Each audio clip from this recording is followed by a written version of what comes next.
The House will be in order.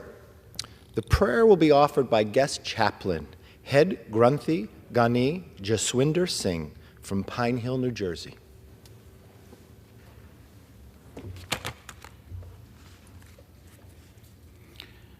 Good morning. Let us pray. Ek Oankar Satgur Prasad, one universal Creator God, by the grace of the true Guru. Almighty God, Vaheguru, we call you by many names, but you are one. Keep your divine hand over the members of this house as they help steer the future of our great nation. Keep truth on our tongues, love in our hearts, and sound judgment in our minds. Remind us of our purpose to love and serve one another and create a more peaceful world. We ask for blessings unto all leaders as they work for the common good. Give all who govern this land humility, courage, integrity, and compassion. Release each one of us from ego so that we may serve selflessly. Help us remember that we belong to one family. Recognize the entire human race as one.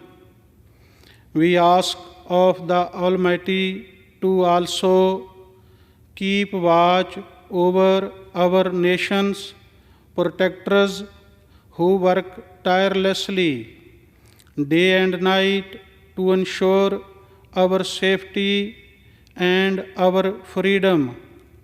You are everywhere, all are yours. Whatever is seen, O God, is your form. My Lord, you are but one. In the name of Nanak, find everlasting optimism with your will, Almighty God. May there be grace for the entire humanity. ਸਮੂਹ ਸ਼ਹੀਦਾਂ ਨੂੰ ਕੋਟ-ਕੋਟ ਪ੍ਰਣਾਮ। ਵਾਹਿਗੁਰੂ ਜੀ ਕਾ ਖਾਲਸਾ, ਵਾਹਿਗੁਰੂ ਜੀ ਕੀ ਫਤਿਹ। ਸਤਿ ਸ਼੍ਰੀ ਅਕਾਲ।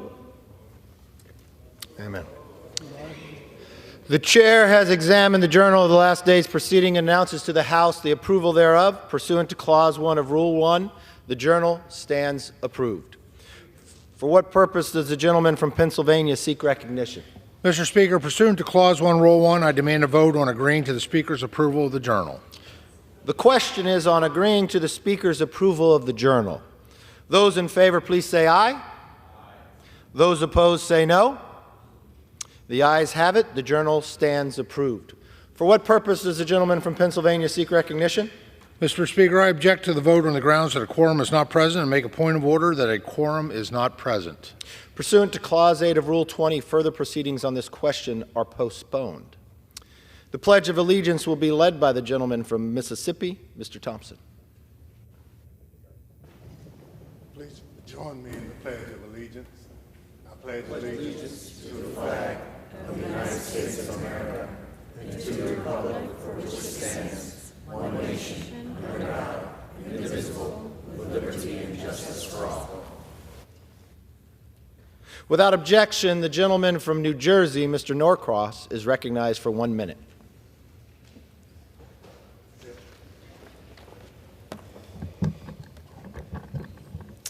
Thank you, Mr. Speaker. It is my honor today to welcome guest chaplain Head Grunthi Gani Jaswinder Singh, who made history today as the first Sikh to serve as guest chaplain in the United States House of Representatives. Gyani Singh proudly serves the people of South Jersey at the Gurdwara in Pine Hill in my district. His spiritual leadership helped foster a vibrant Sikh community. The history made today by Gyani Singh is a reminder that the United States welcomes and values and will remain committed to free expression of religion. Gyani Singh has made South Jersey proud today, and it is an honor to be a part of this moment with him. And I want to thank him for leading the prayer and for the work he does in our community each and every day. And I yield back.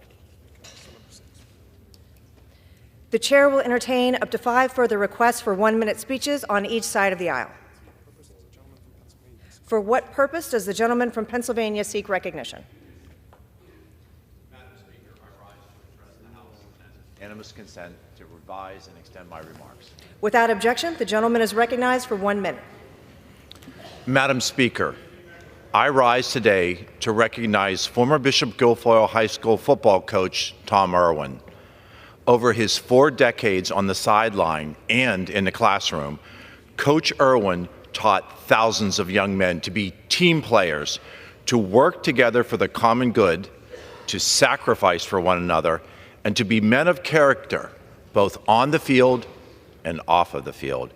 As one of Coach Irwin's former players, I personally am grateful for his leadership. Through his words and his deeds, Coach Irwin taught his students what it meant to be an individual of faith, what it meant to pray, and to seek God's guidance during both victory and during defeat. Leading teams of young men onto the football field, Coach Irwin prepared his students not only to confront the conflict of crossing the goal line, but to prepare for the trials that each man would face later throughout their lives. As a coach, as a teacher, as a mentor, and a counselor, Tom Irwin has impacted the hearts and the souls of countless young students, both those who wore football pads and those who did not. Thank you, Madam Speaker, and I yield. The chair will receive a message. Madam Speaker, a message from the Senate. Madam Speaker, Madam Secretary. I have been directed by the Senate to inform the House that the Senate has passed without an amendment H.R. 5110, an act that may be cited as the Protecting Hunting Heritage and Education Act. For what purpose does the gentlewoman from Pennsylvania seek recognition?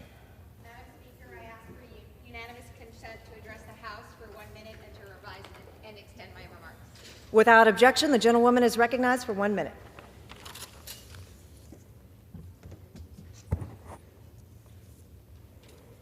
Thank you, Madam Speaker. I rise for the indefatigable, musical, mystical, magical Mr. Murray Servar. Murray, you have been the Pied Piper to more than 40 years, 2 generations of our community's young women and girls. Students have been entranced by you and have literally found their voice and their agency under your spell. You are priceless, and your life is an exemplar of the impact that one person, one teacher, can have on hundreds and thousands of lives, an impact that you have had by joyfully meeting the mundane where we are with a song every single day. Southeastern Pennsylvania is so lucky that you have called it home for so many years, and so I am here, just one person, standing in on behalf of more than 4 decades of parents and students in our community. And to quote a song that you taught generations to love, I say, thank you for the music, for giving it to me. Murray, your community loves you and wishes you Godspeed. Thank you, Madam Speaker, and I yield back. For what purpose does the gentleman from Pennsylvania seek recognition? Madam Speaker, request unanimous consent to address the House for 1 minute and to revise and extend my remarks. Without objection, the gentleman is recognized for 1 minute. Thank you, Madam Speaker. Madam Speaker, I rise today to remember the life of Corporal Francis James Jury of Clearfield, Pennsylvania. Corporal Francis Jury was reported missing on December 2nd, 1950, at 23 years old. Corporal Jury was deemed missing during the battle with enemy forces near the Chosin Reservoir in North Korea.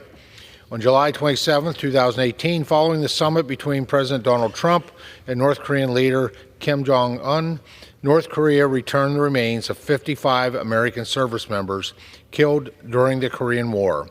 Following DNA testing, Corporal Jury was identified as one of those 55 members. Madam Speaker, we still feel the pain of those missing from conflicts fought generations ago, and we are forever indebted to their service.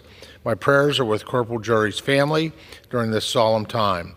It is my hope with his return, his family is able to find peace and solace in knowing their loved one died a hero in service to the nation. Thank you, Madam Speaker, and I yield back the balance of my time.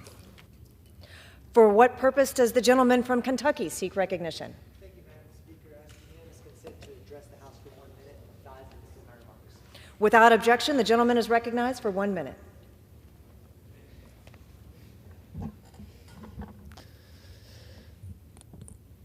Madam Speaker, I rise today because I'm frustrated. I came here to work across the aisle and get things done. But right-wing extremists are preventing us from doing our most important job, passing a budget. It is catastrophic for our country, our community, and our economy if extremist Republicans shut down our government. Let me be clear. Kentuckians cannot afford a shutdown. 119,884 Kentucky moms and babies will lose access to vital nutrition assistance, and nearly 556,000 SNAP recipients lose access to their benefits in a prolonged shutdown. 10,672 federal civilian workers in my district could be furloughed or have to work without pay.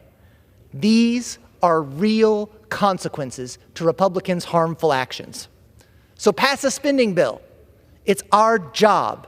And when you're done playing political games, we're ready to work together to avoid a disastrous shutdown. I yield back.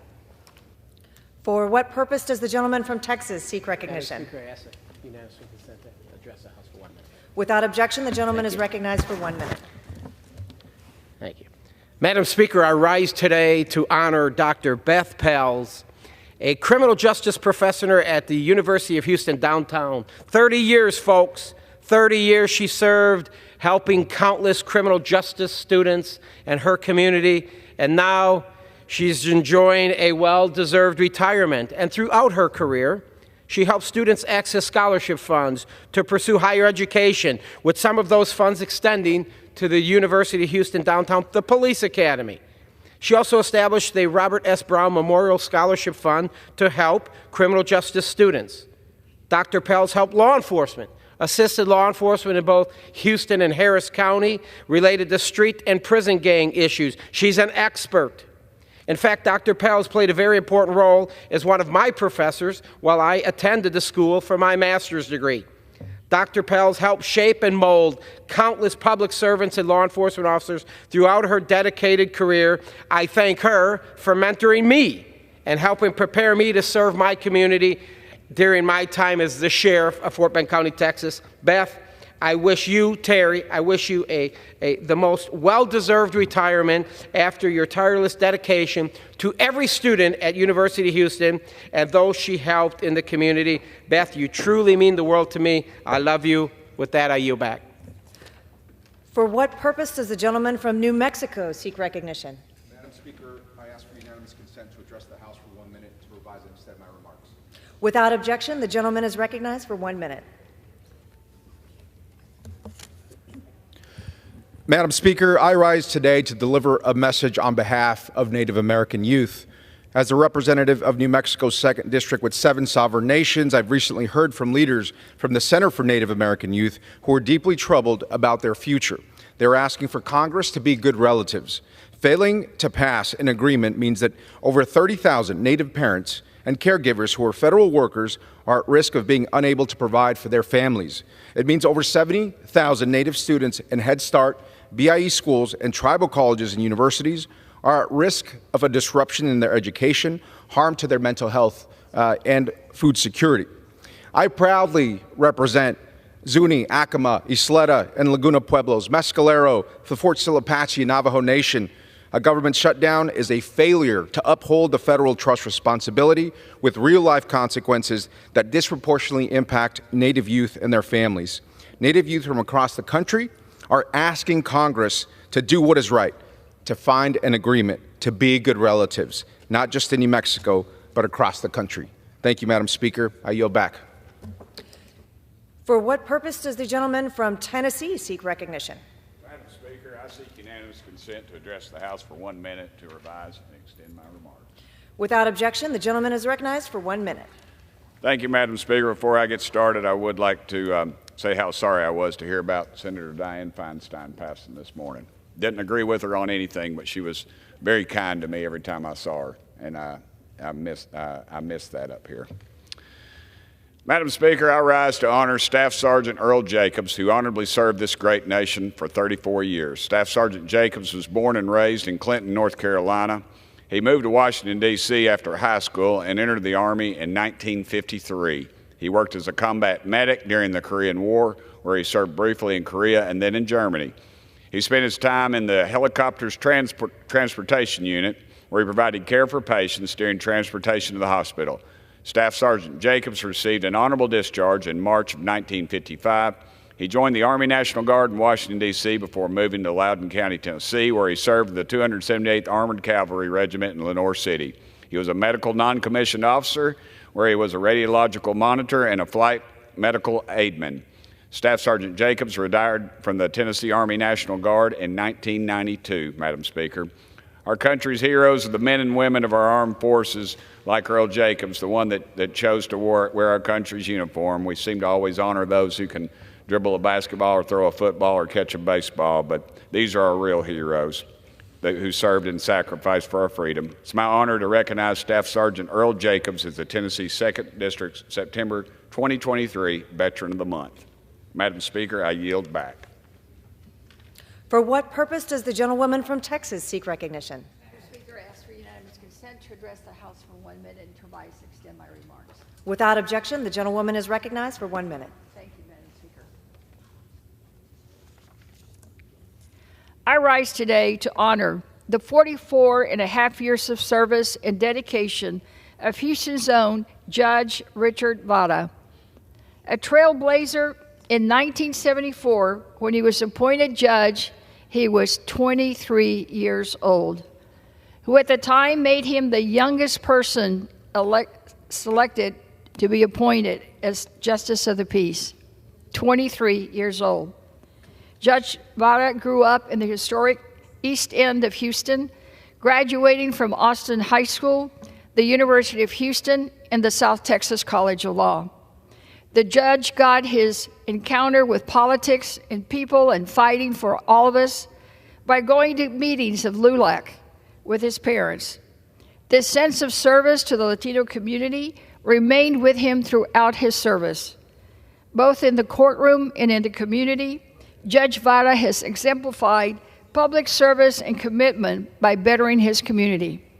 He has created and volunteered for countless organizations in Houston, all aimed at improving the lives of countless people around him.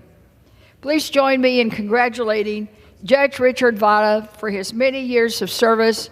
Enjoy your retirement, Judge. You've earned it. Thank you, and God bless. For what purpose does the gentleman from Florida seek recognition? Madam Speaker, I seek unanimous consent to address the House for 1 minute and revise and extend my remarks. Without objection, the gentleman is recognized for 1 minute. Madam Speaker, the continuing resolution being offered today is a bad deal for Republicans. The entire premise of this continuing resolution is that if Republicans surrender on every single issue except the border, that it will be good politics because we will force the Democrats to defend bad border policy. But, Madam Speaker, surrender has been a virus that has afflicted my fellow Republicans for far too long. To prove the point, just look at the border policies that we're supposedly fighting for. The border policies that Republicans will argue for this morning represent a retreat from the border policies we took last night. Last night we said we wouldn't fund DHS unless E-Verify was passed because they had to take up H.R. 2. Now we're saying we will give Mayorkas and the Biden administration more money even if they don't pass E-Verify. So overnight, in the last 11 hours, the Republican border position has gotten weaker through this continuing resolution. That's why I'm voting against it. We cannot be serious about border security without E-Verify. I will fight for E-Verify. 11 hours ago, the Republicans fought for E-Verify, and now the white flag of surrender. I yield back. For what purpose does the gentleman from Mississippi seek recognition? Mr. Speaker, I ask unanimous consent to address the House for 1 minute and revise and extend my remarks. Without objection, the gentleman is recognized for 1 minute. Madam Speaker, I rise today to pay tribute to a valiant member of my staff, Rosalind Cohen, who's retiring after more than 2 decades of exceptional service to the United States House of Representatives. Since 2007, Rosalind has been the Chief Deputy Counsel for the Committee on Homeland Security, where she's had an enviable track record of legislative accomplishments and a reputation for reaching bipartisan agreement. Rosalind has been a steadfast and strategic partner of mine since I was named ranking member of the committee in 2005, and her service has spanned some two decades, and we're so privileged to have had her. Rosalind was working for former Congressman Ken Benson of Texas on September 11th, 2001, and when her office was evacuated, Rosalind sheltered most of her colleagues in her basement apartment on Capitol Hill.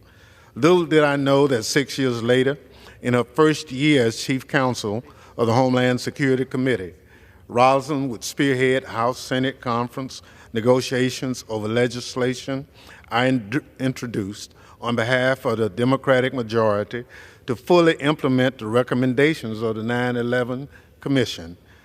It was called H.R. 1, and we thank her for that. I know Rosalind's many accomplishments are a source of pride for her family, and on behalf of the Homeland Security Committee members, past and present, the entire committee staff, I ask my colleagues to join me in congratulating Rosalind on her retirement and wishing her all the best in the future. Thank you, Madam Speaker, and I yield back.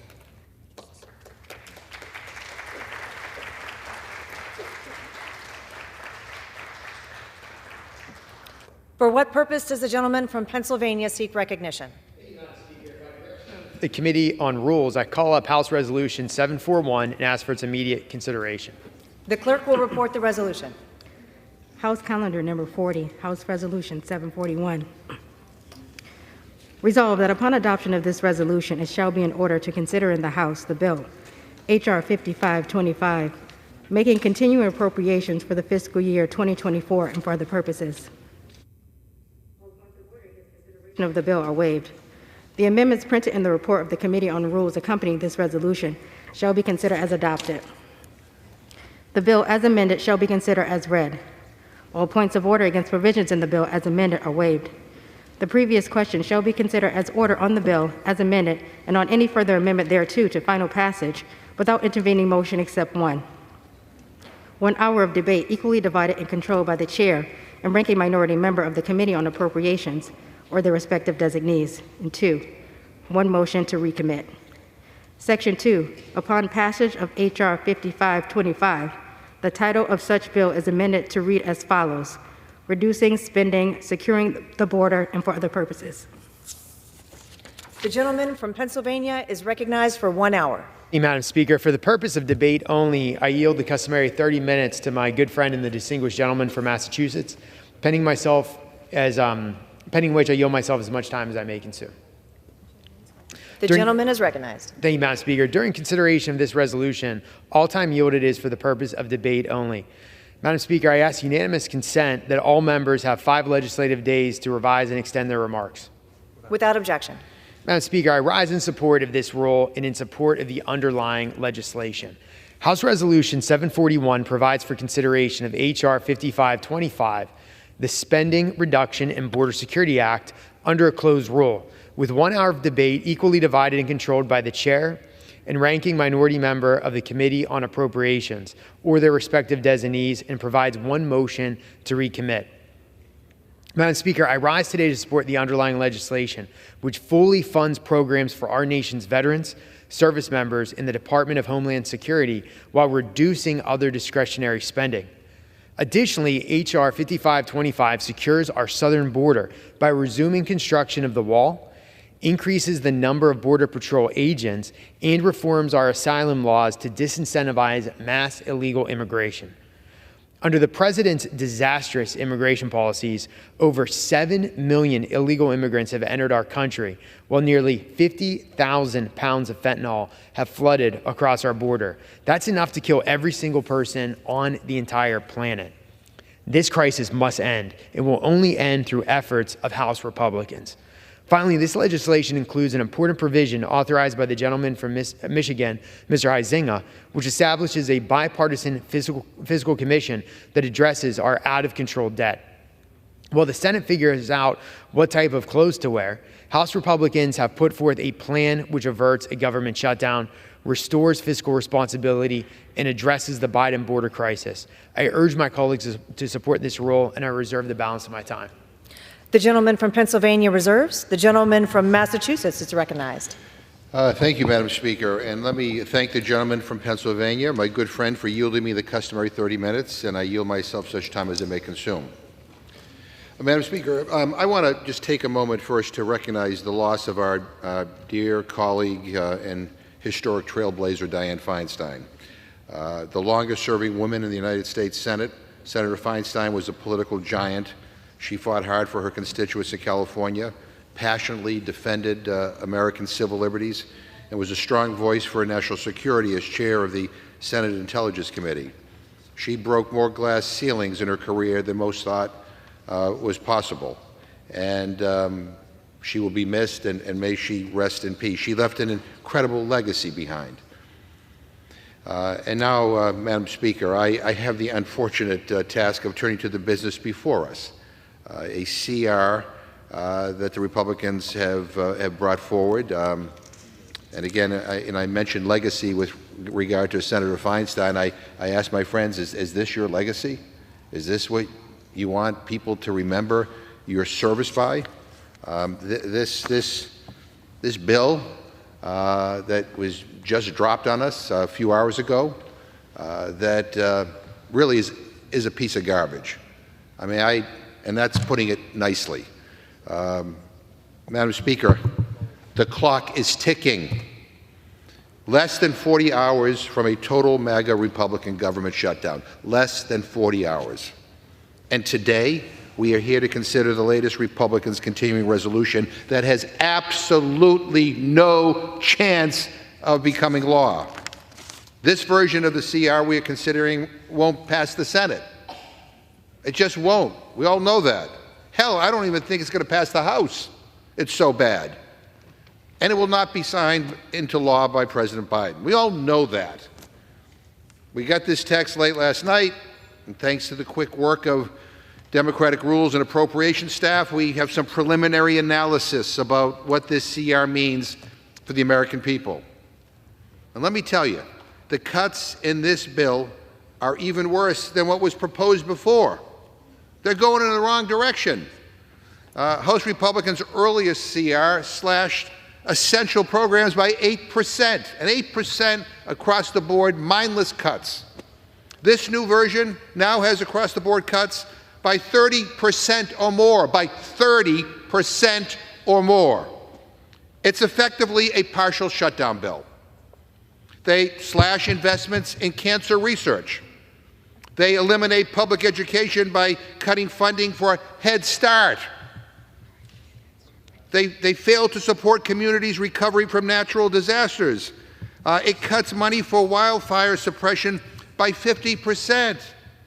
Haven't you been paying attention? The wildfires in Maui and in the western part of the state?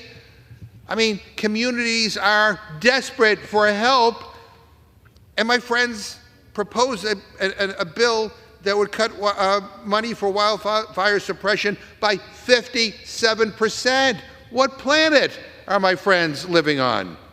They cut loans and grants for farmers in rural communities. They defund law enforcement. Republicans want to talk about fentanyl. They cut money from the DEA. I mean, what do they think? You can't make this stuff up, Madam Speaker. We estimate that if Republicans get their way, if this thing were ever to become law, up to 1 million seniors will be kicked off of Meals on Wheels. My friend from Pennsylvania talks about, oh, you know, we're upholding our obligation to protect our national security. I will remind the gentleman and my friends on the other side of the aisle, national security means more than the number of bombs we have in our arsenal. It means as well the quality of life for our people. It means whether or not our senior citizens have security in their retirement years. It means whether they have access to food.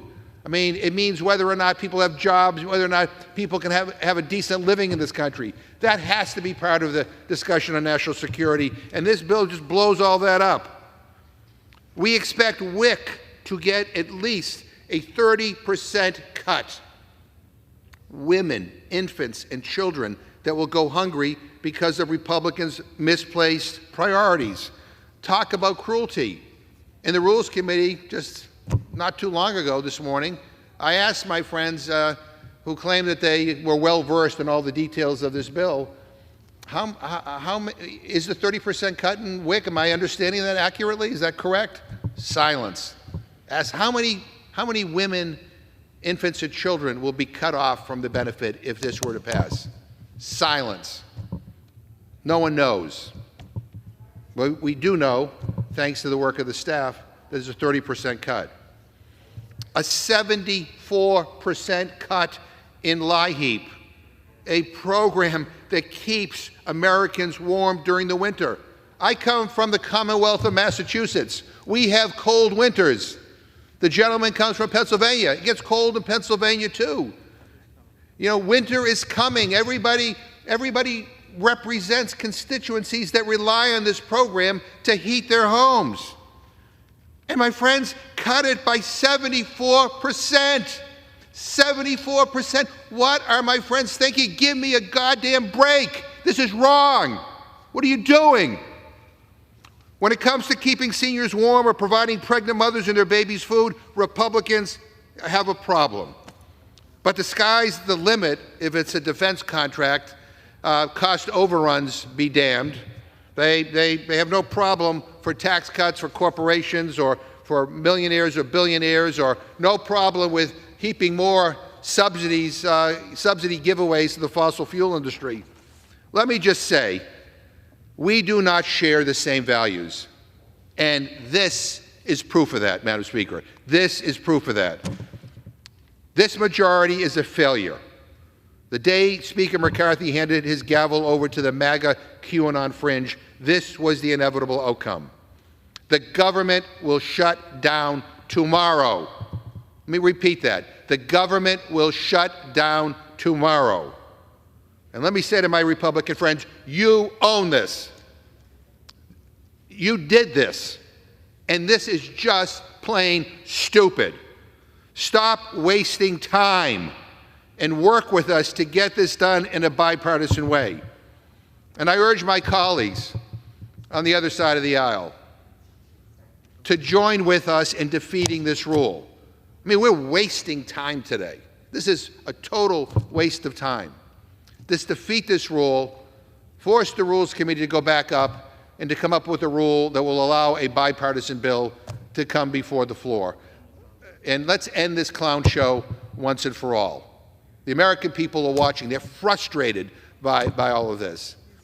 And I hope that my friends on the other side of the aisle, my moderate friends on the other side of the aisle, will join us in defeating this rule. We appreciate the statements that have been made calling out the incompetence of the Republican leadership, but now I think it is time to put your votes where your quotes are. We have to stop this. Now is the time to send that message. And with that, I reserve my time. Members are reminded to refrain from the use of profanity. The gentleman from Massachusetts reserves. The gentleman from Pennsylvania is recognized. Thank you, Madam Speaker. You know, if my friend from Massachusetts is worried about energy prices in Boston, there's an easy solution. You can import liquefied natural gas from Pennsylvania, which is cheap and abundant. Unfortunately, Democrats in New England and New York have refused to build the Constitution pipeline, which would actually bring LNG into New England. So instead, people in Boston are paying higher prices from the petroleum that's coming in from tankers from, guess where? Russia. So again, just complete circular logic from my friends across the aisle. But let's talk about not only the high energy prices that the middle and working class have to pay because of Democratic policies. Let's also talk about how real wages are down. Inflation-adjusted average hourly wages were $11.39 when Biden took office. They're now at $11.04, meaning that Americans have seen a 3.1% pay cut under Biden. Now you might think, well, it's only 3.1%, but let's talk about inflation. Prices have risen 17.4% since President Biden took office. That is roughly a 20% cut. So who is really working for the middle class and looking out for the working class? It's not President Biden. You also have another crisis that was totally ignored, and that's the immigration crisis. Before I yield to my good friend from New York, let's just talk about New York. In New York, the immigration crisis has led to over 100,000 migrant arrivals in 2022, which the mayor says is destroying the city. New York City Mayor Eric Adams said, and I quote, "We are about to experience a financial tsunami that I don't think the city has ever experienced," end quote. The mayor also said that, and I quote, "The national government has turned its back on New York City," end quote. Well, Mayor, it's not the national government that's turned its back on you. It's the Democratic president and the Democrats in Congress. And with that, I yield 5 minutes to my good friend from New York, Mr. Lawler. Thank you, Congressman Rushing. The gentleman is recognized. Thank you, Madam Chair. 75% of Americans believe we are headed in the wrong direction, according to nearly every single national poll. NBC News recently had a poll that showed Republicans outperformed Democrats by 21 points on the question of who is better equipped to handle the economy. Why? Because Bidenomics has been an absolute disaster. Record inflation, skyrocketing energy prices, higher grocery bills. People are struggling. This administration has increased spending by over $5 trillion in new spending in just 2 years. The American people elected a House Republican majority to serve as a check and balance on this administration and on the Senate, but also to govern. There are real challenges in this country, starting with our economy, our reckless, out-of-control spending, the cost of living, our long-term debt crossing $33 trillion, the fact that if we do nothing, Social Security and Medicare will both go broke within the next decade. And then, of course, immigration and the crisis at our southern border. Since Joe Biden took office, 6 million migrants have crossed our southern border, many of them illegally. Asylum cases taking 2 to 3 years at minimum to be heard. This administration has failed to combat the malign influence of the cartels trafficking women and children, trafficking drugs, fentanyl, pouring into our communities, killing 70,000 Americans just last year. It is shameful. And yet, what do the American people see? They see a government on the precipice of a shutdown. Now, my colleagues across the aisle will pin it squarely on the Republicans. But let's be clear, through this appropriations process, we have now passed 4 appropriations bills through the House. Senator Schumer and Senate Democrats have passed exactly 0 appropriations bills through the Senate. 0. Our fiscal year ends tomorrow. So Congress has not done its work to pass these appropriations bills, either through the House or the Senate, by the September 30th deadline. And I agree with my colleagues in the House Republican majority that we need to pass single subject appropriations bills. The committee has been doing that work. It's important work, but it takes time. It takes time to go line by line by line and break the way this place has operated for 3 decades. And we need time to complete that work. Shutting down the government will serve no purpose whatsoever. And in fact, it will tank an already fragile economy because of the Biden administration's policies. Our veterans, our seniors, our active duty military, all of the employees within the federal government hurt by a shutdown. Our stock market, our 401ks impacted. There is absolutely no reason for a shutdown. And it is imperative that we in the House lead, that we govern, that we pass a continuing resolution to keep the government funded short term while we finish our work. People can blame leadership. People can say, we should have done this back in July. I would remind some of those very people that they refused to move rules. They refused to move some of these bills because they wanted more cuts. And that's fine. That's democracy. Unlike the prior speaker, this speaker has allowed. Speaker, I'd like to reserve an additional 30 seconds to my good friend. Unlike the previous speaker, this speaker has allowed for this place to actually function as a democracy. He's not ruling it with an iron fist. So many people complained about the way that was previously run, and now they kind of want it run like that again. It's not the way we should operate. We need to pass a CR. Any CR in a divided government ultimately will be bipartisan. We all know that. There's no partisan CR that's going to become law in a divided government. But we have to negotiate, and we have to get to that point. The gentleman from Pennsylvania reserves. The gentleman from Massachusetts is recognized. Well, thank you, Madam Speaker, and I appreciate the gentleman's commentary and his critique of Republican leadership. But what I didn't hear is how he's going to vote on this rule, or how he's going to vote on the underlying bill. I mean, the bottom line is, quotes are fine, but votes are better. Votes are more important here. And this bill, by the way, this bill that we're talking about guts things like LIHEAP, cuts it by 74%, which will impact people in New York, which will impact people in Pennsylvania, and all over this country. So the bottom line, Madam Speaker, is that if we want to get rid of the nonsense and get to the business of funding government in a bipartisan way, then we need to stop this now. We need to sit in a room in a bipartisan way and figure this out. That's what the United States Senate is doing. My Republican friends have never once talked to the Democratic leadership here about trying to come up with a compromise. Never once talked to our ranking members about how do we kind of come to a middle ground.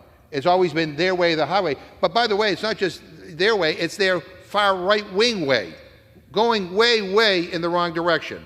And Madam Speaker, the CR we are considering in this rule is not just shameful. It is a partisan measure. It is also, as I've said, a complete waste of time. Time we do not have. Tomorrow the government shuts down. This will not keep the government open. It will not keep it functioning for the American people. It does the opposite. It ensures a shutdown will occur. And if anybody's concerned, if anybody's opposed to a shutdown, then stand with us right now and say no to this nonsense. Madam Speaker, I'm urging that we defeat the previous question, and if we do, I will offer an amendment to the rule for swift consideration of the Senate's bipartisan continuing resolution to fund the government after they send it to the House. Once we receive the Senate CR, the chair and/or ranking member of the Appropriations Committee can call it up as a privileged question without further action from the Rules Committee. There will be 1 hour of debate, and the House will have an up or down vote on keeping the government running while full-year funding is being negotiated. We can send the bill straight to the President's desk, and during the 2013 shutdown, a Senate CR was privileged under the House rules until the Republican majority turned that off. So we aren't even at the procedural stage yet because House Republicans have failed to advance any real plan to fund the government. They would rather fight with one another than negotiate with the Senate. Some have even openly called for a government shutdown, and we've been through those quotes of Republican after Republican saying, they relish a government shutdown. But we can fix this right now. If anything deserves to be privileged for consideration on this floor, it is a bill to keep the government open. That is so vitally important, Madam Speaker. And clearly, it's time for the adults in the room to step up to the plate. We need to give Congress more time. Again, I ask my moderate friends on the other side of the aisle not to follow the fringe of their party down this path. It is my hope that some reasonable Republicans who are interested in governing will join with us in this effort. So reject this insanity of cheering on a government shutdown and abandon the sinking ship that is MAGA extremism. Moderates have a chance to say enough is enough. And a bipartisan CR would be temporary, but it's better than nothing. We need the time to work all this stuff out. Madam Speaker, I ask unanimous consent to insert the text of my amendment into the record along with any extraneous materials immediately prior to the vote on the previous question. Without objection. And Madam Speaker, to discuss our proposal, I yield 4 minutes to the gentleman from Colorado, Mr. Neguse. The gentleman is recognized. Well, I thank the ranking member, and I would simply say to my colleague from New York, if you believe that you don't want a shutdown, if you are trying to prevent a shutdown, prove it. There's a simple way to prove it, Madam Speaker. Defeat the previous question so we can consider a simple amendment, an amendment that does one thing, that lets this body take an up or down vote on the bipartisan Republican and Democratic Senate continuing resolution that is being negotiated as we speak. That's it. Gives that resolution privilege so that this House can consider it, can take that up or down vote and ensure that the government stays funded, Madam Speaker. But if you're not prepared to do that, if my colleagues aren't prepared to do that, then please spare us these supposed concerns for a government shutdown that you have engineered from the start. You want to talk about blame, Madam Speaker? Here's a quote. This is not my quote. This is not conservatism. This is stupidity. The idea that we're going to shut the government down when we don't control the Senate, when we don't control the White House, these people can't define a win. They don't know how to take yes for an answer. It's a clown show. You keep running lunatics, this is what you're going to have. These are not my words, Madam Speaker. These are the words of the gentleman from New York. If he doesn't want to be a part of this clown show, I don't disagree with him, by the way. I don't think the American people disagree with him either. Clearly, the House Republican caucus is in dysfunction and chaos. But there's an easy way for him to leave this clown show and govern with Republican senators, Democratic senators, with your colleagues on this side of the aisle. Defeat the previous question and support the amendment. And let's have the debate on a bipartisan CR that keeps our government funded. I don't know how a member can vote for the previous question and deprive this body of an opportunity to vote on that bipartisan CR. I don't know how you go back and tell the tens of thousands, hundreds of thousands of troops and law enforcement officers and Border Patrol agents who will be forced to work without pay that you decided that this body shouldn't vote on a stopgap measure to keep the government running. I don't know how you do that. But I can tell you this, the American people well understand the Republican plan that they have brought to the floor. You do not get to have it both ways. You don't get to say that you support law enforcement and fentanyl interdiction, and then put a bill on the floor that cuts the DEA, that cuts the FBI, that will harm state and local law enforcement officers. You do not get to say you care about public safety and then put a bill on the floor that cuts by more than 50% wildland fire suppression in states like Colorado, the state that I happen to be honored to represent in the United States Congress. You do not get to have it both ways. The time for political games is over. We've got 24 hours to go, Madam Speaker. Let's defeat the previous question. Gentleman's time has expired. And let's approve this amendment, and let's keep the government up and running. And with that, I yield back. Gentleman from Massachusetts reserves. The gentleman from Pennsylvania is recognized. Thank you, Madam Speaker. For purposes of rebuttal, I yield my good friend from New York 2 minutes. It's always great to listen to DCCC talking points at a very time when Leader Jeffries said that he would not politicize this potential shutdown in a meeting of the Problem Solvers Caucus. That very day, the DCCC and House Majority Forward announced million-dollar ad campaigns, mail, TV, attacking individuals like me on the issue of a shutdown, despite me saying very clearly that I oppose the shutdown. So we know that on the other side, they actually want a shutdown. They relish it because they think it will benefit them politically. But here's what you never hear from them. They don't want to deal with the border. They don't want to shut down the border. They don't want to deal with spending cuts. They want to increase spending. They don't want to deal with our long-term debt. They want to blow it through the roof. We have real challenges in this country. And yes, we need to work in a bipartisan manner.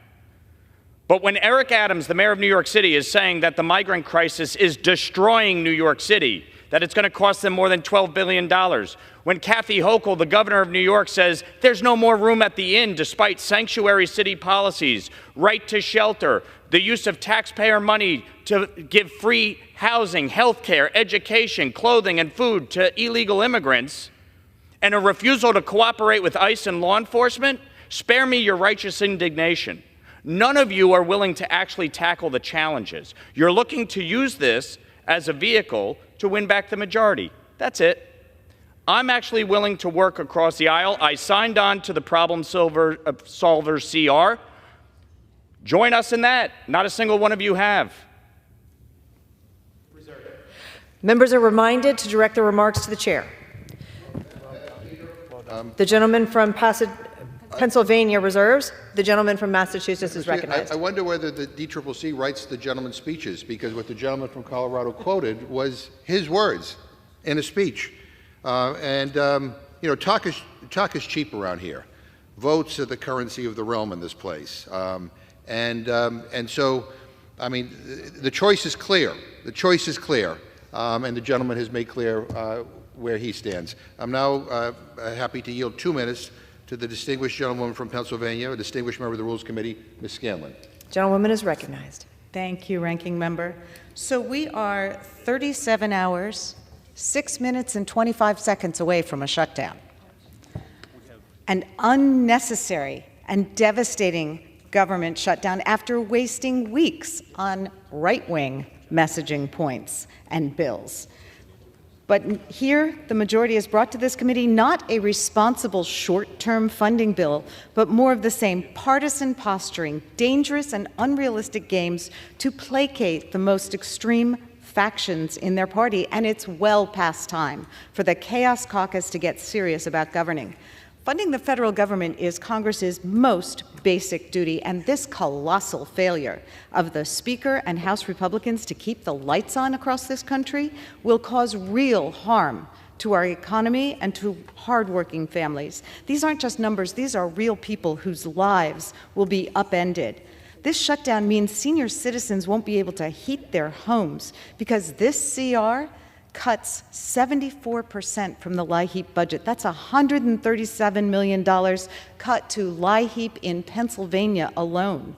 That's over 342,000 families who are counting on this program and who will be left in the cold. And October, just a few hours from now, is when those funds should start to become available. This shutdown means that mothers and babies in my district will go hungry because their WIC benefits will be cut. It means that teachers will be kicked out of their classrooms that need them most because of draconian cuts to the IDEA and Title I. Estimate that nearly 150,000 teachers and service providers will be cut from our public schools where they need the help the most. Approximately 275,000 children will lose access to Head Start, undermining early education for them and their futures, and harming their parents' ability to go to work. My district is home to the Philadelphia Airport. TSA workers and travelers alike will be affected by delays. Gentlewoman's time has expired. I yield the gentlelady the additional 30 seconds. Thank you. Last time the Republicans shut down the government in 2018, 2019, we had to run food drives to feed TSA workers who were required to show up but were not paid. Some of them lost their jobs when they lost their cars, doubling down on the harm. Look, a Republican government shutdown is going to hurt working families, interrupt vital services, damage our economy, endanger our national security, force millions of our troops and government employees to work without pay. All because Speaker McCarthy has turned over the House of Representatives to the most extreme members of his caucus. Meanwhile, House Democrats, bipartisan Senate leadership, and President Biden are working together to keep the lights on. I yield back. Gentleman from Massachusetts reserves. The gentleman from Pennsylvania is recognized. Thank you, Madam Speaker. I yield 2 minutes to my friend from Indiana, Ms. Spartz. Gentlewoman is recognized. Thank you, Madam Chair. Unfortunately, muscle memory is very strong in Washington, D.C. Unfortunately, Wall Street and K Street are very powerful in Washington, D.C. But fortunately, we have people on the Republican side that are willing to stand up for the Main Street, willing to challenge their own leadership to deliver on issues of national security. And it used to be this institution went through tougher time. We deliberate a lot of issues, but we used to be able to come together on issues of national security and our border security and our destructive debt situation is destroying American lives. And I hope the other side will join Republicans to win this battle for the American people. It shouldn't be a political issue politicized. And if this government cannot deliver, maybe it's worse to shut it down. What it's for then? If we cannot come together on this, then we're not worthwhile to represent the American people. So I hope that the other side stop being sheep and start actually not be afraid to challenge their own leadership and do something for this country, because American people are sick and tired of us being worthless, and we need to protect this country, because if we don't save this republic, no one else, around the world will be able to defeat a lot of enemies, foreign and domestic. And I'll tell you one thing, there is nothing unreasonable and extreme to serve the people, to secure the border and deal with our debt. I would appreciate if other sides wakes up and support Republicans, and I yield back. The gentleman from Pennsylvania reserves. The gentleman from Massachusetts is recognized. Madam Speaker, I would just say to the gentlelady, we're not here to support Republicans. We're here to support our constituents. Madam Speaker, I ask unanimous consent to enter into the record a statement of administration policy on this underlying bill. And if the President were presented with H.R. 5525, he would veto it. So this is a complete waste of time.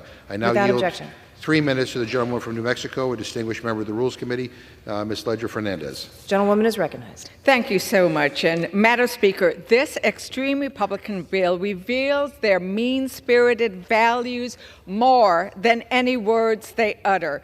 Those values are to kick 275,000 young 4-year-old children out of Head Start, Republicans hypocritically talk about fentanyl, but then defund the law enforcement officers who seize this deadly drug.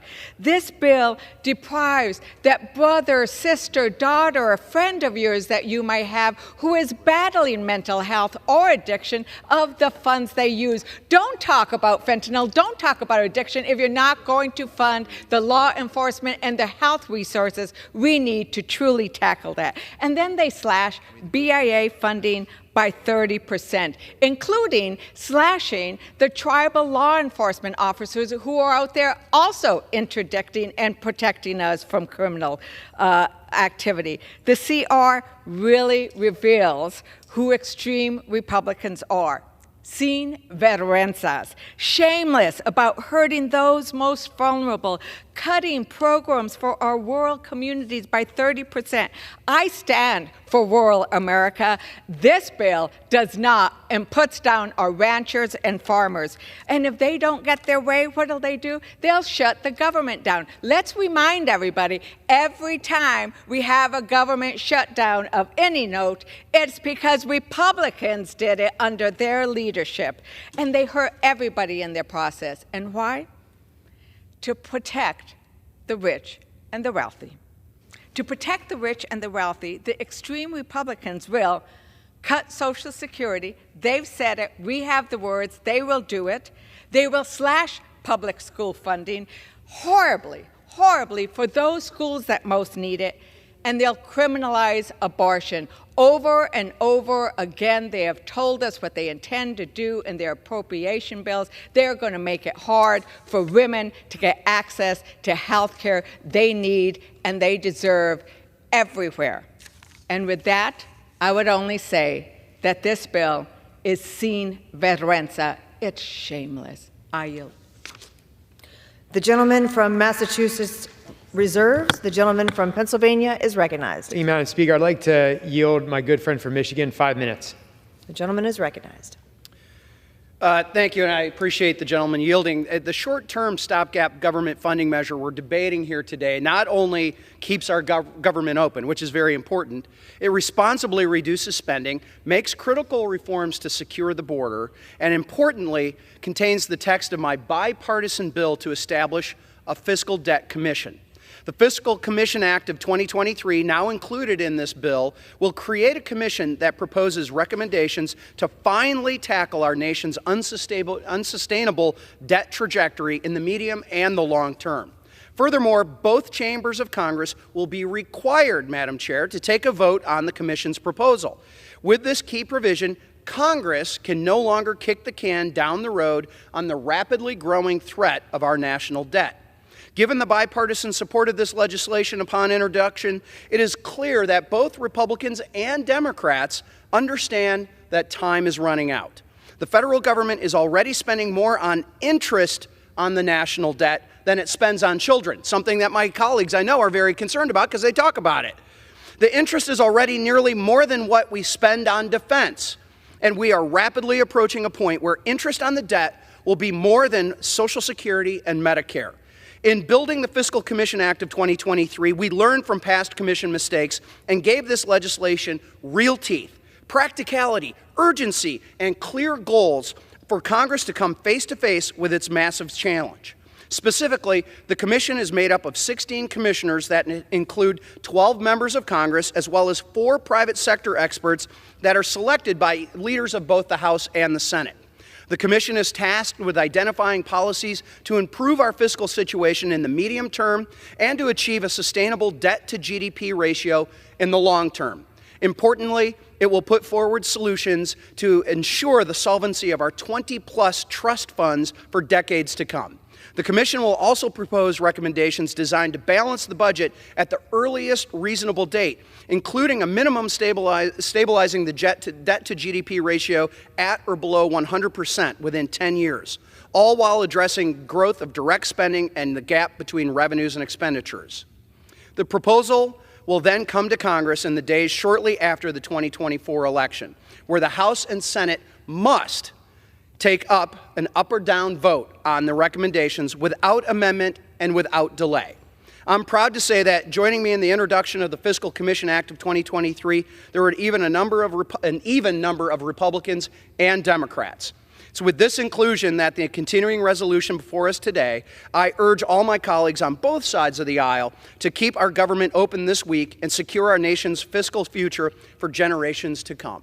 And with that, I yield back to the gentleman. Reserve.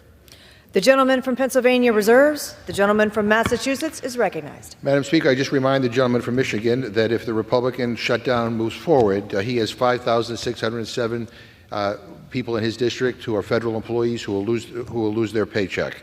And in the Rules Committee today, Madam Speaker, Democrats offered an amendment saying, yeah, we're happy to talk about how to keep Social Security and Medicare solvent, but we want to guarantee that we're not going to cut people's benefits. And the Republicans rejected that. So we know what this is about. This is about going after security and trying to make it solvent by cutting people's benefits, and Democrats are against that, unequivocally. Madam Speaker, I would like to yield 1.5 minutes to the gentleman from Texas, Ms. Jackson Lee.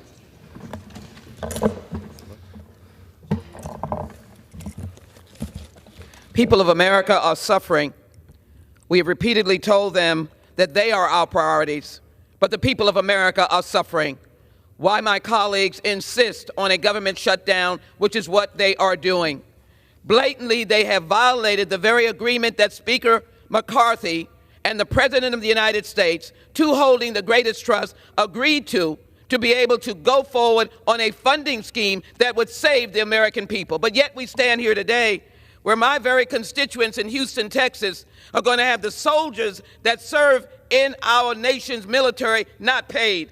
It's going to have $2 billion in loans to small businesses not given. It's going to stop 800,000 almost children not getting nutrition. It's going to stop 456 million people from getting housing. And yet we are standing here that we are patriots. I don't want a government shutdown. Food safety will be, in essence, in jeopardy. Law enforcement will not be paid. These are the people who say we are pro-law enforcement, but yet they will not be paid. And what goes on with the Senate? It is a bipartisan resolution that if we vote on it today as it comes across, the government will stay open. I support the previous question because the people of America are suffering. And I don't expect this draconian cutting everything, losing salaries for the military, cutting out food benefits, cutting Social Security payments, cutting Medicare payments, Medicaid payments to be our definition of individuals who are standing here working for the American people and my fellow Houstonians. My commitment is to be here to insist that the government not close. I don't know why a common sense continuing resolution cannot be passed.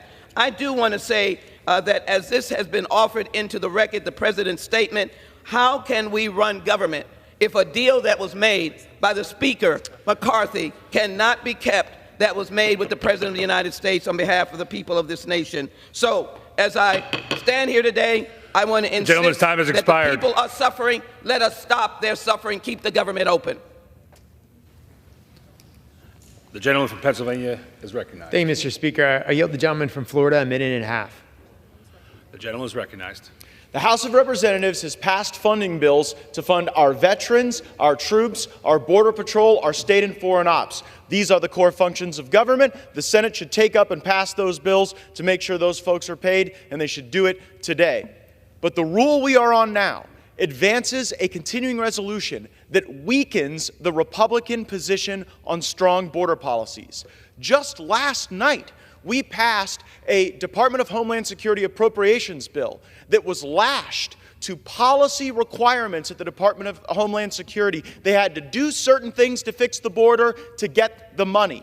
And one of those things was E-Verify. Last night, we stood together and we demanded that E-Verify be included if Mayorkas wanted the money. And this continuing resolution that the rule we're on now would facilitate strips E-Verify and takes it out. Why would Republicans just overnight back away from such a strong and necessary provision as E-Verify. I will be voting against this continuing resolution because I want House Republicans to have the strongest position on the border. The American people will come with us on that. We've just got to have the courage to lead and not surrender. I know the big businesses don't want E-Verify, but we should want it anyway for the American worker. I thank the gentleman's indulgence and I yield back. Reserve. The gentleman from Pennsylvania reserves. The gentleman from Massachusetts is recognized. Mr. Speaker, I would just point out to the gentleman who just spoke that the Senate can't even take up the Homeland Security Appropriation Bill because the way the Republicans wrote the rule was that they're not going to send it over until the Senate passes H.R. 2 without changing a comma and the President signs it into law. So lots of luck with that. I reserve my time. The gentleman reserves. The gentleman from Pennsylvania is recognized. Let's remember that the Senate has passed 0 appropriation bills. I'd like to yield 2 minutes to my friend from Arizona, Ms. Lesko. The gentlewoman is recognized. Thank you, and thank you, Mr. Speaker. I am in support of funding the government so our military, Border Patrol officers, and other dedicated employees that are protecting our nation can continue with their job and get paid while they're doing it. I'm also in support of House Republicans pushing and demanding that the Senate secure our border by including the bill that we've already passed out of this House, H.R. 2.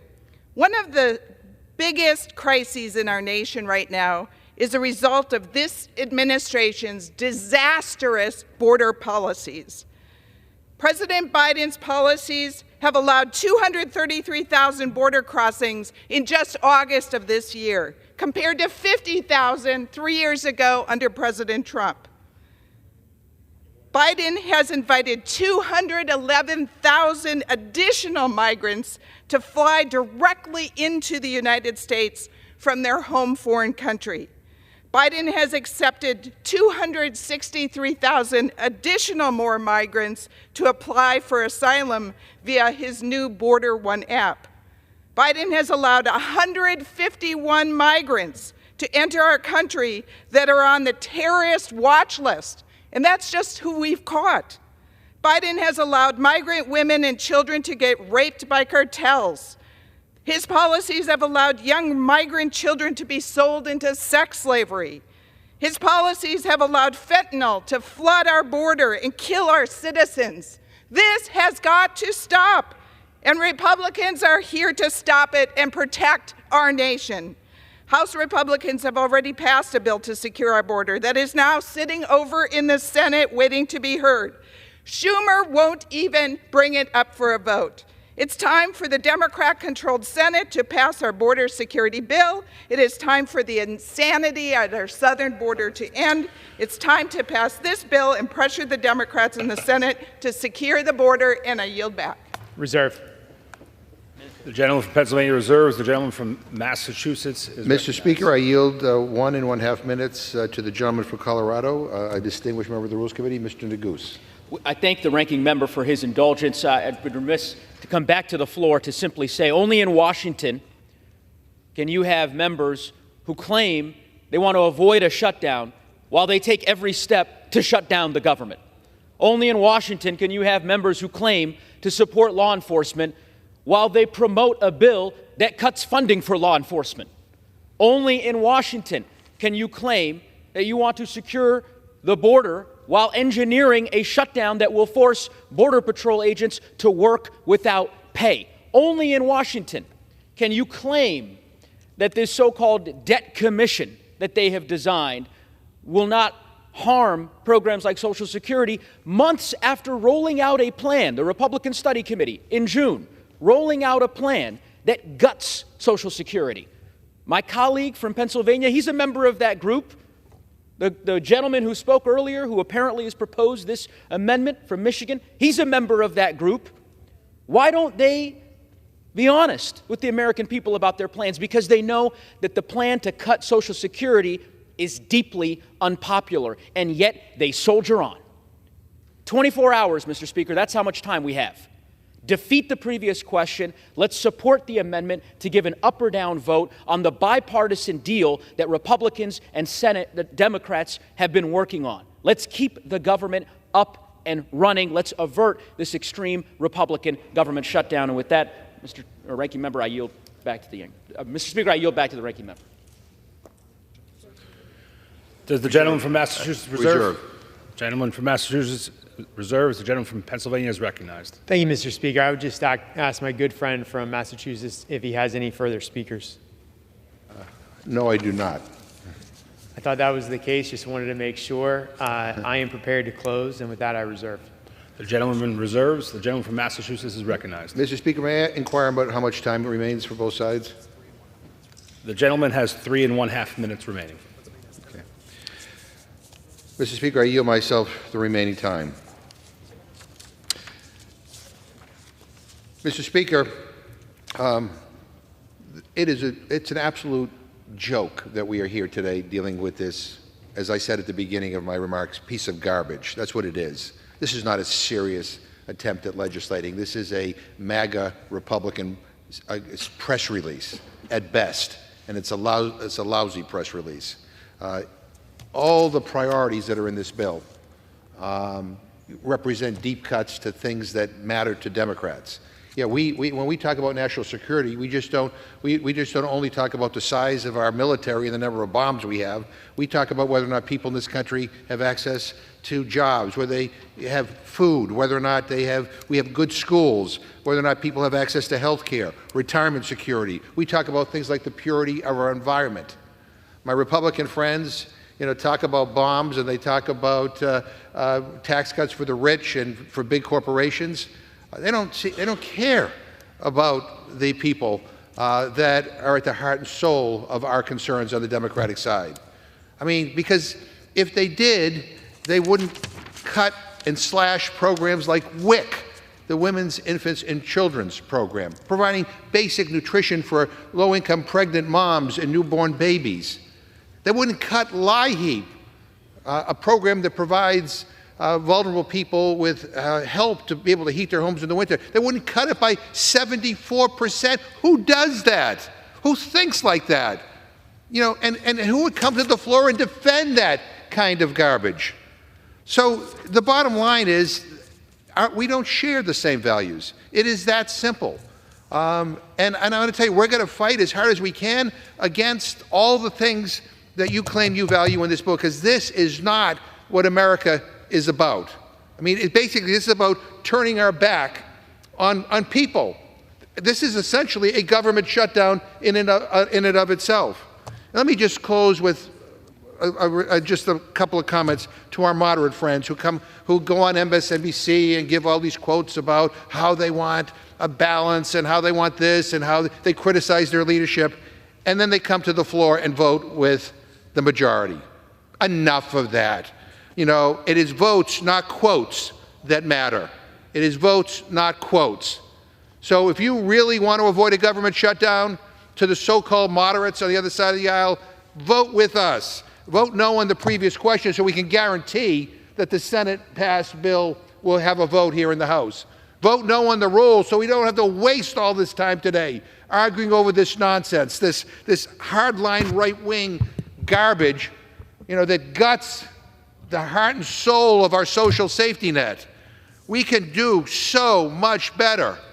At the end of the day, we have to come together, Democrats and Republicans, and come up with a bill. My friends keep on going in the wrong direction. They keep on going further and further to the right. That's a road to nowhere. I mean, the Senate, to their credit, Democrats and Republicans are talking. You guys can't even talk with yourselves. You're fighting amongst yourselves. Maybe, this is a radical idea, maybe sit down and try to negotiate a bipartisan solution here. Because you control one half of one branch of government, and barely. But you never know it when you see this kind of stuff come to the floor. Enough of the nonsense. People send us here at the minimum to keep the lights on. You got to do that. Work with us. Stop this nonsense. Again, vote no on the previous question. Vote no on this garbage. The gentleman's time has expired. Yield back my time. The gentleman from Pennsylvania is recognized. Thank you, Mr. Speaker. I'm prepared to close, and I'd yield myself the balance of my time. The gentleman's recognized. Last week, our national debt reached a record high of, wait for it, $33 trillion. This is a result of the White House. It's a result of the previous Democrat-controlled Congress spending trillions of dollars outside the appropriations process. Let's remember, under Democratic control, we saw the highest inflation in over 40 years, we saw the highest interest rates in over 20 years, and we saw a 17% increase in consumer prices. That's why this underlying legislation establishes a bipartisan fiscal commission to get our nation on the right course. But this is just one of the many manufactured crises caused by Democrats' reckless, far-left policies. Just look at our southern border. At the southern border, President Biden's immigration policies caused a flood of illegal immigrants into our nation and illicit fentanyl into our communities. Just last week, our nation set an all-time record for illegal crossings in a single year. Over 25,000 pounds of fentanyl have also been trafficked across our southern border this year. To put that into perspective, this is enough to kill every single American citizen. Sadly, too many towns across my home state of Pennsylvania have felt the consequences of the Democrats' pro-open border agenda. In Pennsylvania alone, there were over 5,000 reported overdose deaths in 2022. Not only is the White House doing nothing to address this crisis, the Democrats' pro-crime agenda actually encourages it. If you doubt me on that, let's just take a look at what happened in Pittsburgh recently. In Pittsburgh, law enforcement caught a drug trafficker with $2 million worth of fentanyl. And to put that into perspective, that's enough to kill 35% of the population in Pennsylvania. And then, to make matters worse, a far-left radical judge released that criminal on the streets the very next day, and he's since fled the state. This is absolutely ridiculous. House Republicans are the only leaders in Washington willing to do something about this. Thanks to Republicans and our commitment to America, the underlying legislation will reduce our exploding national debt, it will avert a government shutdown, and it will secure our southern border. For those reasons, I urge my colleagues to vote yes on the previous question and yes on the rule. I yield back the balance of my time, and I move the previous question on the resolution. The gentleman yields. The question is on ordering the previous question on the resolution. Those in favor say aye. Aye. Those opposed say no. No. The ayes have it. Mr. Speaker. The gentleman is recognized. I ask for the yeas and nays, please. The yeas and nays are requested. Those favoring a vote by the yeas and nays will rise. A sufficient number having risen, the yeas and nays are ordered. Members will record their votes by electronic device. Pursuant to Clause 9 of Rule 20, this 15-minute vote on ordering the previous question will be followed by 5-minute votes on adoption of the resolution if ordered and agreeing to the Speaker's approval of the journal if ordered. This will be a 15-minute vote.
This vote, the yeas are 217 and the nays are 207. The previous question is ordered. The question is on the adoption of the resolution. Those in favor say aye. Those opposed say no. In the opinion of the chair, the ayes have it. For what purpose does the gentleman rise? I ask for a recorded vote. A recorded vote is requested. Those favoring a recorded vote will rise. A sufficient number having risen, a recorded vote is ordered. Pursuant to Clause 8 of Rule 20, further proceedings on this question are postponed.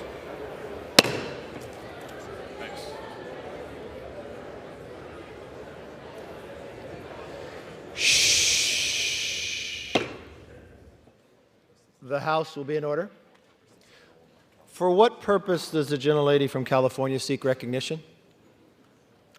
Mr. Speaker, I ask unanimous consent to address the House for 1 minute for the purpose. Without objection. Thank you, Mr. Speaker, for the purpose of speaking with great sadness and emotion about the loss of our great senator, our senior senator from California, Senator Dianne Feinstein. I do so, as I say, personally, as a friend, neighbor, and fellow San Franciscan.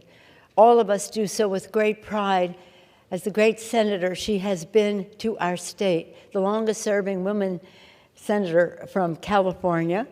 She came here with Barbara Boxer. She stayed on, and she left on her own terms. The first woman mayor of San Francisco, coming into office under sad circumstances, but leading us with great dignity,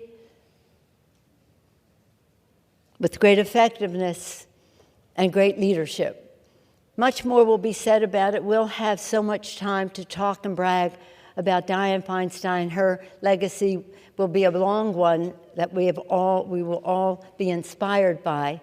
But today, at this time, just hours since her passing, rather than talk about her, let us just pray that she rests in peace. And in that regard, Mr. Speaker, I ask unanimous consent that all present in the chamber, as well as members and staff throughout the Capitol, to please rise for a moment of silence in remembrance of the late Honorable Senator Dianne Feinstein.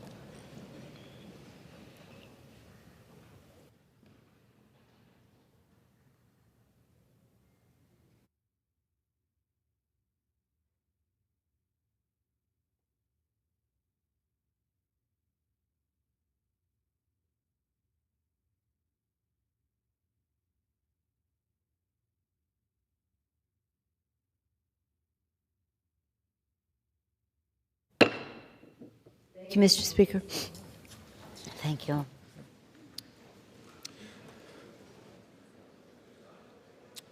Pursuant to Clause 8 of Rule 20, the unfinished business is the vote on the adoption of House Resolution 741, on which the yeas and nays are ordered.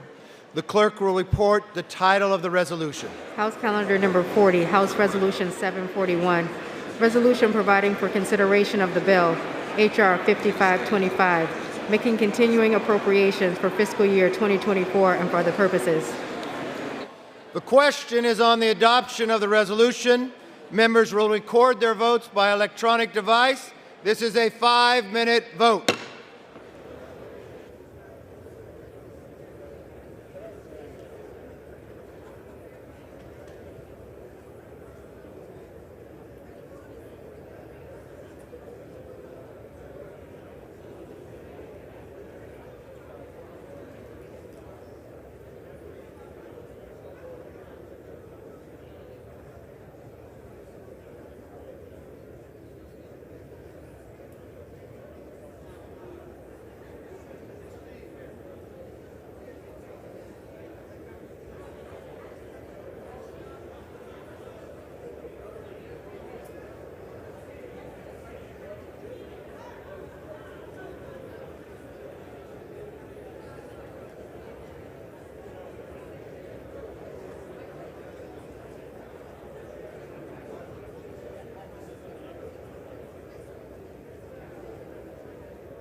On this vote, the yeas are 218, the nays are 210.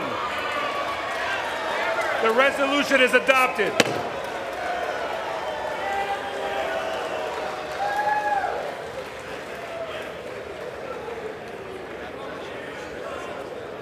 Without objection, the motion to reconsider is laid on the table.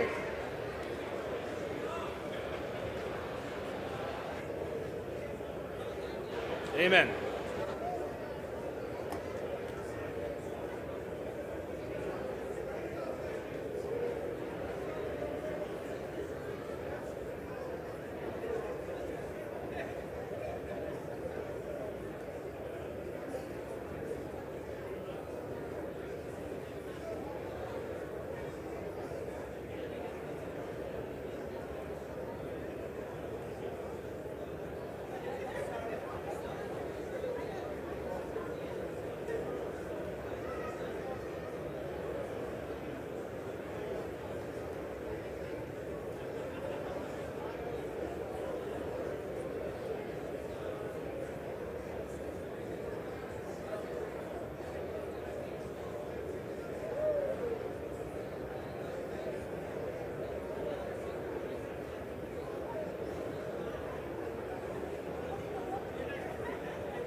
Pursuant to Clause 8 of Rule 20, the unfinished business is the question on agreeing to the Speaker's approval of the journal, which the Chair will put de novo.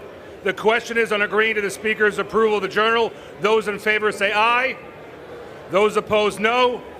In the opinion of the Chair, the ayes have it, and the journal stands approved.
House will be in order.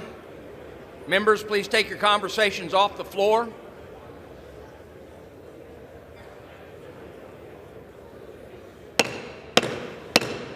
The House will be in order. Members, please take your conversations off the floor.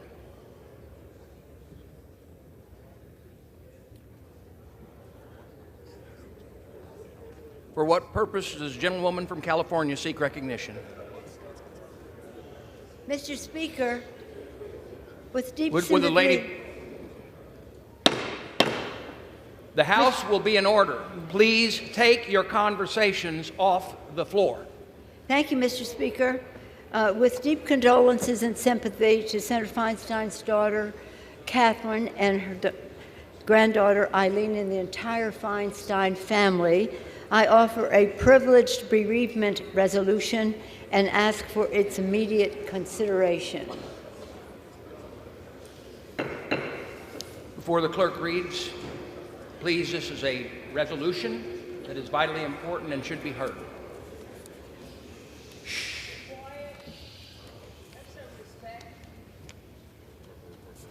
The clerk will report the resolution. House Resolution 742, resolved that the House has heard with profound sorrow of the death of the Honorable Diane Goldman Berman Feinstein, a senator from the state of California. Resolved that the clerk communicate these resolutions to the Senate and transmit a copy thereof to the family of the deceased. Resolved that when the House adjourns today, it adjourn as a further mark of respect to the memory of the deceased senator. Without objection, the resolution is agreed to and the motion to reconsider is laid on the table.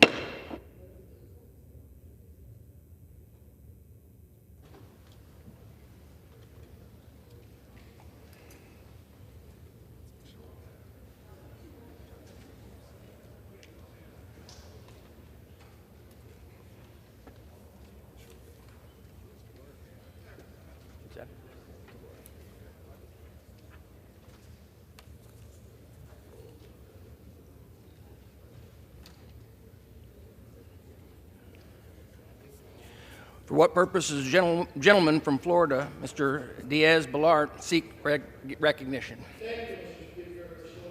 Resolution 741. I call up the bill H.R. 5525 and ask for its immediate consideration in the House. The clerk will report the title of the bill.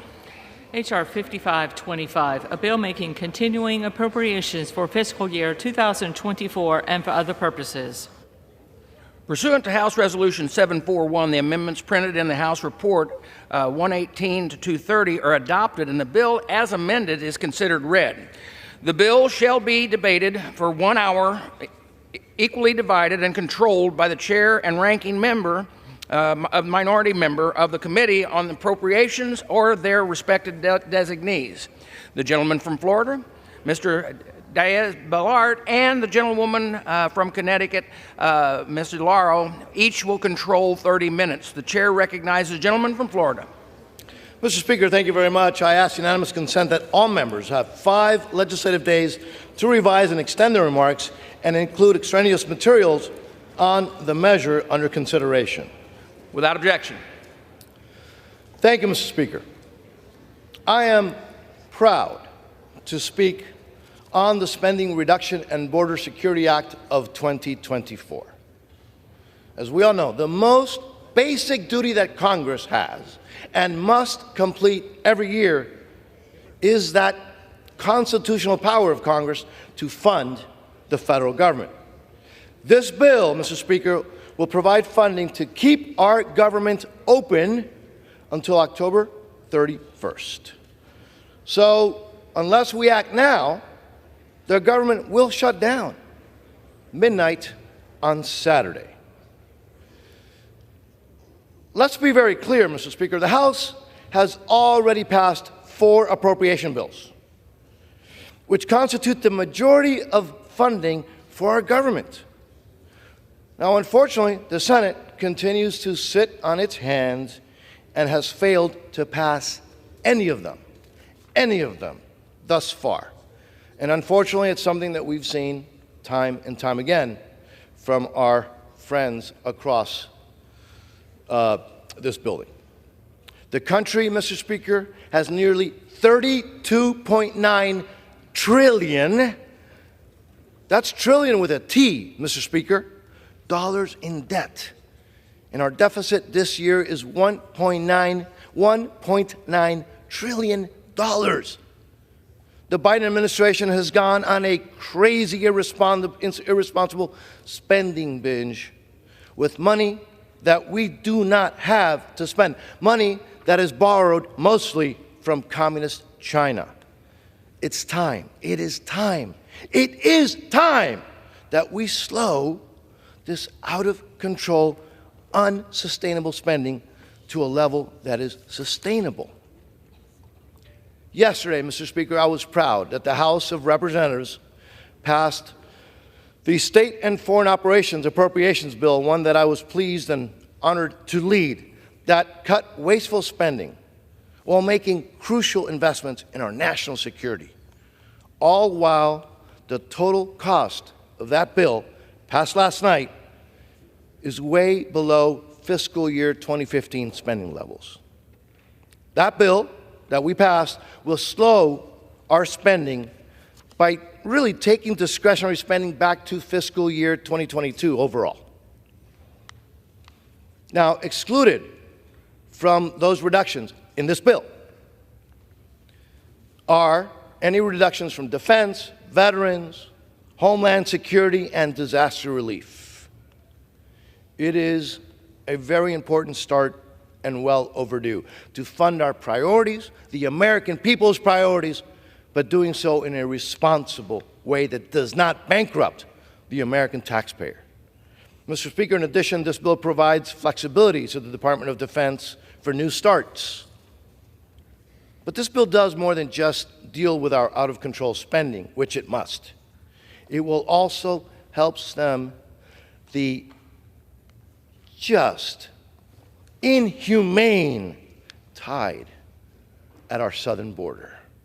Mr. Speaker, our southern border is out of control.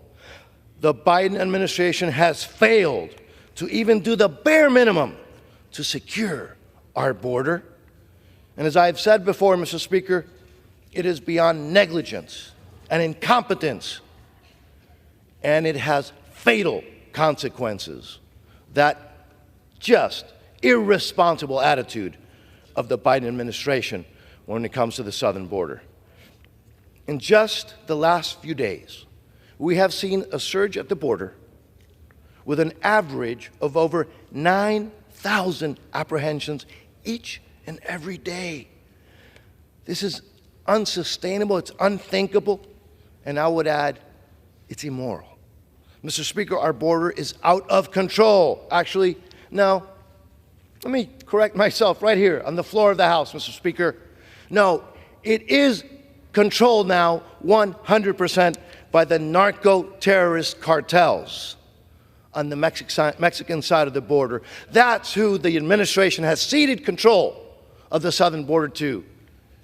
And this crisis is only going to continue to get worse and worse unless we act.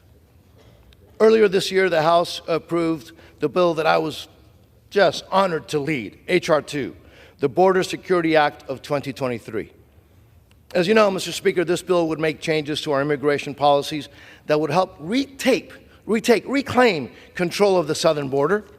And I'm proud to say that the Spending Reduction and Border Security Act of 2024, which I'm speaking about today, includes the Border Security Act of 2023, already passed by this House. This bill provides a solution. This bill that we're discussing now, that I'm mentioning now, provides a solution to keep the government open. This bill keeps the government open, and it restrains the growth of government while giving us an opportunity to continue negotiation on the appropriation bills. So, Mr. Speaker, I urge my colleagues to do the responsible thing, support this bill so that we can send it to the Senate and keep the federal government open. That's what we are dealing with. That's what the vote is about, and I urge all of our colleagues to do the right thing and vote yes on this bill. I reserve the remaining part of my time. The gentleman from Florida reserves. The gentlewoman from Connecticut is recognized. Thank you, Mr. Speaker. I yield myself such time as I may consume. Gentlewoman is recognized. I rise to oppose this continuing resolution. If you cannot agree to the funding levels for 2024 in order to keep government open, you must pass a continuing resolution. A 30% slashing of the federal government only, quote, continues the majority's inability and unwillingness to govern responsibly.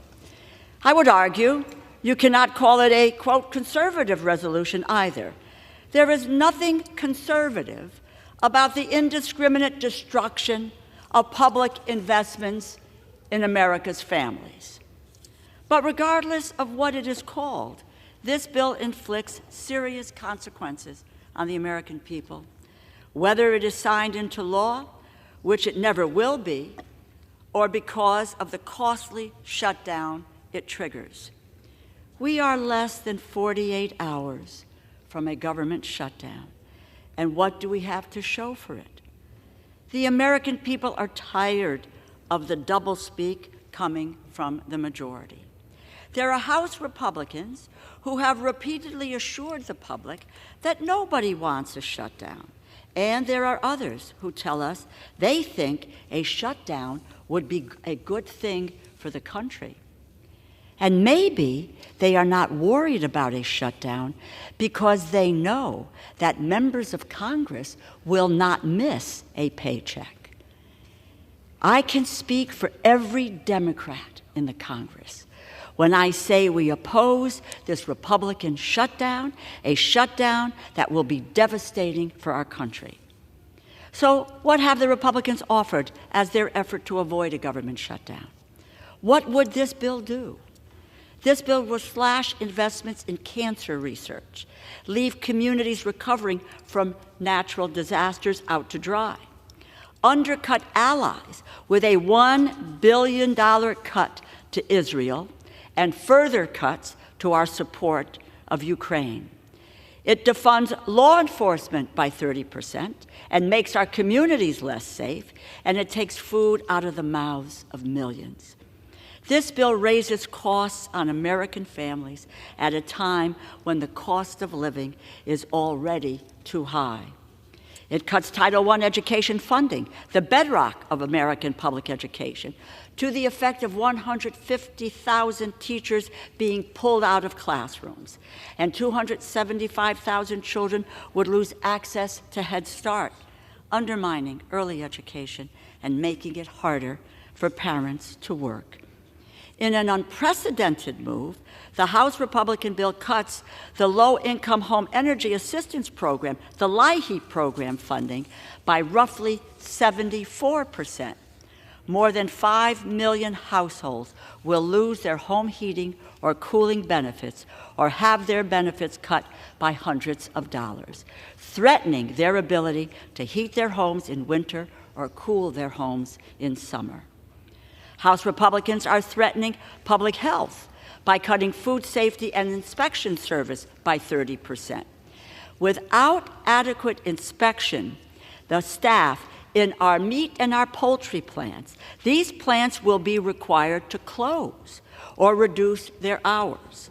It hurts workers' paycheck, it reduces the meat and poultry supply, it raises the cost of food on American families, and risks the consumption of contaminated food. With the cuts in this bill, 400,000 fewer small businesses would be assisted by the Small Business Administration. Entrepreneurial development programs. This would have significant impact on small business owners, especially among veterans, women, and Native American entrepreneurs. This bill has no future. At best, it is dead on arrival in the Senate and would never be signed by the President of the United States.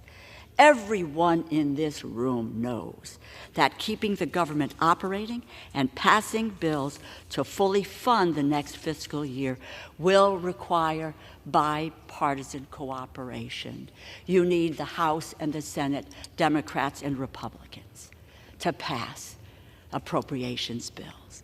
Yet, House Republicans are refusing to work with and negotiate with Democrats. This is a pointless charade with grave consequences for the American people. House Democrats are ready to work. We were ready in the spring. We were ready last week. We are ready this weekend. We are ready today, tomorrow, and every day to work in good faith with our colleagues on the other side of the aisle to meet the needs of the American people. Let's get to work, serious work. Thank you, and I reserve the balance of my time. The gentleman from Connecticut reserves. The gentleman from Florida is recognized. Mr. Speaker, let's be very clear. We're going to know shortly who wants to shut down the government and who wants to keep it open, because we're going to have a vote. And this, in front of us today, this resolution is to keep the government open. So I know there's going to be a lot of talk, but we're going to have a vote.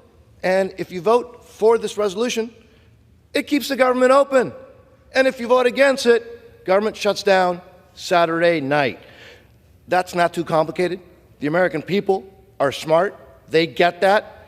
So, of all the talk that we can hear, we will know on that vote. If you vote for this resolution, you're voting to keep the government open. If you vote against it, well, you're voting to shut it down. I now would like to yield 2 minutes to the distinguished chairman of the Committee of Natural Resources, Mr. Westerman, again for 2 minutes. The gentleman is recognized for 2 minutes. Mr. Speaker, we've all heard that life is about making choices. Serving in Congress requires making big choices on a big stage that are forever chronicled in our votes. Take out all the rhetoric and all the policy disagreements, and at the end of this debate, every member of the House will have a choice to make and a vote to cast.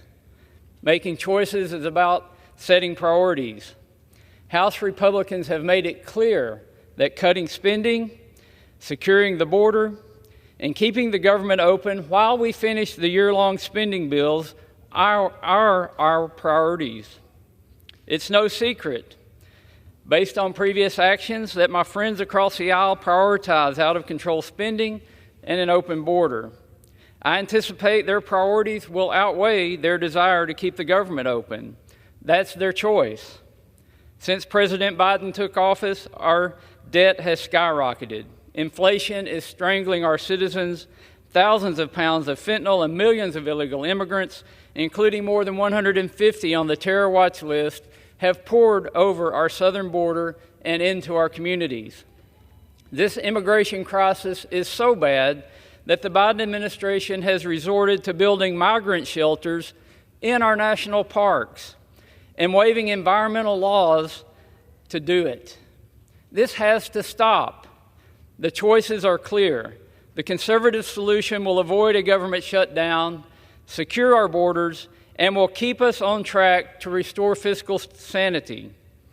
A vote against this bill, let me be clear, a vote against this bill is a vote to continue down the path of out-of-control spending, to keep our borders open, and to shut down the government. I've made my choice to vote yes, and I encourage others to do the same, and I yield back. The gentleman yields back. The gentleman from Florida reserves. I reserve. Thank you, Mr. The gentlewoman from Connecticut is recognized. I'll just take 1 second to tell the gentleman from Arkansas that with this bill, you will cut 1,460 teachers from your district, and almost 46,000 households will be terminated with their low-income energy assistance benefits. With that, let me yield 2 minutes to the gentlewoman from Florida, the distinguished ranking member of the Military Construction and Veterans Affairs Subcommittee, Ms. Wasserman Schultz. How long? 2 minutes, I'm sorry. The gentlewoman is recognized for 2 minutes. I thank the gentlewoman for yielding. Thank you, Mr. Speaker. And I rise in opposition to this so-called CR, which is a MAGA gift basket to far-right extremists. Let's first address the reality. The gutting cuts in this bill Do not continue current funding like we've historically done in continuing resolutions. Instead, this so-called CR slashes cancer and Alzheimer's research, defunds the police, undercuts allies like Israel and Ukraine.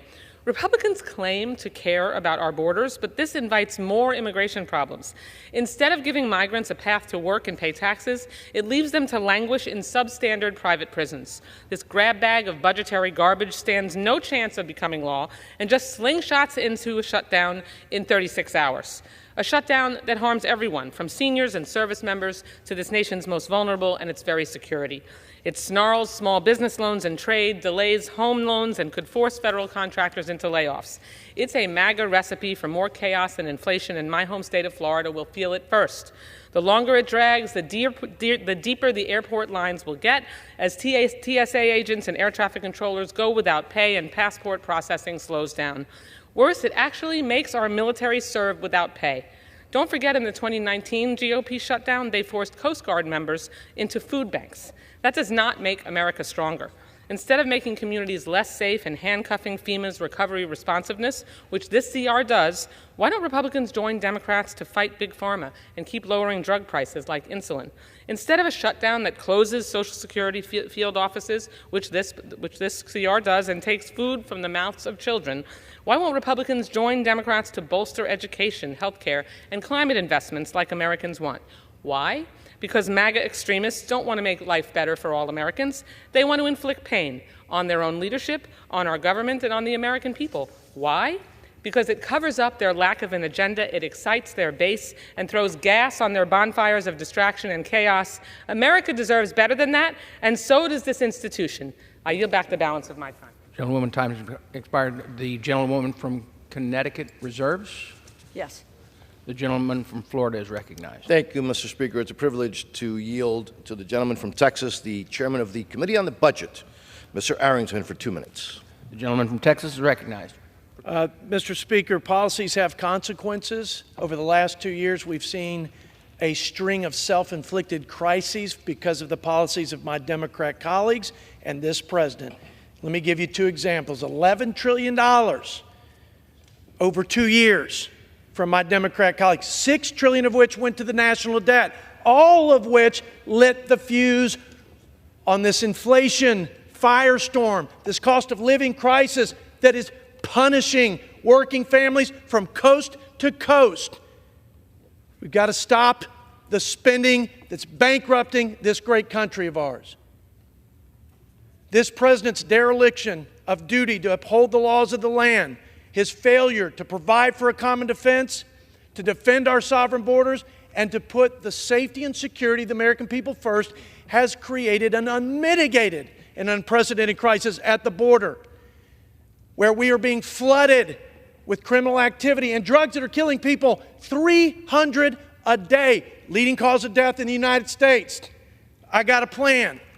We have a plan. And my Democrat colleagues are going to have to respond to that. We're going to fund the government, keep it open.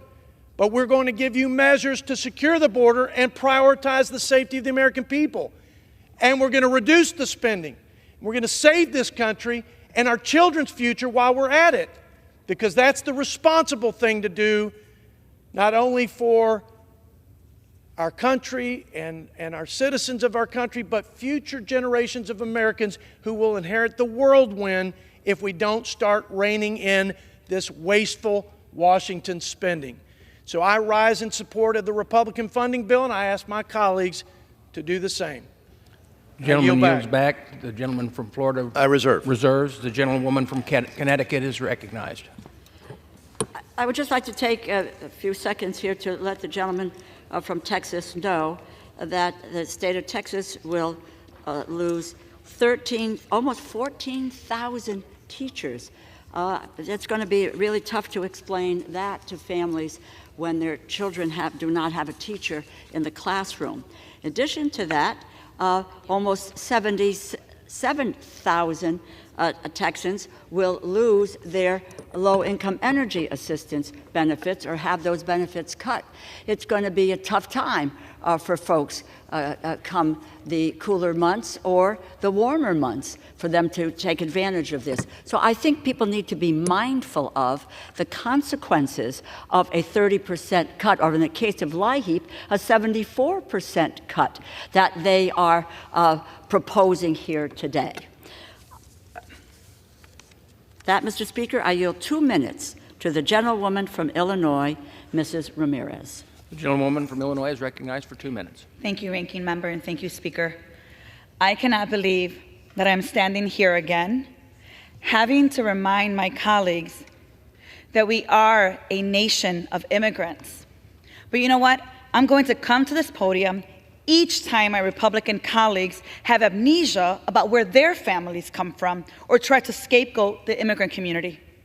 Introducing a continuing resolution that cuts services and deports unaccompanied children, ending asylum and jailing families, betrays a truth about my colleagues. They are more willing to scapegoat and sacrifice the well-being of immigrants, children that they say they care so much, babies that they say they care so much about, veterans, the elderly, and people experiencing poverty, that they are to do the hard work of owning up to their failures, their hypocrisy, their ineffective leadership.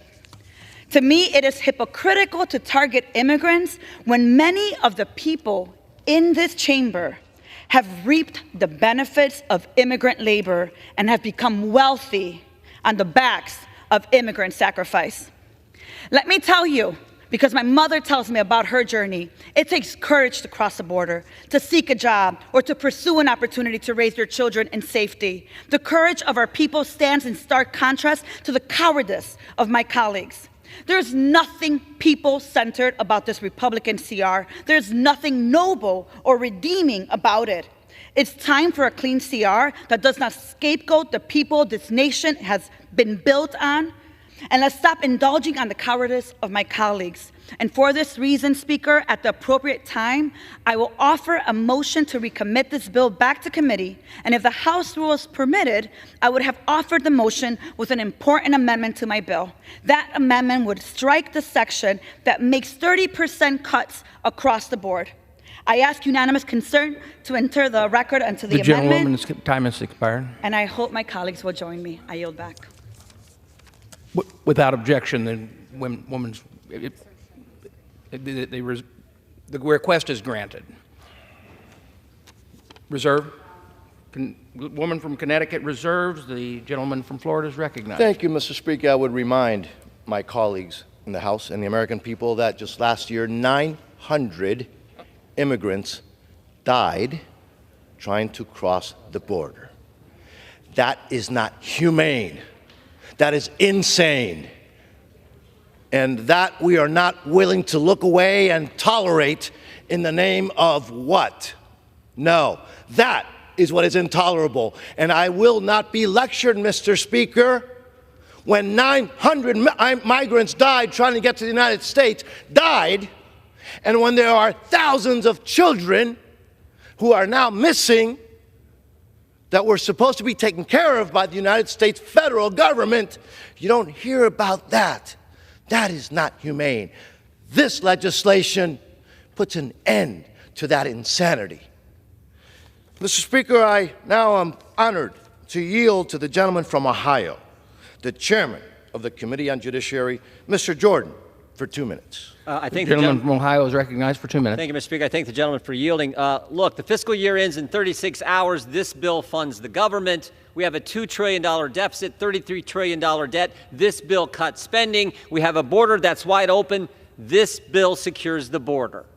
3 simple, common sense things. But the most important of those 3 is the one that Mr. Diaz-Balart was just talking about, the border situation. 2021 was the highest number on record for illegal migrants entering the year. Highest year on record until 2022. And that was the highest year on record until this year. That's how bad this is.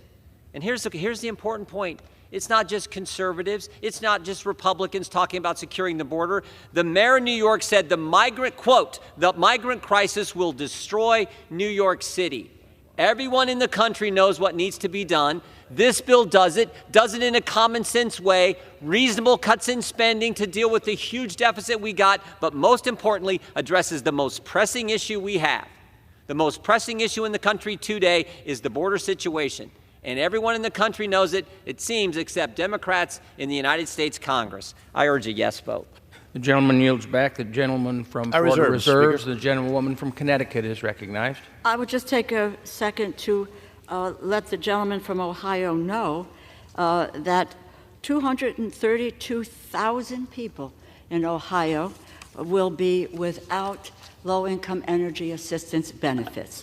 And further, there will be 5,500 teachers who will be pulled out of classrooms, and the families in both instances will suffer while the gentleman talks about issues that are not truly affecting what is happening in the everyday lives of the people that he represents. And with that, let me yield to 2 minutes to the gentlewoman from Texas, Ms. Jackson Lee. The gentlewoman from Texas is recognized for 2 minutes.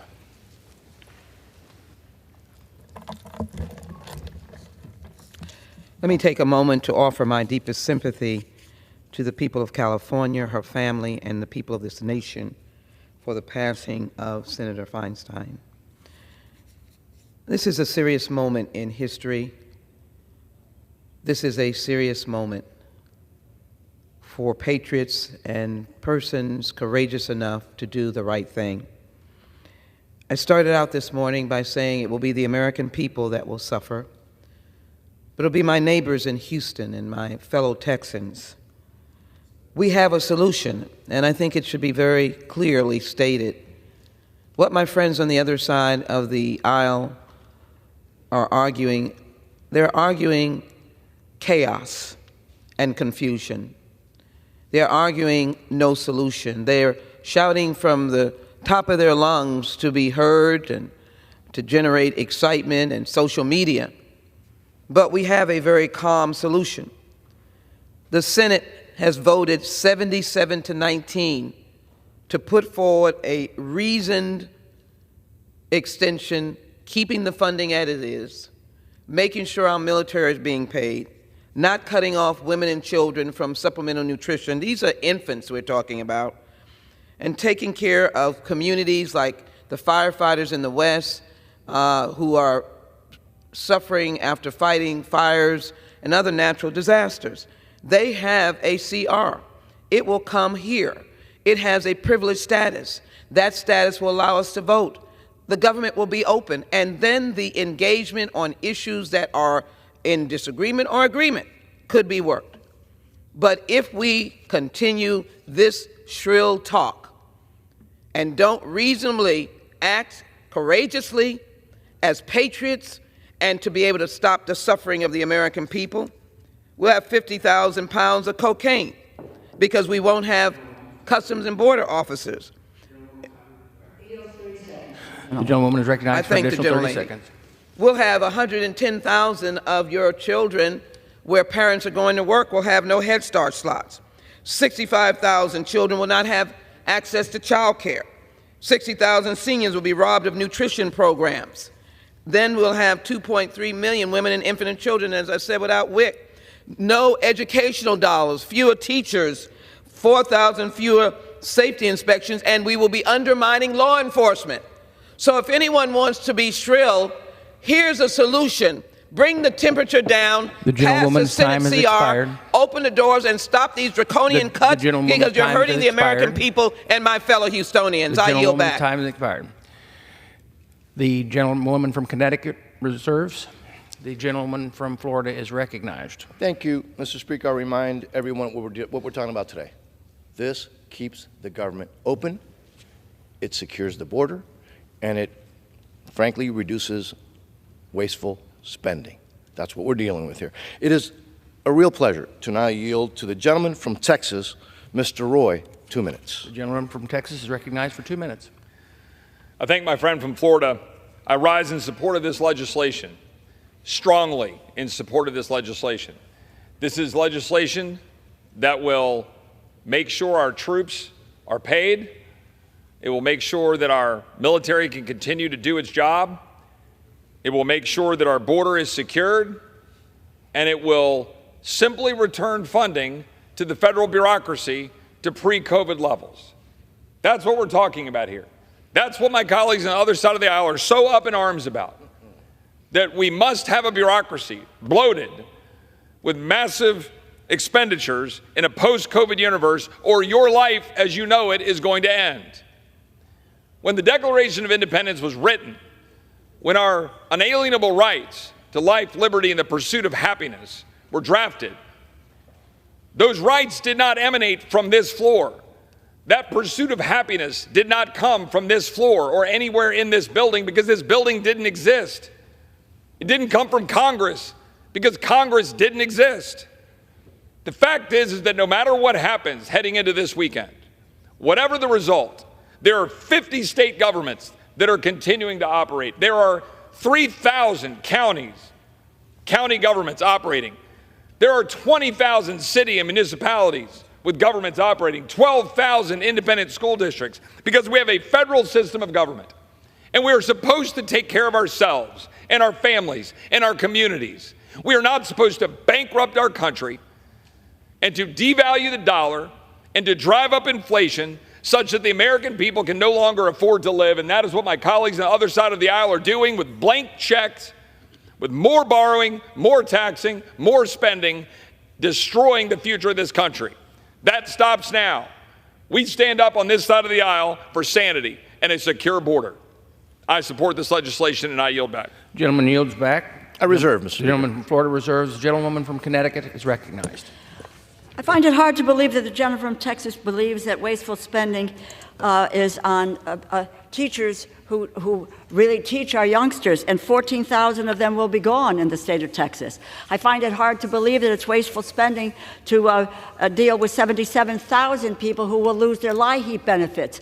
Is that wasteful spending for people to have either heat or cooled, or kids being taught in school?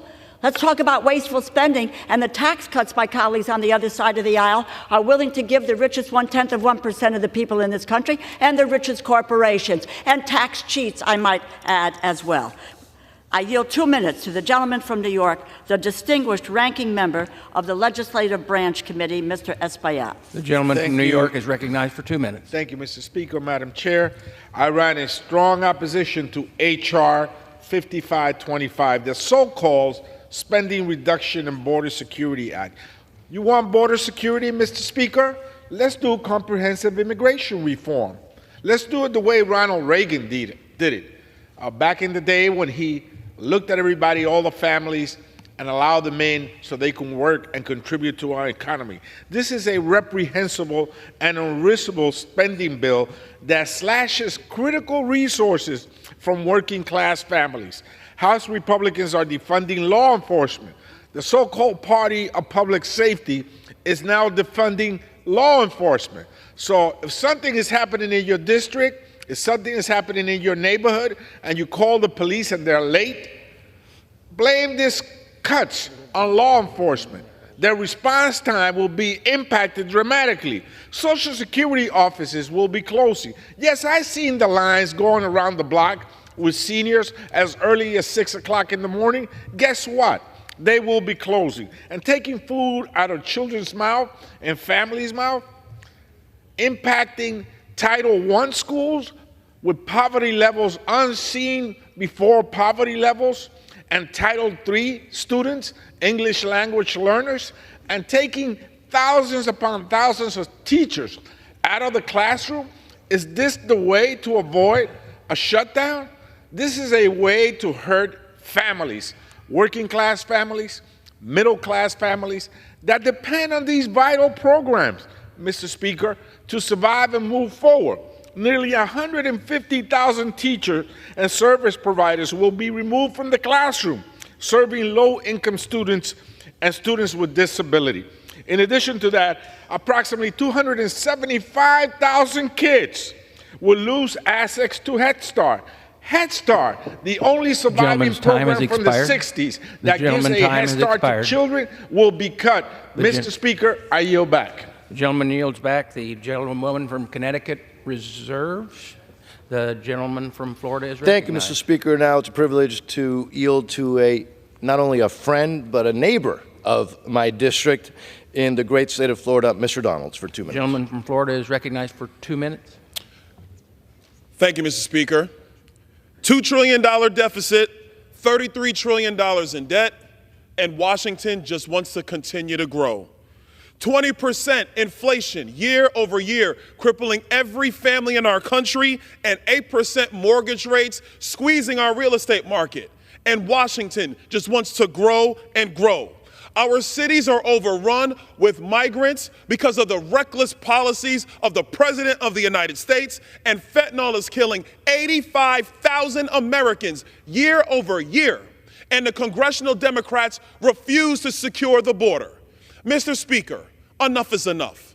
This bill does one very important thing, really two very important things. Number one, it returns our government back to pre-COVID spending levels of 2019. COVID-19 is over. Why can't our government live within its means? Our people have to live within their means. Our government should as well. I remember when there was a baby formula shortage and mothers couldn't get food for their infants. Joe Biden was nowhere. Congressional Democrats were nowhere. All they said was spend more money while the problems persisted. When they're building shelters and parks in New York City to house migrants, congressional Democrats say there's no issue at the border, even though everybody sees the problems that exist. This is the time to secure the border of our nation and to cut wasteless spending in our government. If we're going to have a society and a government worthy of the people that we serve, Washington has to do something that Washington never seems to want to do, America: restrain itself. We have a fundamental obligation to secure this nation and to secure the people that we all serve. Coming out here talking about what's going to happen with WIC is not going to solve the problem. Talking about the fiscal health of this nation is going to solve the problem. Our national debt has been downgraded twice now. The Democrats want to spend more money. Support this measure. I yield back. Gentleman yields back. The gentleman from Florida reserves. I reserve, Mr. Speaker. The gentlewoman from Connecticut is recognized. To both the gentlemen of Florida, 8,500 teachers gone. Think about the kids who are going to school and there's no teacher for them. Think about folks who need to heat or cool their homes. We're looking at 36,000 households that will be without those benefits. Do they really care about those folks?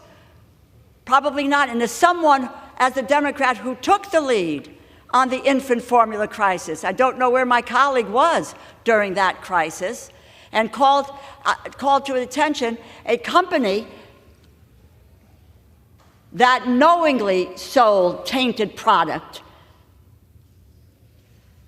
and wound up killing 3 or 4 people. I don't know where he was during that effort. I know where I was, and I know where the administration was.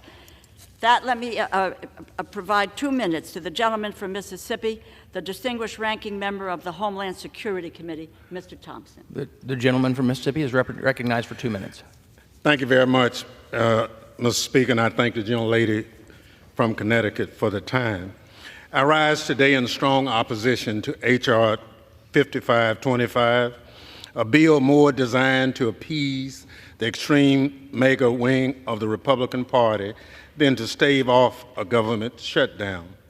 With just hours remaining before our nation is thrust into an unnecessary shutdown, the House is being forced to waste time on a measure that would impose draconian cuts to vital federal programs and compel the enactment of H.R. 2, the Child Deportation Act. When we considered H.R. 2 in May, I called it a cruel, extreme, unworkable immigration and border security measure. Time has not been kind to the bill. It still would wreck our economy, cripple our ports of entry, destroy the asylum system, criminalize visa overstays, force unaccompanied children into dangerous situations, jail families and children indefinitely, and on top of all that, worsen conditions at the border. The Child Deportation Act would upend CBP's ability to process migrants at ports of entry and bar funding to humanitarian organizations that provide shelter, transportation, and legal assistance to children and families fleeing horrific conditions. Moreover, it does nothing to stem the deadly flow of fentanyl into the United States. The Senate will not take up H.R. 5525, and it will never go to the President's desk. The House must come together today and stop coddling extreme mega members looking to get former President Trump's failed, illegal, and immoral policies enacted into law. I urge my colleagues to join me in defeating H.R. 5525 and call upon the Speaker to have the House consider time has expired. the Senate's bipartisan continuing Gentleman's time has resolution. expired. The gentleman yields back. The gentlewoman reserves. Reserves. And the gentleman from Florida is recognized. Thank you, Mr. Speaker. It's a privilege now to yield to the gentleman from Arizona, whose life story symbolizes what the American dream is all about. A member of the Appropriations Committee, Mr. Ciscomani, for 2 minutes. The gentleman from Arizona is recognized for 2 minutes. I want to thank my friend Mario Diaz-Balart for yielding. Thank you, sir. We are living in a border crisis, the worst one that we've ever seen. The numbers say it. What used to be biannual numbers are now monthly and even weekly numbers. There's no denying where we are. And the Tucson sector, which is where I live, is seeing the worst of this, Mr. Speaker. We are at home seeing street releases now. Just last week alone, 11,000 apprehensions. And during this month, about 40,000. These are, again, annual numbers in the past, and now they are what we consider almost on weekly basis. Now, I live on a county that's on the border, and we are seeing it firsthand. I know exactly how life is there. As Mario Diaz-Balart, my good friend from Florida, mentioned, I'm an immigrant myself. I know the journey. I became a U.S. citizen in 2006 and became a U.S. congressman in 2022, 16 years later. I know this country is a country of opportunity, and I get why people want to come here. However, this administration has allowed the cartels to run amok and handle the border and abuse people as they're trying to do so. Our local communities are suffering because of that. They are the ones carrying the burden. We have a cry for help from both sides of the aisle. I hear from mayors that are Democrats, mayors that are Republicans. Doesn't matter the party. They are all being impacted the same way. And this administration has not prioritized this crisis. And I have to tell you, living on the border, I understand what I call the three buckets. We can talk about immigration, we can talk about trade and commerce, and we can talk about security. And all three are suffering right now because of the lack of attention on this issue. And it's also a humanitarian problem. When this administration has lost track of 85,000 minors, it's nothing short than the humanitarian crisis as well. And not even that will make him wake up to this. This is the worst time to be on the verge of a shutdown in less than 48 hours. We cannot shut down. We have to do what we can to protect our border and keep our government funded. And with that, I yield back. Thank you. Gentleman yields back. The gentleman from Florida. Yes. May I inquire, sir, how much time is remaining? That's 10 minutes. Thank you. And the gentlewoman, half. Thank you. I would reserve now. Gentleman reserves. The gentlewoman from Connecticut is recognized. Let me remind the gentleman from Arizona that there will be 6,300 households in Arizona who will be without the low-income energy assistance benefits. And these are not numbers. These are people and what's happening in their lives and how we are making it more difficult at a time when there's serious inflation, when there is, in fact, a high cost of living. My colleagues on the other side of the aisle are only adding and increasing to that high cost of living. I might also remind the gentleman from Arizona that we are looking at about 2,800 teachers. Now, again, these are just not a number. Children go to school. If there is no teacher to teach them, what is the result? What happens to parents when they find out that there are teachers gone? And now there is a teaching shortage. This will make it even worse. That is the result of the cuts that my colleagues on the other side of the aisle want to make. It's there, it's in black and white. You can't make up the numbers. With that, I'm proud to be able to yield 2 minutes to the gentlewoman from Michigan, Ms. Tlaib. The gentlewoman from Michigan is recognized for 2 minutes. Thank you so much, Ranking Member DeLauro. There are human beings behind every single number that we talk about, but folks want to debate policy and different kinds of extremist agenda items when they're in charge. They can have committee hearings, deal with it separately. But right now, we are literally hours away from direct impact on children and families, and even the federal workers, many of which are living paycheck by paycheck. A government shutdown will harm the American people. That should be at the center of the urgency that needs to be met in this chamber as we move forward. I know in Michigan, I'm going to see 207,000 women and children to lose WIC program that provides nutrition assistance, and literally 120,000 of them are directly children. I still remember, Mr. Chair, in 2019, there was a shutdown for 35 days. Colleagues were wondering why the federal workers were in food bank lines. Why can't they get loans, one of them said. What are you talking about? These are federal workers that you're expecting for a whole month who are living, majority Americans, not just federal employees, are living paycheck by paycheck. And you're expecting them to pay their rent, get food on the table, all the utilities which continue to go up, but hey, let's go ahead and cut LAHEAP by 75%. Republicans' priorities in this chamber is clear: starve, evict families living in poverty, and cut people from essential services. But they don't care. You don't care because they're going to continue to get paid. Y'all are going to continue to get paid while your residents are being impacted. And if I hear one more time you lying to the American people and saying that federal employees are going to get paid, they're not. They're going to be forced to work with no pay, especially those on military bases, especially those that, again, are on the front lines that cannot just sit at home while you all fight amongst each other.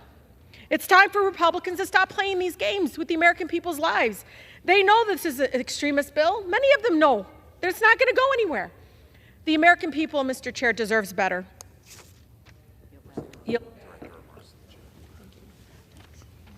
Gentlewoman yields back. Members are reminded to direct your remarks to the chair. Gentlewoman from Connecticut reserves. The gentleman from Florida is recognized. Thank you, Mr. Speaker. I would now like to yield to the gentleman from Texas, Mr. Pfluger, for 1 minute. The gentleman from Texas is recognized for 1 minute. I thank the chair. Thank you. I rise in strong support of House Republicans' plan to cut spending, to keep the government open, and to shut down the border. The president has failed Americans. He's failed Texans. He's failed us by not securing our border. 7.5 million illegal immigrants, 150 people just this year who matched the terror watch list, 13,000 criminals, 100,000 plus fentanyl poisoning deaths. It's unacceptable. Enough is enough. This plan, which would also include H.R. 2, the most secure border act in decades, puts the president on notice. Now is the time. This is the most important border security vote in 20 years. This vote right here not only cuts spending, but it shuts down the border and the disaster, the chaos, and the unacceptable level of death that our president has caused. This bill deserves our attention. I urge my colleagues to cut the spending, to keep the government open, and to shut down the border, and I yield back.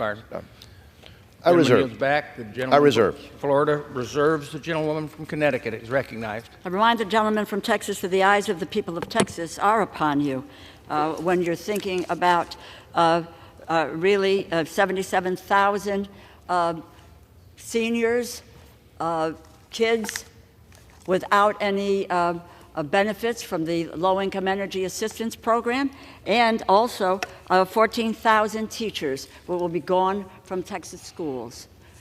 With that, let me yield 1.5 minutes to the gentlewoman from New York, Ms. Clark. The gentlewoman from New York is recognized for 1.5 minutes.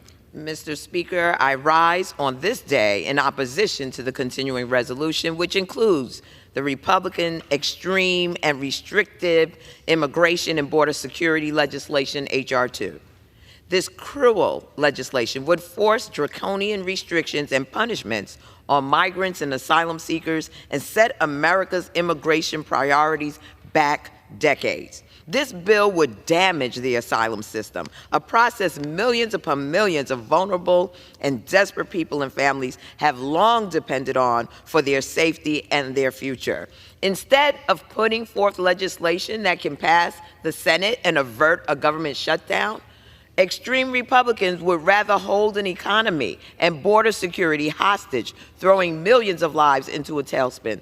Let's be clear, any bill that would allow vulnerable migrant children to be inhumanely detained by Border Patrol for up to a month, to be ripped from their families and locked up from the world is unacceptable, and it is fundamentally un-American.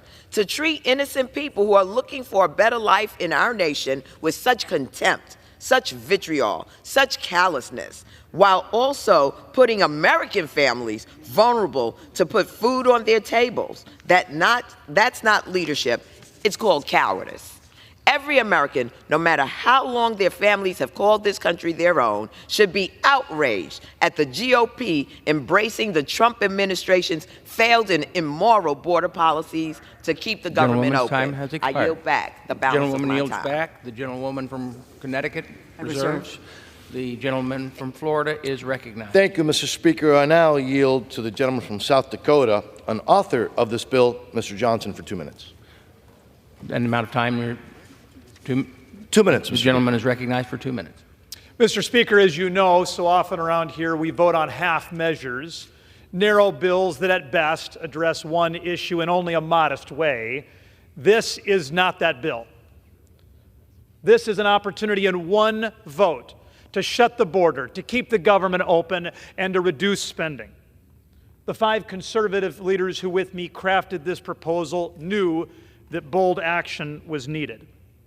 Crisis 1, we're $33 trillion in debt. That is pushing us toward insolvency.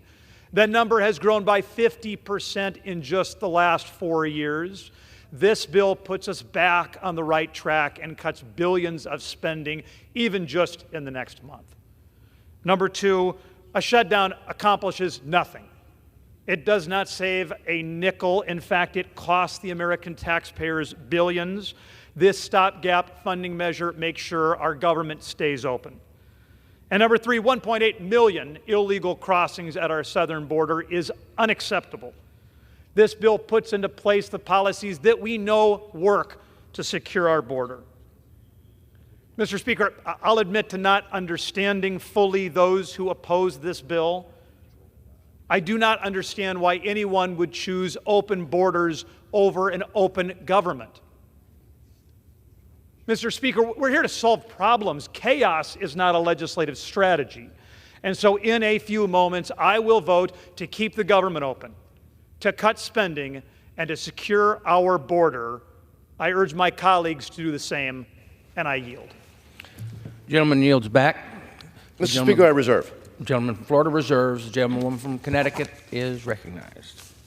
It's almost laughable to think about chaos. I think the majority has demonstrated overwhelmingly in the last several days, but the last several months, that an unwillingness to govern, an inability to govern, and chaos, general chaos here. And it's interesting, the gentleman from South Dakota, where last I understood, a little bit like the Northeast in New England, where it gets cold.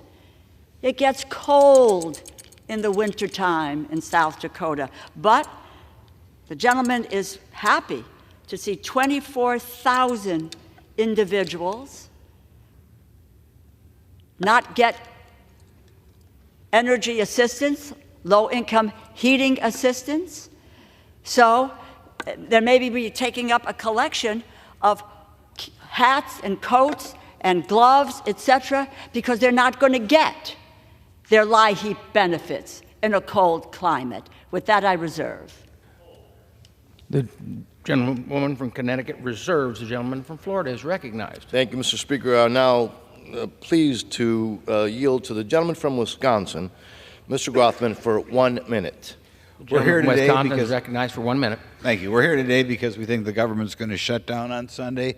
That's because there's supposed to be 12 separate bills that comprise our budget that were supposed to be passed by now. We have passed the four most important. Unfortunately, the Senate has not passed any, so we have to move forward from here. We don't know what the shutdown means. I hope the press is on the ball and pays careful attention. If anything is shut down, that President Trump did not shut down a few years ago, right? There's a lot of flexibility for presidents to show whether they're compassionate or not. If there's anything shut down that President Trump doesn't shut down, it's something we have to talk about. Now let's look at the problems we have in this country right now. Two big problems are what's going on at the border. We used to have about 10,000 people a month cross the border. We're now over 200,000. We are addressing it. The American public is tired of paying more taxes and spending money and seeing an open border every night. That's one of the reasons why we have to pass the bill. The other reason is we have to make a little bit of dent on the out-of-control spending. In any event, I urge my colleagues to vote yes on H.R. 5525. The gentleman from Florida reserves. The gentlewoman from Connecticut is recognized. I just want to let the gentleman from Wisconsin know 195,000 people are households. It says households, not people. Households are beneficiaries of the LIHEAP program. They will be jettisoned from that program. If you think it's cold in this chamber, head to Wisconsin and you'll know how cold it is in the wintertime. Think twice about whether or not you will vote to cut 195,000 people's benefits. I reserve. The gentlewoman reserves. The gentleman from Florida is recognized. Thank you very much, Mr. Speaker. Now I would like to yield to the distinguished gentleman from Georgia, Mr. Scott, for 1 minute. The gentleman is recognized. Thank you, Mr. Chairman. I thought I would go ahead and respond because I know as soon as I sit down, the gentlelady from Connecticut is going to talk about the school teachers in Georgia, which my sister is one of them, and she gets her check from the county, in case you didn't know it, and it kind of bothers me that you seem to think that they get the check from the federal government. They actually get paid by the county, as do our sheriff's deputies. But how did we get here? Now, I've heard the left talk about the chaos caucus that we have, candidly, as Republicans, and what gives them the power. Well, it only takes 5 of them to create a disruption. And how do 5 get the power? The 5 in our party get the power because the 212 of you on the Democratic side are going to vote with them to shut down the government. Now, a continuing resolution is a 30-day piece of legislation that I will admit is not perfect. But it is better than a shutdown or the chaos that comes with a shutdown. And the idea that we as Republicans and the American citizens have to eat a $2 trillion deficit or else you're going to shut down the government is absolutely ridiculous. We're not at war, we're not in a recession, and we're in no health emergency. Show a little responsibility. The gentleman's time has expired. Mr. Speaker, I would reserve at this moment. The gentleman reserves. I would remind members, please direct your remarks to the chair. The gentlelady from Connecticut is recognized. I reserve. The gentlelady reserves. The gentleman from Florida is recognized. Thank you, Mr. Speaker. It's a pleasure to yield to the gentlewoman from New York, Ms. Maliotokis. For how much time? I'm sorry, for 1 minute, Mr. Speaker. The gentlelady from New York is recognized for 1 minute. Thank you. I hope the American people are listening right now that the Democrats would rather shut down the government than end an unsustainable and unsafe border crisis that has flooded our streets with fentanyl, an unsustainable flow of illegal immigrants, destroying New York City, as Mayor Adams says, and only enriching the drug cartels. This bill is common sense and everyone should support it. It does 3 things that the American people want. It avoids a shutdown. It cuts excessive wasteful spending that has led us to a $33 trillion debt, and it secures our border. It stops an unsustainable and unsafe crisis. I urge my colleagues to put tax-paying, hardworking American citizens and their safety first. Heard my colleague from New York City say that this was cruel, that we want to secure our borders. You know what's cruel? In New York City yesterday at one of the migrant shelters, a 7-year-old girl was sexually abused. You know what's cruel? That somebody was stabbed at the Roosevelt shelter in Manhattan. The fact that there are dozens of crimes being committed and our mayor and you guys are doing nothing about it. The gentlelady's time has expired. Mr. Speaker, I would actually like to inquire how much time is remaining. The gentleman has 4 1/4 minutes. And the gentlewoman from Connecticut has 3.5. Thank you, sir. I would reserve. Gentleman reserves. The gentlelady from Connecticut is recognized. I find it unbelievable that the gentlewoman from New York would support a bill that cuts $1 billion from our ally in the Middle East, and that's from Israel. I reserve. The gentlelady reserves. The gentleman from Florida is recognized. How much time? Thank you, Mr. Speaker. I'd like to now yield to the gentleman from Arkansas for 1 minute. The gentleman from Arkansas is recognized for 1 minute. I thank the Speaker and I thank the chairman from Florida. This is an important day, Mr. Speaker. This Congress needs to come together to go back and get our spending under control and also get our border under control. Both are of concern to the American people. We hear about it in our offices every day. Spending's unsustainable. But 200,000 people a month coming across the border and living in this country illegally is also unsustainable. This bill is a product of hard work for weeks to give us time to complete our appropriations work, negotiate with the Senate, while at the same time reducing spending that's been in an avalanche of out-of-control spending for the last 2 years, and secure our border. I stand in support of it, and I urge my colleagues to support it. I yield back. The gentleman yields back. The gentleman from Florida is recognized. I reserve, Mr. Speaker. Gentleman from Florida reserves. The gentlelady from Connecticut is recognized. I reserve. Gentlelady reserves. The gentleman from Florida is recognized. Mr. Speaker, now I'd like to yield 1.5 minutes to the gentleman from New York, Mr. Molinaro. The gentleman from New York is recognized for 1.5 minutes. Thank you, Mr. Speaker. After pouring trillions of dollars into the American economy, after ignoring the crisis at our southern border, after closing schools and forcing kids to learn from home, after denying life-affirming services to young people with disabilities, we have been lectured to about how great these last 2 years have been for the American people. We have in this very moment the ability to avert a government shutdown, and at the same time to finally take some responsibility for reckless, wasteful federal spending.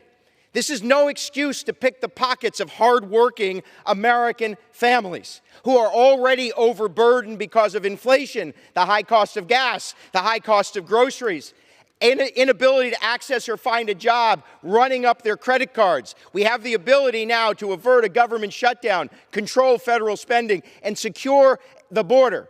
An open border that is taking too many American children's lives because of fentanyl and destroying communities all across this country. The mayor of New York saying the president has ignored his call, and that inaction at the border is destroying the city of New York. We have in this very moment the ability to avert a shutdown, respect American taxpayers, and secure the American borders. And with that, I yield back. Gentleman yields back. The gentleman from Florida is recognized. Thank you, Mr. Speaker. I would just like to inquire to the ranking member of the Full Appropriations Committee if she has any further speakers. No, I don't, and so I yield to you to close. What's that? Mr. Speaker, I reserve. Gentleman from Florida reserves. The gentlelady from Connecticut is recognized for the purpose of closing. What we're looking here is at a piece of legislation that makes a 30% cut in programs that have a serious effect on the lives of the people in this country. Let me just lay out some of them, because these have not been talked about so far. The National Institutes of Health will be cut. There would be a reduction of 7,000 research grants. I'm a cancer survivor. I think we have people in this chamber on both sides of the aisle who've had a loved one with a cancer diagnosis or Alzheimer's or heart disease, but there's a willingness to cut the National Institutes of Health and thereby cut 7,000 research grants. Let's take a look at our allies. And we speak about Israel and Ukraine, and Israel will receive a $1 billion cut in the funds that the U.S. provides, and we talk about Israel as being our closest ally in the Middle East, People should understand what is in this bill. We defund, not we, my Republican colleagues defund law enforcement, reduces Drug Enforcement Administration agents, federal law enforcement officers, eliminates hundreds of state and local law enforcement, and they talk about crime and they talk about law and order, but there is a willingness to cut the funds in order for us to make our communities safe. Social Security offices, the field offices, would be forced to close down, reduce access to in-person services. People applying for disability benefits will wait additional months for the processing of claims. That is what is in store with this bill if you support it. Wildfire suppression efforts will be hindered. 57% cut, and we know what devastation wildfires have had all over our country. Look at what happened in Maui. Unbelievable that they would talk about a bill and extol a bill that has such devastating repercussions on the people of this country. They slashed the resources for the 988 suicide crisis line, opioid use disorder. They talk about worried about an opioid crisis, but let's cut off the avenue and where people can get treatment and help and potentially save their lives. Education, it is an abomination what they will do to education because they're on a march to eliminate public education in the United States of America. That opportunity that all of our families have said, go to school, get an education so that you can succeed. Rural America? Let's care about rural America, not cutting the loans and grants for farmers and rural communities. They will make it harder for farmers to access loans and grants, to make farm ownership more difficult. They cut rural housing, rural utility, broadband to keep people in touch. And they eliminate health services for rural and underserved families.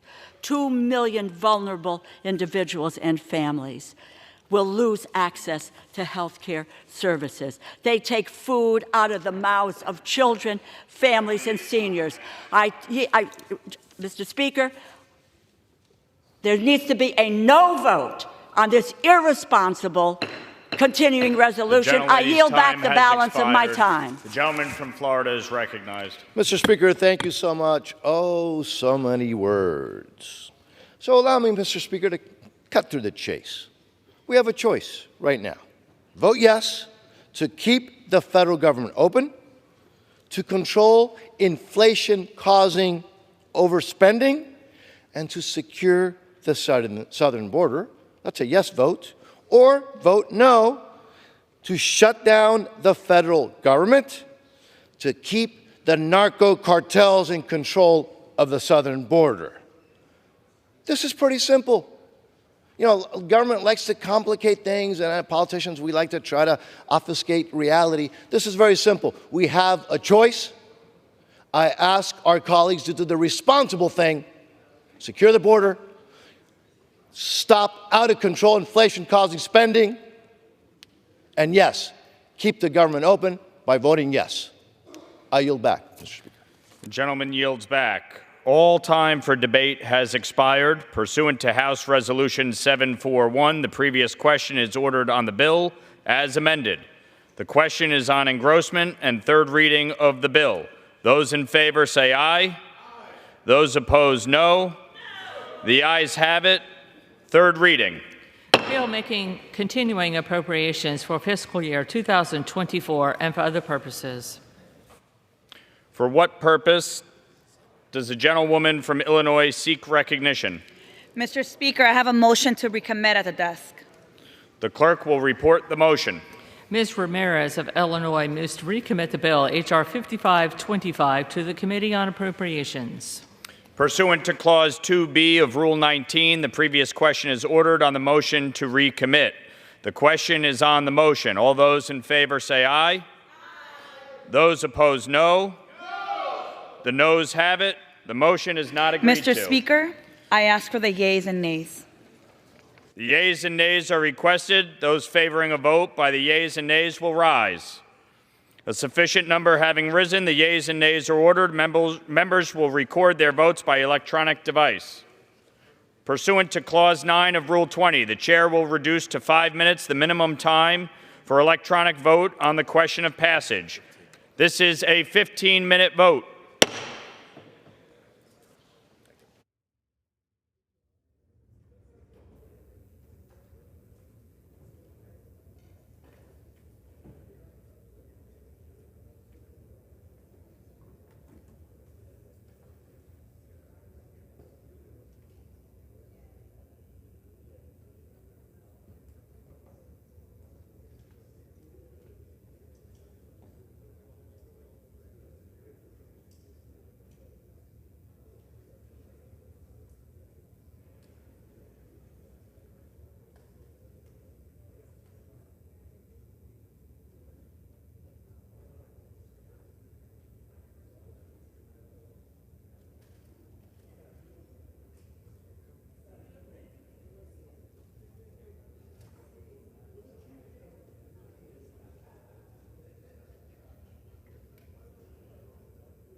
On this vote, the yeas are 210 and the nays are 216. The motion is not adopted. The question is on passage of the bill. Those in favor, please say aye. Those opposed, please say no. The ayes have it. The bill is passed, and without objection, a motion. The gentlelady from Massachusetts, Yeas and nays. Connecticut is recognized. Yeas and nays. The yeas and nays are requested. Those favoring a vote by the yeas and nays will rise. A sufficient number having risen, the yeas and nays are ordered. Members will record their votes by electronic device. 5-minute vote.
members voted? Does any member wish to change a vote?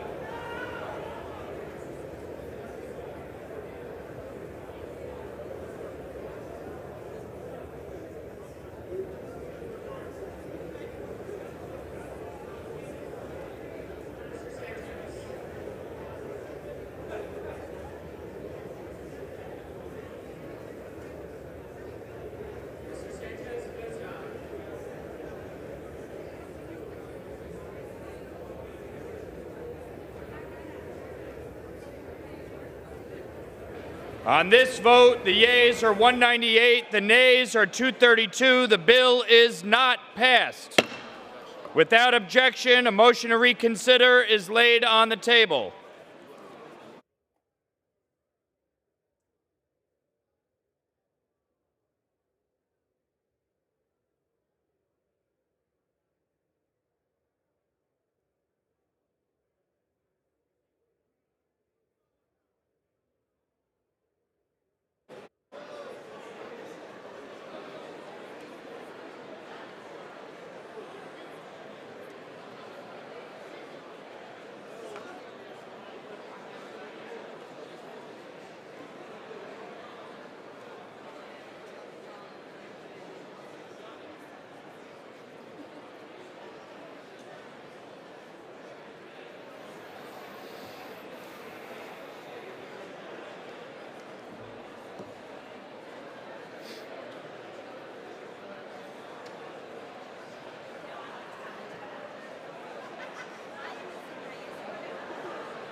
It's already over.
The House will be in order.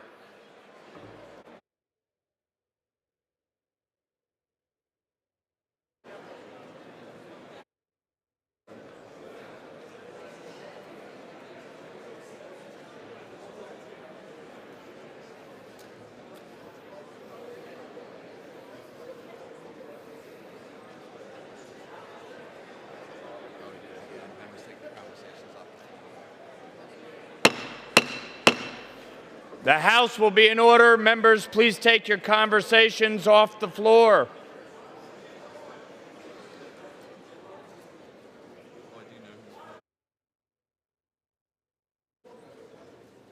You want me to do that? Let's say that first part, please. The chair will now entertain requests for 1-minute speeches.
From what purpose does the gentleman from New Jersey seek recognition?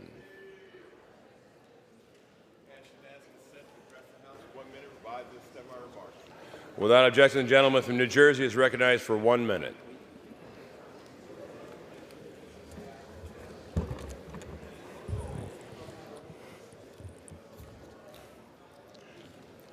Mr. Speaker. House will be in order, please. Thank Take you, your Mr. Speaker. conversations outside, please.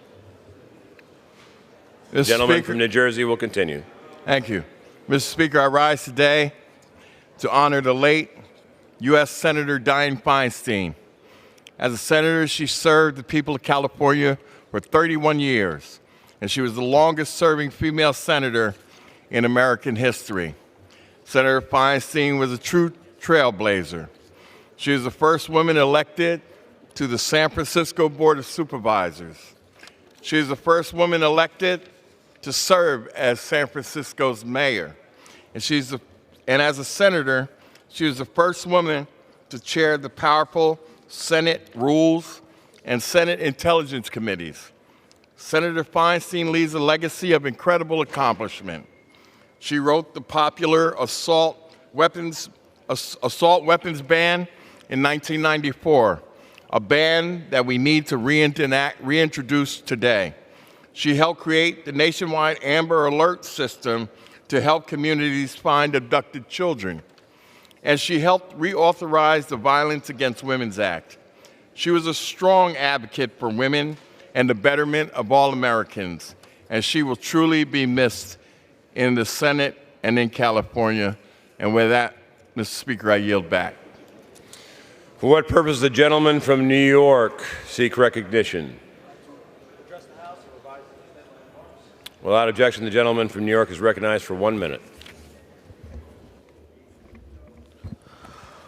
Well, thank you, Mr. Speaker. I rise today in honor of Childhood Cancer Awareness Month. It is being observed through the end of September. During this period of reflection, Americans from coast to coast honor our nation's youngest warriors in their battle against pediatric cancer and recommit themselves to finding a cure to such a terrible disease. One of those young warriors is a 1-year-old, Cooper Graham of Oceanside, New York, who is fighting the good fight at such a young age. Cooper is a tough little guy, always with a smile, and I know that all Long Islanders are standing in solidarity with him in his fight, right along Cooper's parents, Michael and Rachel, as well as his big sister, Riley. During Childhood Cancer Awareness Month, we are all Coop's troops, and we are going to stand with Cooper and all pediatric cancer warriors through thick and thin. Cooper, if you're listening back home, we all remain Coop strong. Mr. Speaker, I yield back. For what purpose does the gentleman from California seek recognition? The gentleman from California is recognized for 1 minute. Mr. Speaker, I rise today to ask why. Why are we, with hours to go before a government shutdown, wasting precious time debating bills that are so extreme, so backwards, that they clearly have no chance of becoming law? Why this week have we spent more time voting on to defund individual salaries of public servants than passing a bill that would prevent millions from going unpaid? Why are we focused on the baseless and bogus impeachment inquiry than the fact that if we do not prevent a shutdown, we will be asking members of our military, our law enforcement officers, our TSA agents, and air traffic controllers all to come to work to protect our nation without a paycheck? The livelihoods of thousands of families in my district are being put at risk, as well as the benefits of millions more. Nutrition benefits, SBA loans, taxpayer assistance, and Social Security services. Mr. Speaker, I ask why, but I also ask when will this chamber get back to governing and get off this fantasy island of budgeting and actually govern? Mr. Speaker, I yield back. For what purpose the gentleman from Georgia seek recognition? Ask unanimous consent to address the House for 1 minute to revise and extend my remarks. Without objection, the gentleman from Georgia is recognized for 1 minute. Mr. Speaker, I rise today in remembrance of William Buck Crosby. He served as an educator of chemistry and biology for 40 years at Risley High School and retired as the interim superintendent of Glenn County Schools. He was a member of the YWCA Foundation Board, where he held the position as first vice president of the Golden Isles Arts and Humanities Association. He was the recipient of many awards in his community, including being inducted into the Benedict College Class of 2023 Athletic Hall of Fame. He was also the first and only African American chairman of the Hospital Authority, and he was the first African American to receive the 10th Bishop of the Diocese of Georgia Bishop's Award. He will be remembered as a teacher, an administrator, a friend to all, and an example for all of us to live up to. I would like to extend my deepest sympathies to his family. Thank you, Mr. Speaker, and I yield back. For what purpose does the gentlewoman from the Commonwealth of Pennsylvania seek recognition? Without objection, the gentlewoman from the Commonwealth of Pennsylvania is recognized for 1 minute. Thank you, Mr. Speaker. Mr. Speaker, Lakeisha Anthony, a Philadelphia native, was an undergraduate track star at Kutztown University in my district. Horrifically, in her freshman year, she was sexually assaulted. Lakeisha was forced to withdraw from her studies to focus on her recovery. She faced crushing student loan debt, and when repayments began, she ultimately defaulted. Heartbreakingly, Lakeisha's story is not uncommon. Many survivors are not afforded enough time, space, or peace to heal. That's why I am reintroducing the Student Loan Deferment for Sex-Based Harassment Survivors Act to provide compassionate, sensible extensions to the student loan repayment policy. This bill would allow survivors of sexual harassment, stalking, or assault to pause student loan payments for up to 3 years so that they can focus on their mental and physical well-being. This pause is practical. Without it, many, like Lakeisha, are unable to return to school because of outstanding loans. But with time to heal, survivors can get a fresh start. Today, Lakeisha is a dedicated advocate in preventing sexual assault and supporting survivors, including she supports this bill. Let her work be our light. Let us pass this legislation. Mr. Speaker, I thank you, and I yield the remainder of my time. For what purpose does the gentleman from California seek recognition? Without objection, the gentleman from California is recognized for 1 minute. Thank you, Mr. Speaker. I rise today to recognize a dear friend, an aviator, a Northern California ag community leader, and an American, Nick Macy. Tragically, Nick received his heavenly wings at the final Reno Air Races just recently, where my son and myself were in attendance. This loss will be felt deeply throughout my district, the Klamath Basin, Siskiyou and Modoc counties, and most especially in Tule Lake. I feel this pain deeply myself. Nick was a friend of myself and my office as we worked closely with him for over a decade trying to resolve a silly bureaucratic issue at his airport. Nick was a friend of myself and my office and to so many. He's a soft-spoken leader. Nick was a preeminent figure in his community. He valued his hometown, his family's history in aviation and the agricultural industries and the rural roots that brought him up. He's the son of a World War II B-24 instructor. He grew to become an expert in many areas of farming, water, crop dusting, fighting fires throughout the basin, and aviation as a 6-time national champion in the T6 Gold class in the 6 Cat Air Racing team. Nick and Macy's flying service were incredibly important to the people in both Siskiyou and Modoc counties. He truly loved his community, his family and friends, do everything within his abilities to ensure their prosperity. Nick indeed was a cornerstone of the ag community up there. He's devoted to his family, his neighbors. One could always count on Nick. My prayers are for his lovely wife, Beth, his children and grandchildren, to all his family and friends, so many that were gathered at the air race. May they feel God's presence in this moment of terrible loss. Nick, Godspeed to you. Thank you for all you were to us. Your legacy will live on in Tule Lake in our hearts. We won't forget you.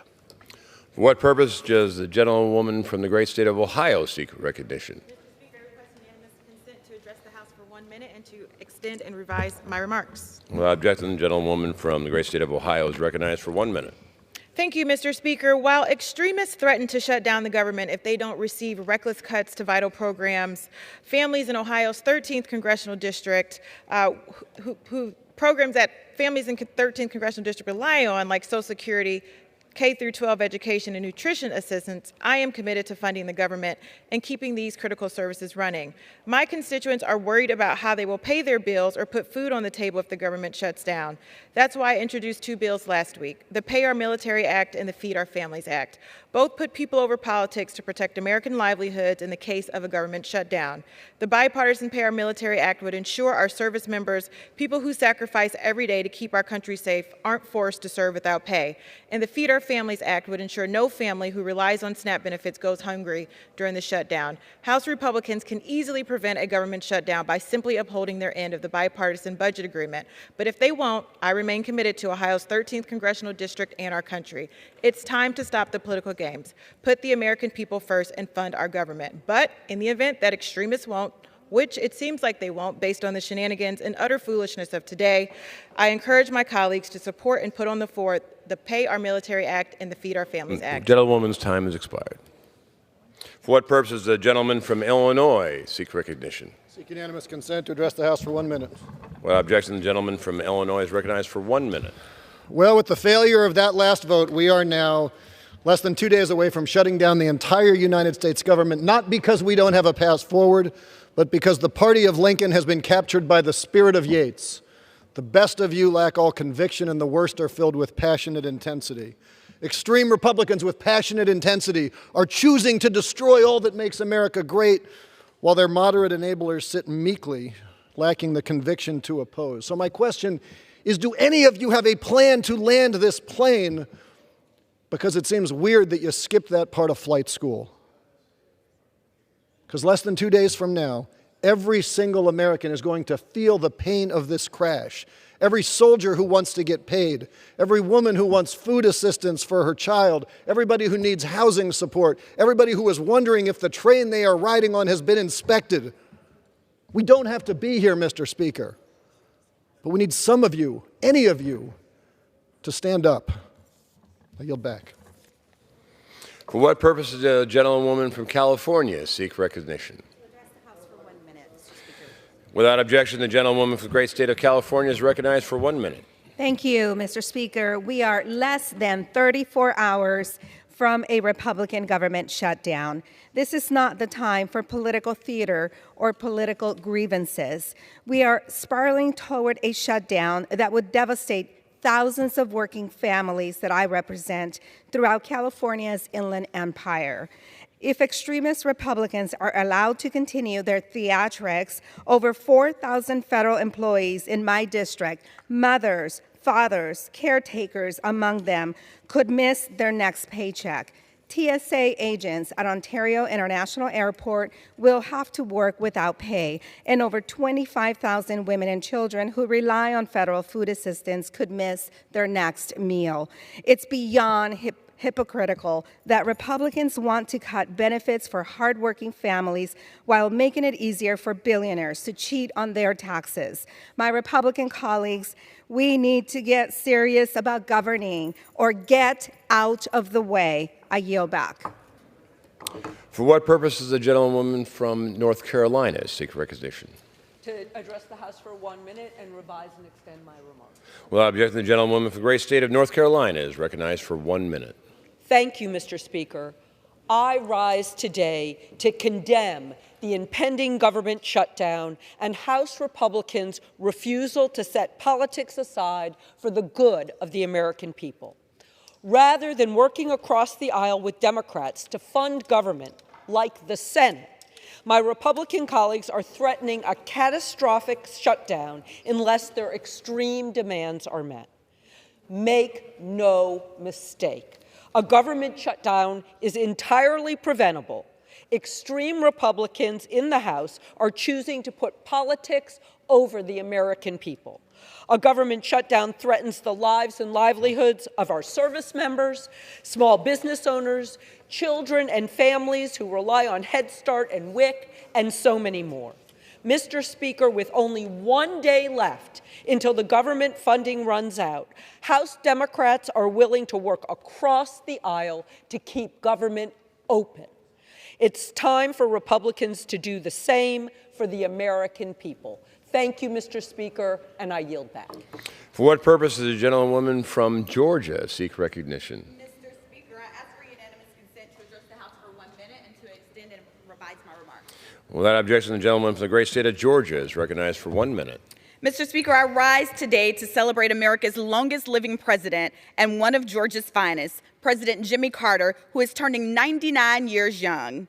On Sunday, October 1st, I had plans to be home in Georgia for this birthday celebrations, but the looming Republican government shutdown has me here in D.C. doing the work for the people.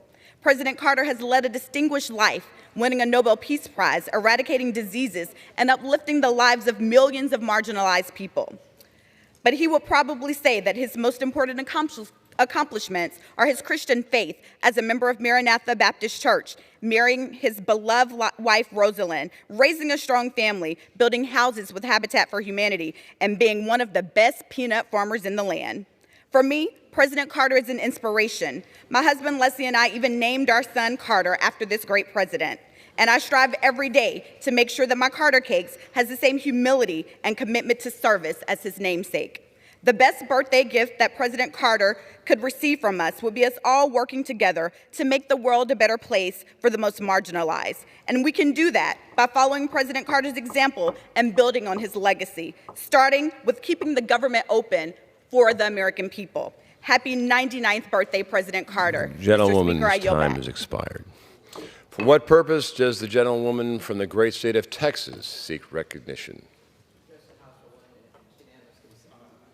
Without objection, the gentlewoman from the great state of Texas is recognized for 1 minute. I, too, want to acknowledge our great President Jimmy Carter and thank him for his life and service.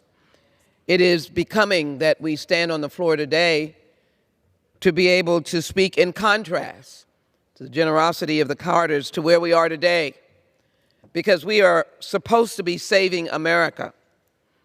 But frankly, we now have a challenge where the leadership, the Republican leadership, cannot even find a way to stop the government from shutting down. But I think if the American people knew what their plan was, you might ask the question, it is impossible to lead in this way. Attacking the National Institutes of Health, that is what they're doing. Cutting education and dollars for disabled children and taking money away from 150,000 teachers who I'll be engaging with in my hometown by phone. Of course, not recognizing the needs of energy support for those low-income families, not helping those communities that are suffering every day from natural disasters. We know the West has suffered from fires. We in the Southwest have suffered from floods. And of course, disrespecting the needs of Israel and Ukraine. This is not the American way. And now we're gone because the bill they put up could not even get their Republican votes. Let's do what is right for the American people. Don't shut down. Stand up for the American people. And you are the hardest woman to gavel down. What purpose does the gentlewoman from Ohio seek recognition?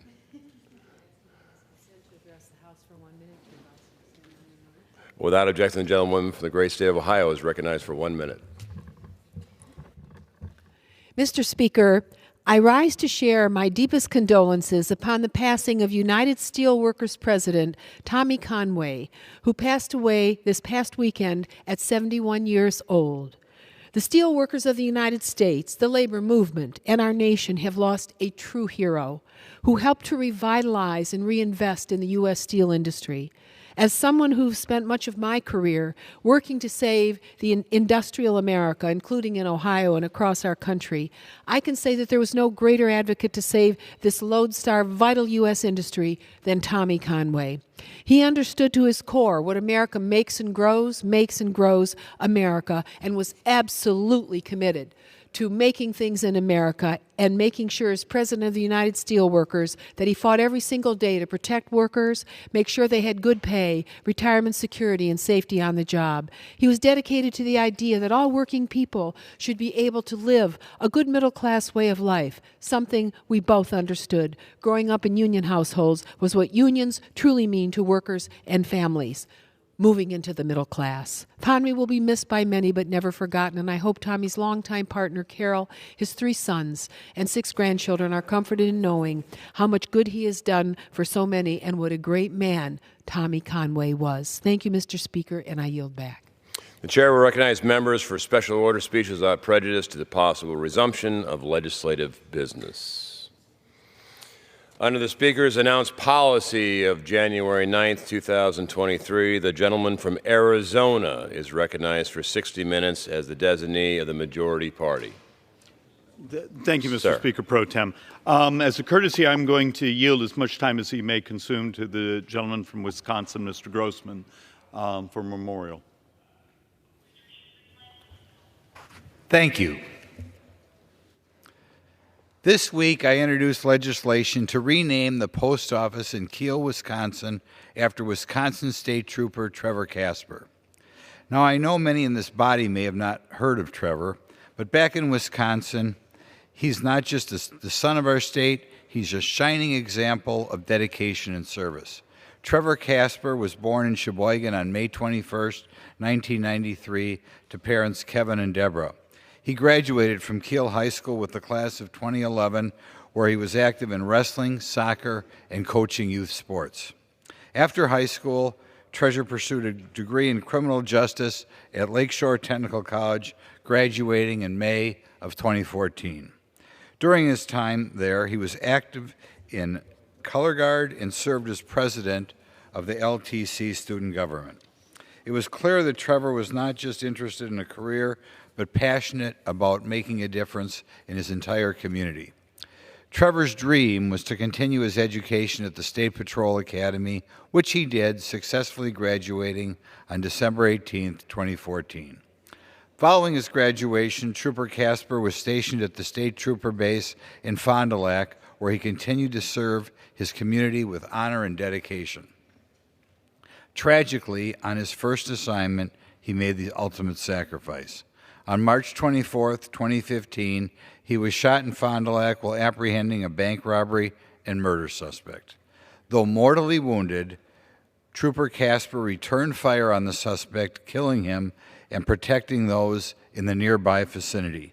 Trevor Casper was the youngest law enforcement officer to ever make the ultimate sacrifice in the state of Wisconsin.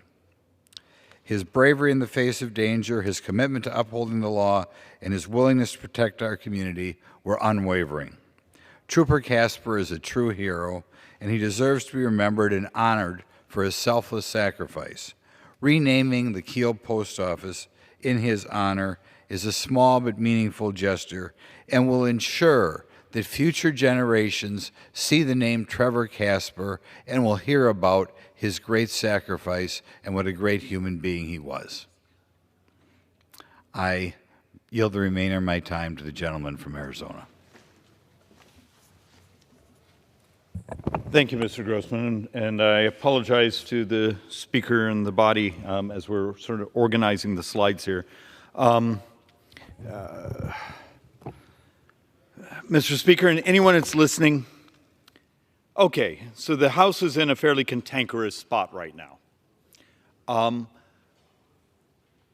But part of my frustration and part of the reason for actually grabbing this hour is, what's a nice way to, what's a more elegant way to use the word, I need to stop the lying? Oh, actually, I don't think we're supposed to say that on the floor. The people just making crap up. So let's actually have a sort of an educational discussion here. If you don't like math, please just turn off your television, stop watching, because this is becoming a math-free zone around here. And why is there the fighting here on the House? What's the fussing? You do understand every dime Every dime a member of Congress votes on now is all borrowed money. There's a very good chance, and we'll know actually next week when the final Treasury data is posted, that for this fiscal year, the 2023 fiscal year, which ends this weekend, we will borrow, and I'm sorry, but this is how you need to think about it. We will borrow functionally 9% of GDP. So 9% of the entire economy will be just the borrowed money, not the spent money, the borrowed money. We are hitting numbers that should be terrifying.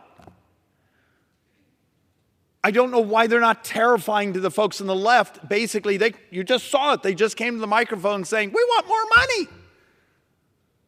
Where does it come from?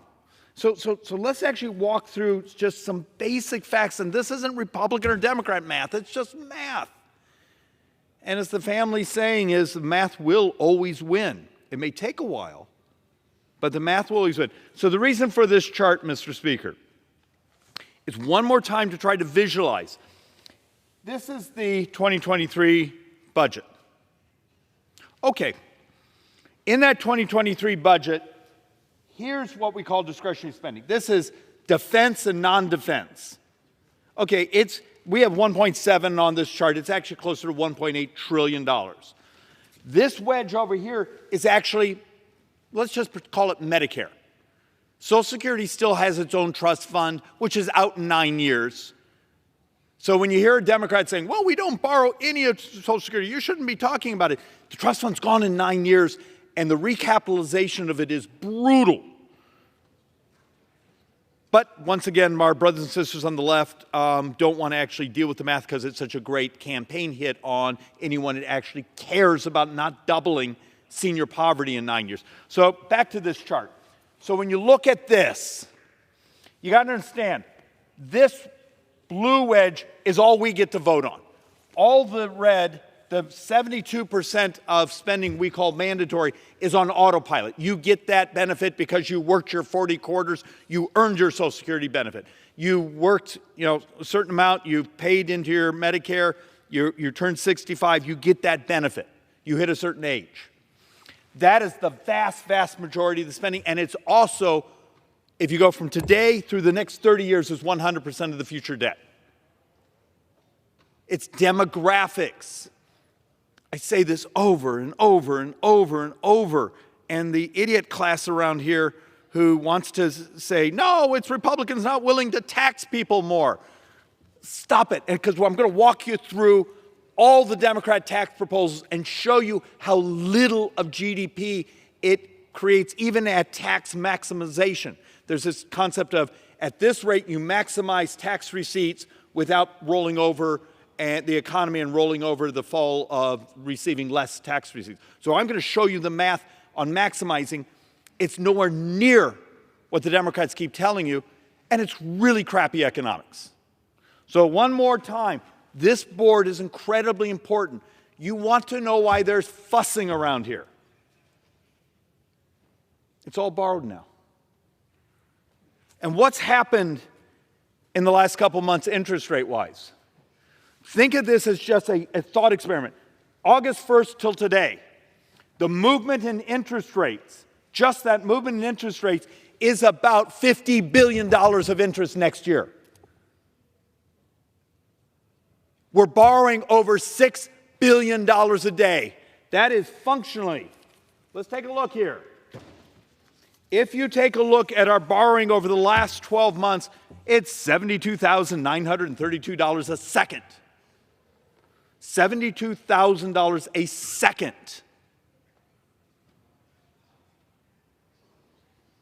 And that's why the idiocy here of people who say, well, I'm going to save $1 million here. That's real money. Great. But let's see, if you're borrowing $72,000 a second, that's how many seconds did you just cover? The $300 million that was stripped out one of the bills. Okay, fine. But it's 57 minutes of borrowing over an entire year. There's this just delusion. Every dime, I believe, of foreign aid is like now it's, I used to say 12 days of borrowing. Someone pointed out it's actually closer to 9 days of borrowing. Because we in the political class, math is hard. Our audiences often don't want to hear it because it doesn't satiate the feelings. We make public policy now by feelings, not a calculator. And so you have a world now where you get up and say, hey, it's demographics, we got old, it's healthcare costs are the primary driver of debt, and they look at you and go, no, it's waste and fraud and foreign aid. And you show the little chart that says, okay, I can get maybe a couple weeks of borrowing eliminated. What would you like to do with the rest of the year? And people just look at you in daggers. And then you have the left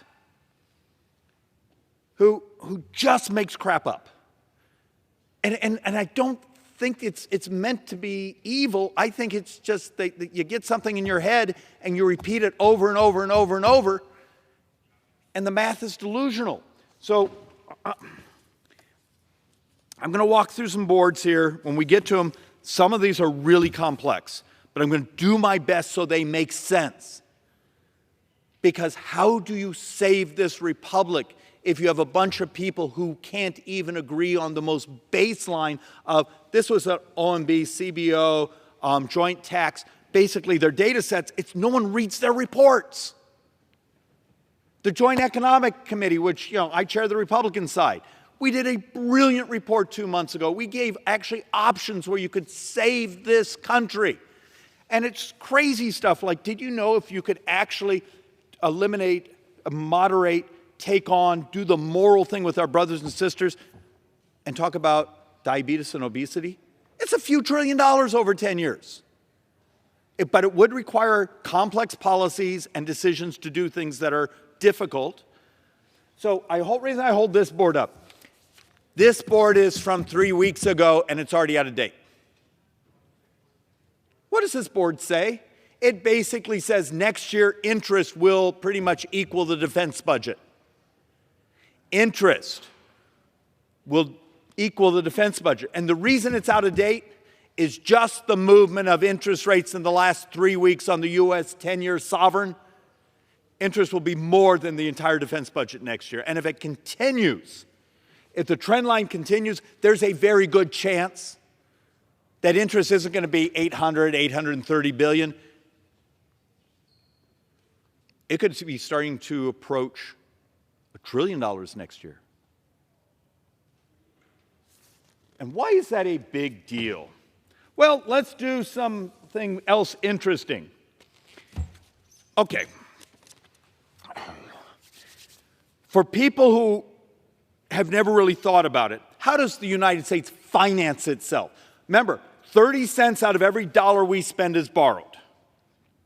Okay? Where does that 30 cents come from? We issue bonds.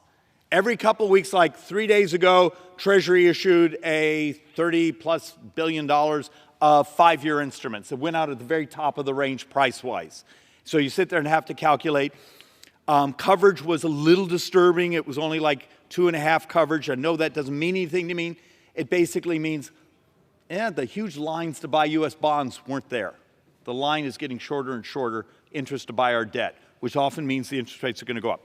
Okay, but what happens to bonds that were sold in previous years? Because the last 3 Treasury secretaries, Republican and Democrats, did something stupid, and we couldn't get them to change it because it benefited them politically that week, is they went very short term on the bonds. I'm going to issue 1 year, 2 years, 3 years.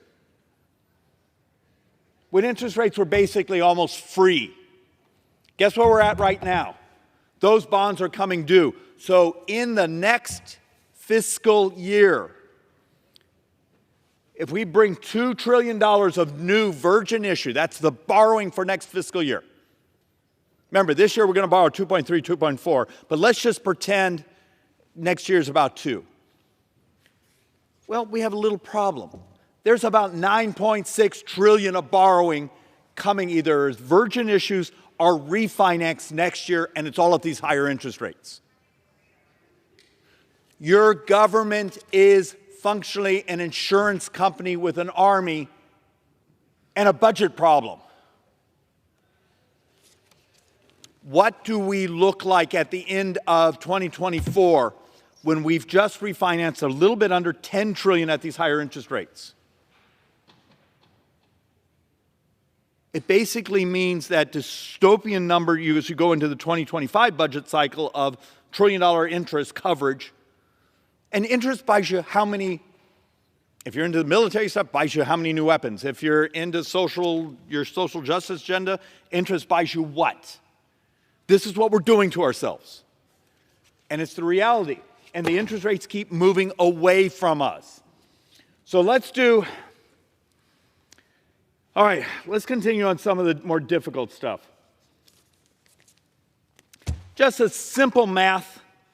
We're going to spend some time talking about how do you fix things when you can't even get the other side that you need. We have to do this together. It's complex.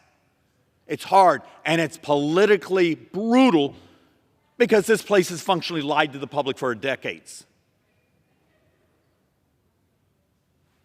So let's use the most optimistic, and I believe these numbers one side of these numbers are absolutely wrong. It's basically saying, hey, next year, the projection months ago was, hey, the 2024 budget year was only going to borrow about $1.7 trillion. I think that's wrong. I think we're going to 2, but let's just say it's the 1.7. Let's say we did the most confiscatory tax ever. We basically took every American, you make $500,000, every dime you make above that, we take all of it. Every dime belongs to government. And people keep working. The basketball player, the scientist, the entrepreneur just keeps working. They don't basically say, well, I made my $500,000, government's going to take every other dime, I'm just going to keep working and paying it all into government, which is a fantasy. That's not how economics work. But let's just, for a math experiment, let's say we're going to confiscate every dime of people over $500,000. You raise about $1.5 trillion. Okay. Did I mention the borrowing from CBO months ago was projected to be 1.7? You can't even cover the deficit if you had a fantasy number of taking every dime of those high-income earners. And yet, I will show slides like this at certain town halls where I have a number of Democrat activists, and they look at you going, well, that's Republican math. No, actually, I think this one came from Cato, but I have some that are from OMB, CBO, Progressive Budget Priorities. It's all the same. We're living in a mathematical fantasy world. So I'm gonna go out of sequence here because I'm angry that I saw a California member on CNN a little while ago basically holding a little whiteboard and completely lying to the press because it's such good politics. Republicans shouldn't talk about Social Security. You see, it doesn't add anything to deficit. Absolutely true. Because there's a trust fund that has cash in it for 9 more years. What happens in 9 years? Well, here's the reason we want to talk about it, to save it. In 9 years, the average couple on Social Security gets a $17,400 cut. You double poverty of seniors in America in 9 years. It's absolutely immoral. But the recapitalization of this is going to be complex because that first year, so 9 years from now, the first year shortfall is $616 billion. Okay, do this with me. For anyone, you don't have to be good at math in this. This isn't that hard. 9 years from now, boom, the trust fund's gone. You got $616 billion shortfall in 2033. Okay, big deal. You don't care. It's 9 years from now. But here's the Democrats' policy. We're just going to raise taxes on those who make $400,000 and up. So the Democrats' piece of legislation is $400,000 and up, you're going to pay the 12.4% FICA tax. All of it. Great. Okay. Raise the taxes, every dime, you get no benefit from it. Let me slow down, let me explain. Today, you pay your FICA tax up to, what is it, $160,200, and then it stops. You don't pay the Social Security tax on above that because you don't get any benefit for it. So you create this donut hole under Democrat policy and saying, well, then you start paying the tax again when you hit $400,000. Okay? That produces $86.3 billion in 2033, 2034. Well, let's use 2033, because that's the year the Social Security's on. So can anyone do the math with me? 86 billion of new taxes, 616 shortfall. Anyone notice a math problem? You're covering 1/7 of the shortfall. And that's the Democrats' solution. So let's actually do the more grand one. I'll get people say, well, David, we'll be just fine. Just eliminate that cap and make people pay the full 12.4% Social Security tax on every dime. For a person that makes $1 billion, they pay it on that. Okay. And they get no benefit. No benefit for those higher taxes. Okay. And people say, and that solves the problem. And then you show them this. Remember, the first year is $616 billion shortfall. Eliminating the Social Security cap produces $164,700. You're basically covering 20% of the shortfall. And this is the Democrats' grand solution. This is why, for those that own a calculator around here and have a soul of not wanting to double senior poverty, we're willing to get the crap kicked out of us by the activist left saying, but you're talking about Social Security, you're not allowed to do that. We're trying to save it. We're trying to save it because you have people manipulating you and lying to you about the math. This is immoral. In 9 years, you double senior poverty in America, and their solution only covers 1/7 or 20%. This is what you've been given. And then you wonder why there's friction. What if you have friction because some people want to tell great stories and some people actually like to save the country? So let's walk through a few more of these. Mike, if you're bored, you're welcome to join me. Okay. All right. Either you can stand here with me. Mike Kelly, for everyone, congressman from Pennsylvania. He is my senior, so he sits to my left in Ways and Means, which annoys me because we need to explain a part of the inside joke. In Congress, there's only one committee that's solely by seniority, and it's called the Ways and Means Committee. And so when people to your left retire, quit, go away, you move up. If they're on this side, that makes no difference to your life. And you're senior to me, so I love you. But Mike Kelly also chairs the tax subcommittee. And Mike, this is one, I was trying to do something that was a little, because no one else has been willing to do this math. So our brothers and sisters on the left keep saying, we'll tax our way out of the crisis. So we did a simple, the first chart, I was trying to be somewhat brutal, saying, okay, tax revenues versus expected deficits under different wealth models. So basically, we bad some debt, saying, okay, here's actually the deficit. This was the baseline deficit number. And here's what you got. So the Sanders wealth tax. Now understand, it's probably unconstitutional. This is where they would take and come in and say, we're confiscating, even though this isn't your income, we're confiscating some of your wealth. The big one they're pushing right now is the oligarchs tax, where they're going to come in and say, if you're really rich, we can come in and just every year take 8% of your wealth. The problem is, I got $1.8 trillion, and this thing is basically covering what? That's $230 billion of shortfall. It also blows up the economy, but it doesn't get you anywhere. And look, I'm not here to defend really, really rich people. I'm here to defend math. And look, you have a personality. I'm like a walking calculator. I mean, tell me, why am I failing to communicate the reality that the proposals we're getting are absurd? They only cover a fraction of the shortfalls. Absolutely. So what I'm going to do, I'm going to walk down front, and I'm going to ask our folks to help us all the time. For those of you, and there's no reason for any of you to know me, my whole life has been in the private sector. And I've really come to believe that nobody should serve in the public sector unless they first have been in the private sector. My whole life has been about making sure that on the 6th of each month and the 21st of each month, there are special days for me because those were days that the people who work with me every day got paid. So we use something called kitchen table economics. Now, I sit beside David, and I talk to him all the time. I said, I'm more of a person who says, you know what? Let's use kitchen table economics. Now, I'm told that Army manuals are written on at 6th grade level so that people can understand them. So I want to show you something. I reduced this down to a $1 bill. Because when you hear our friends talking about, oh, no, you can cut spending, you can do this.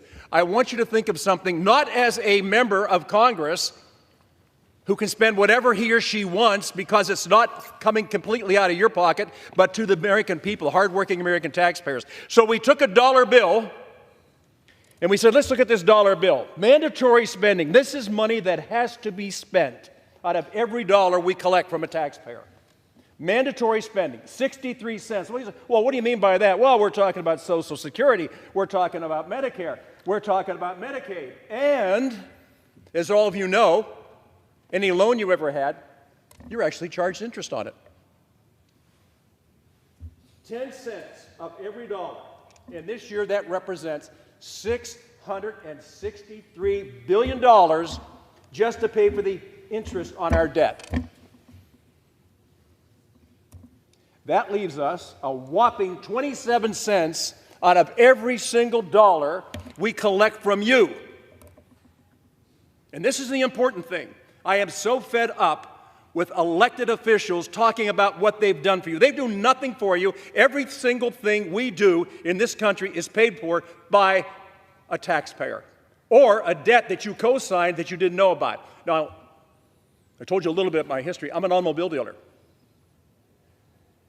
Most people, 97% of the people that we sell a car or truck to, borrow money to pay for that car or truck. They sign their name to a contract. And we take great time to explain to them exactly what is expected of them. Now, so I told you this, 63 cents goes for Social Security, Medicare, and Medicaid, 10 cents on each dollar just to pay our debt down, $663 billion. That's why I wanted to reduce it down to kitchen table economics. This is what's happening to your dollar. Now we have 27 cents that we can spend any way we want. And what does that mean? Well, that includes transportation, education, defense, and other programs. So let's take a look at the 27 cents of our budget, of our revenues that we have left to spend.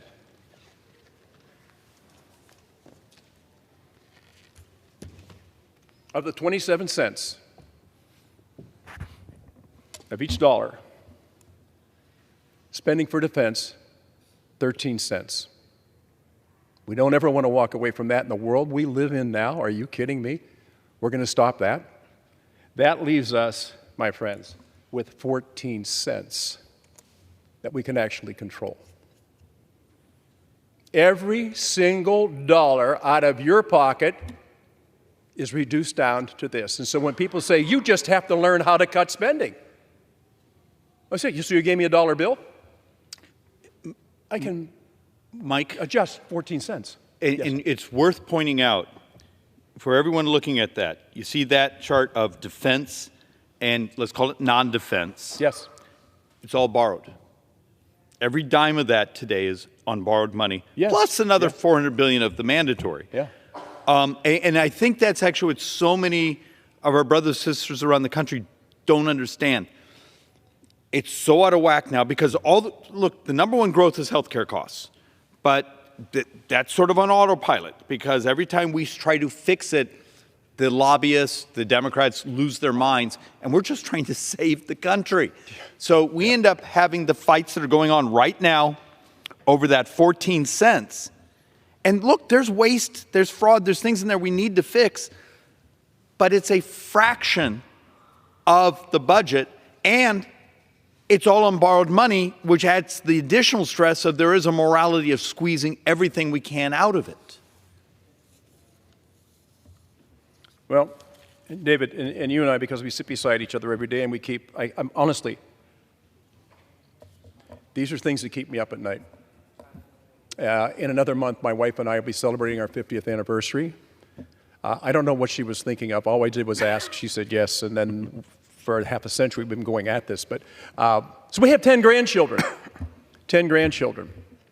And I'm constantly asked by people, how can you be so responsible when it comes to spending our tax dollar? I said, well, we don't want to be irresponsible. David and I sit there, and I got to tell you, sitting beside him is hard because he has so much going on in his head at one time. It's like a calculator, and I keep going back just to the basics. The 14 cents, David. So in other words, you're telling people the truth, I drive you nuts. Social services, natural resources, science, space, and technology, and other programs. We are down to the very 14 cents of a dollar. And this is a dollar that you paid, by the way. This is out of your taxes. Well, they're paying the interest on it now. Well, the interest is $663 billion and what we owe. $800 billion next year. Yes, and it keeps growing, and it keeps growing, and it keeps growing. No responsible person would ever sit back and work this model. The greatest country, the greatest nation the world's ever known, the wealthiest nation the world's ever known, has been totally irresponsible in the way she has spent her money. And it wasn't done by her. This incredible group of people that sit down here. And remember, I said this to begin with. I don't believe anybody should serve in public office until they've been in the private sector. I myself have been in situations on the 6th of the month and the 21st of the month where I made sure every person that worked at the dealership got paid. There were many times I did not pay myself because I didn't have enough money to do it. And the point I think we keep trying to make is that when are we going to wake up to what is going on? This is a titanic moment for our country. And the reason I say that is because the Titanic went full speed ahead into an iceberg. And what did the captain of the Titanic see? Just a small part of the iceberg that was hidden up. They didn't see what was hidden. My friends, right now, the hidden part of what it is that we're spending, and I would just ask you to please think with us as we go through this. Reduce it down to where it makes sense and understand what is happening right now on the floor of this Congress. We represent you. We do not represent ourselves alone. We represent you. So, David, if we talk about this, and this is where we are, and I would just think that at some point we would sit back and we would say, I cannot watch this and allow this to happen to hardworking American taxpayers. And I think in some ways you just described why the fussing over the budget documents is going on. Look, we put together a fairly some interesting slides here. We've never presented before. We took these from a researcher at Manhattan and a couple other places. And then we did joint economic, some of my economists, we did some math here. We set this for 2033. So we actually had a year that's 10 budget years from now. We did not put in the fact that the Social Security Trust Fund is gone and there's $616 billion that needs to somehow be recapitalized. That's actually not in this deficit number. We also rolled the number, so we baseline, for anyone that's really geeky out there, we ran this to the standard debt to GDP number, because there's a new update on what debt will be in 9 years from now. That's now $3.1 trillion. If interest rates stay as high as they're spiking right now, it could be as high as 3.7, but we're going to use the $2.5 trillion. And the reason this board exists is we took, and I have a bunch of slides here we're going to walk through, but I need to set up the pitch first. If we took every tax that our Democrat colleagues talk about in the Ways and Means Committee and did what they call a revenue maximizing rate. There's a rate that you can charge that the economists and this is the economic modeling, where you maximize the tax collections before it rolls over and people change their behavior and the tax collections go down. So we actually added up, maximize estate taxes, maximize income taxes, maximize corporate taxes, maximize capital gains taxes. So we maximized everything.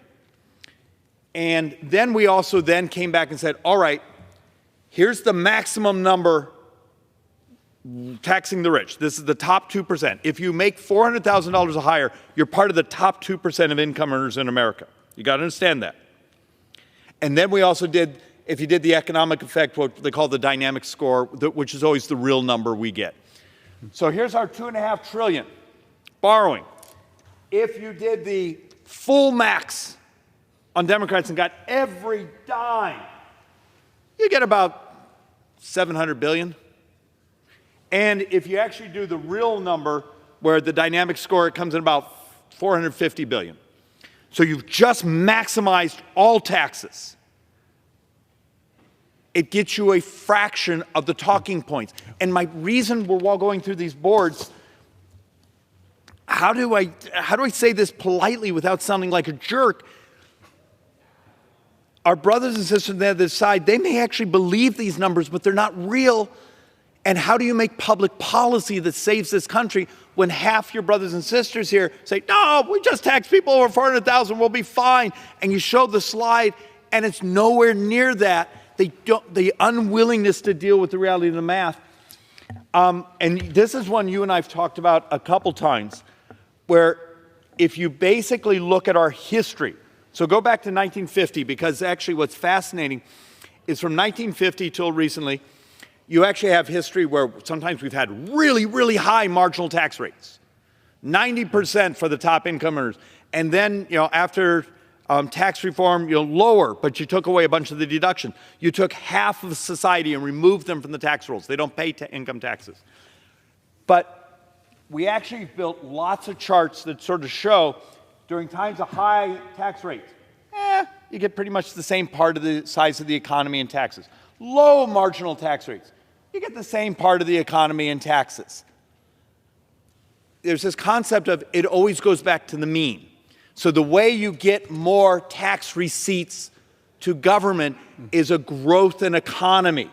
That's the magic. That's how you get more tax receipts, is growth.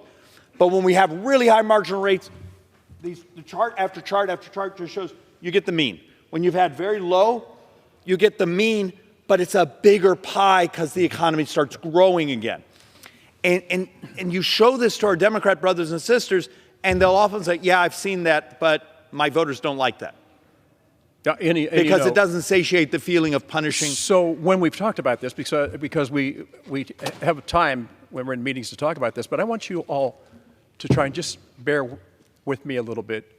And I know that at some point you say, I don't know if I like this dog and pony show. In my district, PA 16, the average income for a family of four, mom, dad, 2 children, is $54,000. Now, and this is because this is where it really starts to make sense. Federal revenues this year would be the highest we've ever got. They're projected to be $5 trillion. That's a lot of money. I mean, it's almost incomprehensible. Now, what we're projected to spend is $6.9 trillion.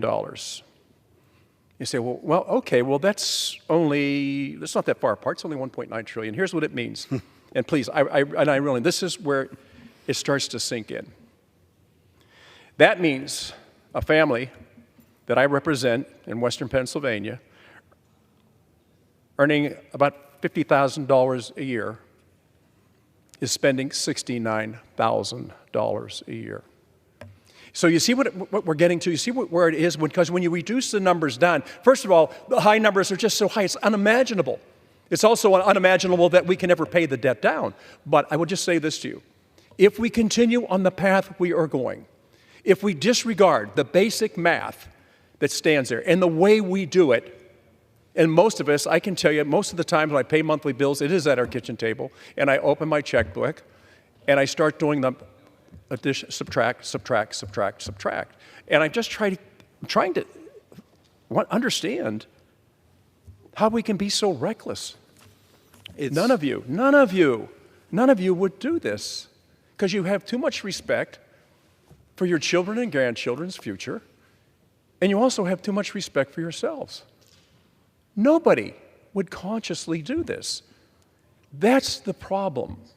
And that's the problem. One of my favorite movies, and I think this is what I just want to make a point with. You're not going to do movie reviews. But the movie that I really love is called A Few Good Men. So have you seen this movie?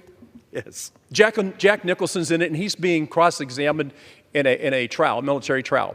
And they keep asking him questions, and at the end he becomes so frustrated, he says, you can't handle the truth. In our lives, the people who raised us Our moms, our dads, our grandparents would never have done to us what we are happening right now and we're doing to our own grandchildren. We have to handle the truth. We have to face the truth. And David, this path that we're on and this mission that we're on and this idea that somehow we have to get the message out to our hardworking American taxpayers.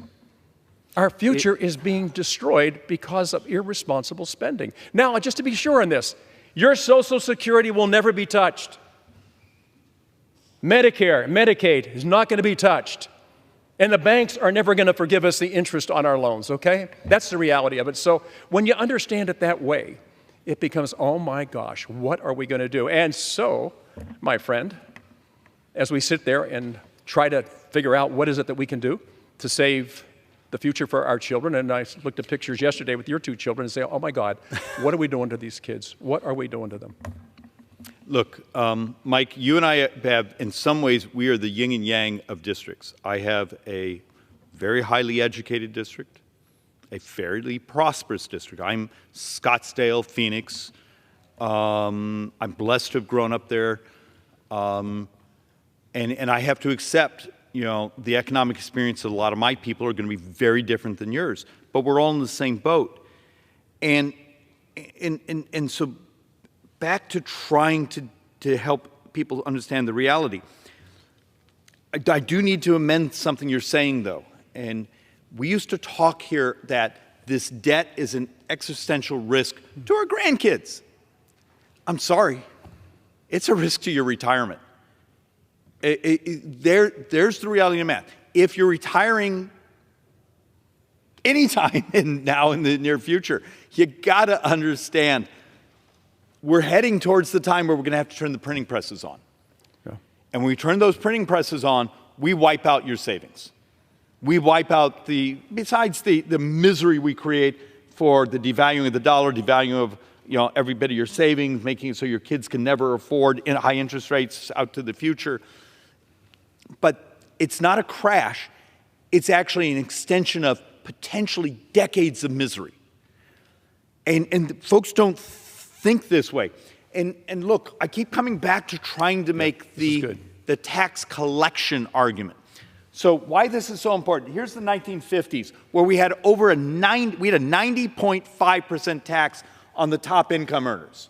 So, and a little deep secret, actually the tax code today is more progressive than it was back then because they had the lower middle class pay income taxes back then. Today they're off the tax rolls.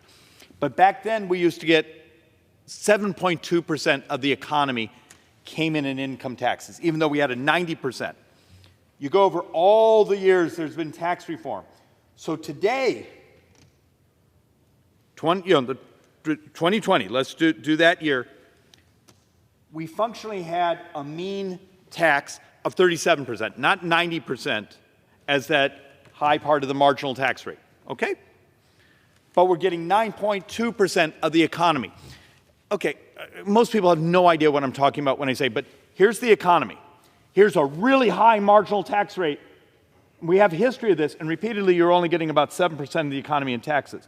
We lowered the marginal tax rate for these top brackets, and now we're getting over 9%. We get dramatically more because the economy got bigger. And you show this to our brothers and sisters on the left, and they'll often say, yeah, I know it, but it doesn't feel like I'm punishing people. And the amazing irony, do you know the highest income Americans vote for Democrats, not Republicans? It's the bizarreness. Here you are in your district.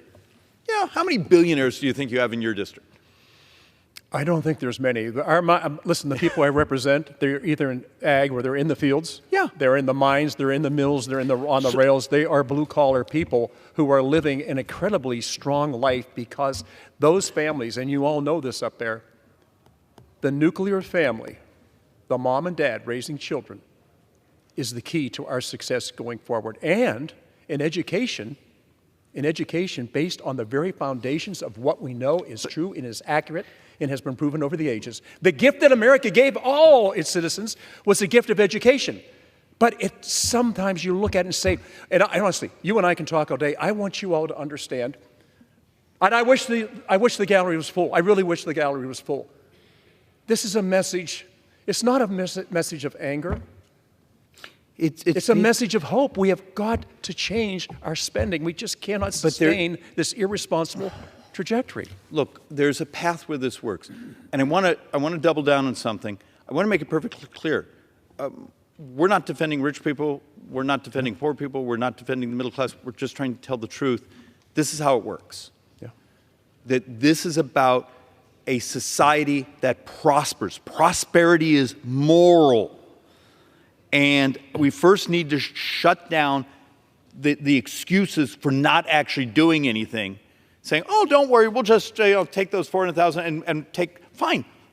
Okay, do it, fine. Democrats, do it. You had all sorts of chances to do it before this session.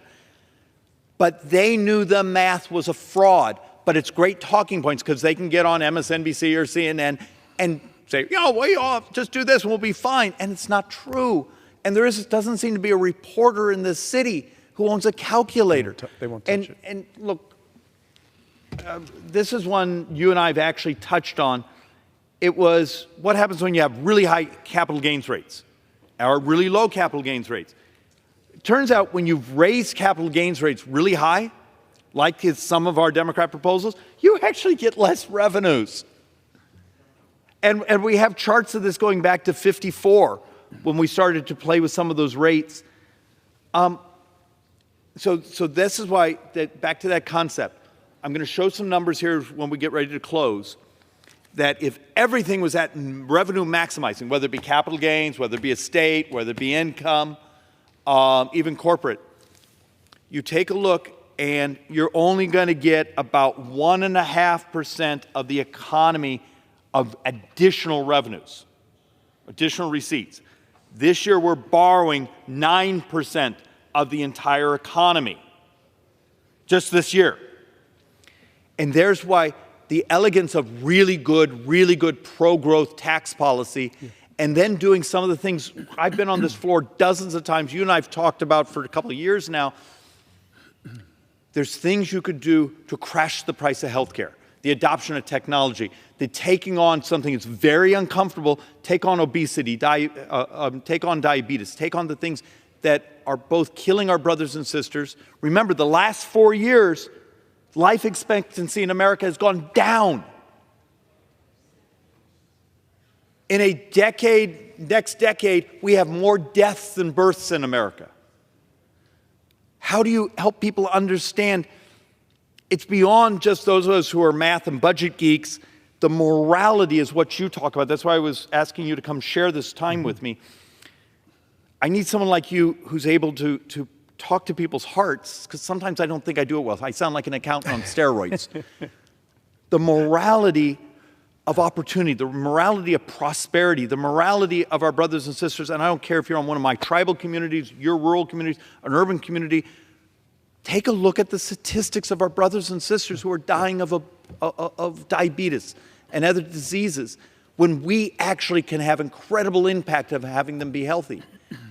How do you get this body to see sometimes great math is also great morality? Yeah. So I would just pose this for those of you that have been watching this. Are we making sense? If we're making sense, could you just please raise your hand? I mean, does this make sense to you about what we're talking about or what we're doing with your dollars? No, it doesn't make sense. We can't have the interaction. The only thing I can tell you is... You're not allowed to actually see them react to you. Because Sergeant Arms this is going to come is their taser you. house. We just happen to represent them. This is your house. You know that. Everything that goes on in this house is being done by people who are voted in to represent you, not represent themselves, but represent you. And so that's why I ask, if it's not making sense, we need to know, because I've got to tell you, it makes no sense to me at all of what we're doing, not only to our future, but to our present. And if we can't grasp what's happening right now, and that's why I talk about the kitchen table economics, if I can reduce this down to a $1 bill, that I would hand you a $1 bill and say, oh, by the way, that first 73 cents, get back to me. Now, you can keep the 27 cents, but then I'm going to take another 13 cents out of it. So you really get down there. It's so small of what it is that we can control. And in your own lives, You know, if you have a mortgage payment come due, if you have a car payment come due, if you have health care costs come due, you can't walk away from that. And at some time or other, a lender's going to say to you, you know what, we'd love to help you, but we can't. The math doesn't work. It's not good for you. So, David, because when we talked about this the other day, the real challenge is to make sure that we understand the path that we're on and not try to sugarcoat it for you. I know for myself, the hardest lessons in life to learn are the days that you lost something.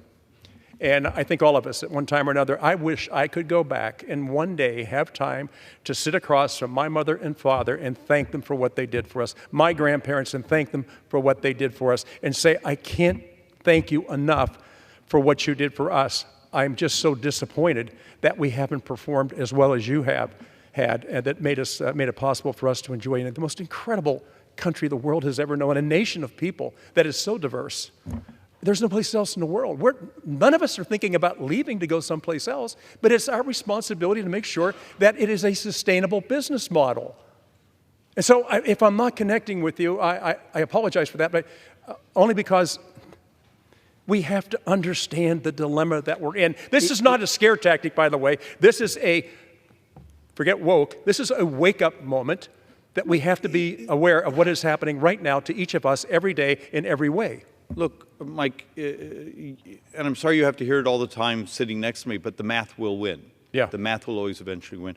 Mr. Speaker Pro Tem, what's our remaining time?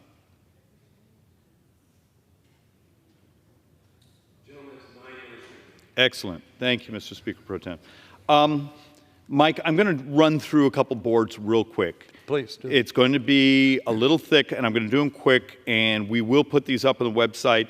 If anyone really wants to dive into this, I believe Brian Riedel, about 2 weeks ago, published a fairly substantive with amazing footnotes, so you can, if you actually care about the subject, get it, read it, pull out your calculator, you'll see it proofs out.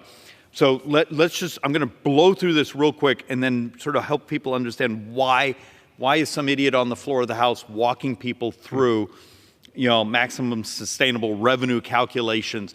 And I'm trying to make a point, there isn't an easy fix here.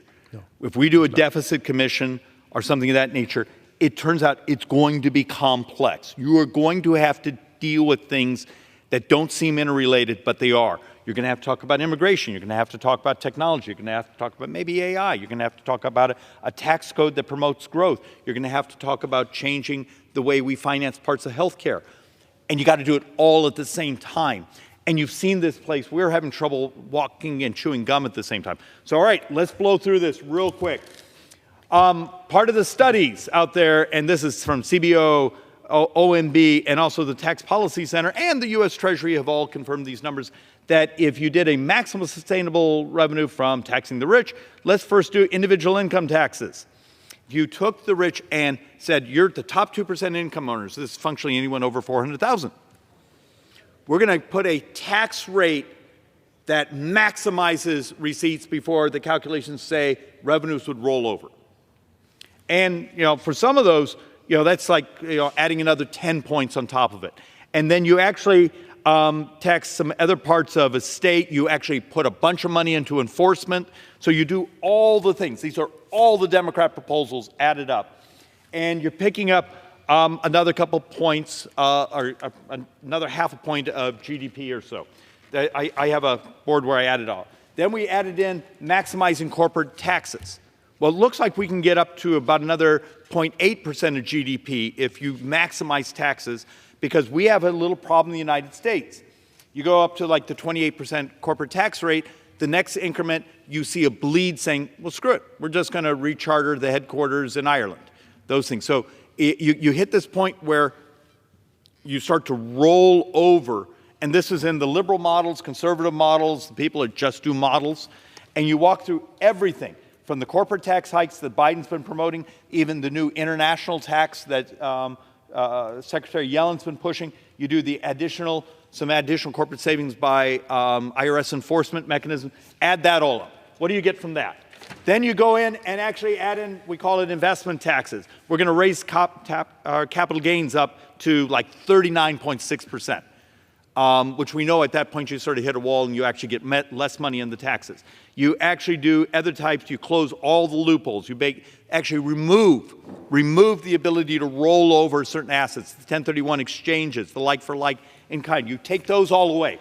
You basically take and say, we've done everything to start to maximize income taxes from the rich. Okay, that's a lot of money.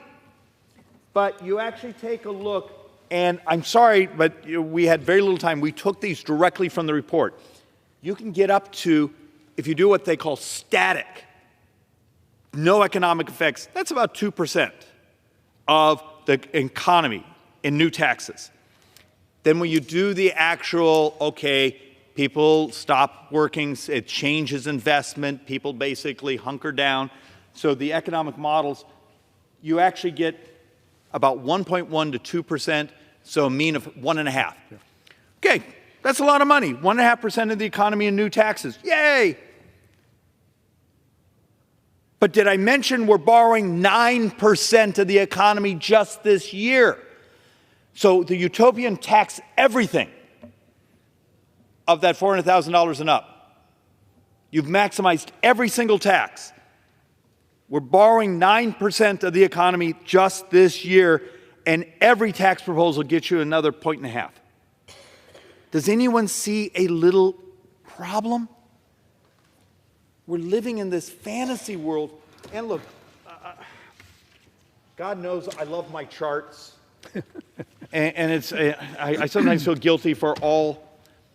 But this one's actually really important for particularly if you're one of my progressive left acquaintances and you care about income inequality and progressivity and all those things.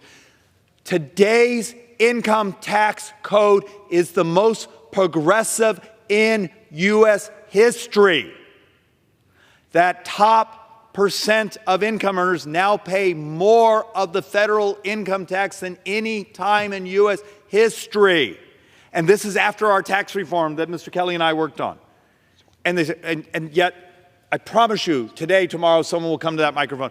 Well, the Republicans give away to rich people, except we're taxing them more as a percentage of the tax collections, because we remove so many of our brothers and sisters, the 50% of folks in the economic term, lower quartiles, don't pay income taxes now.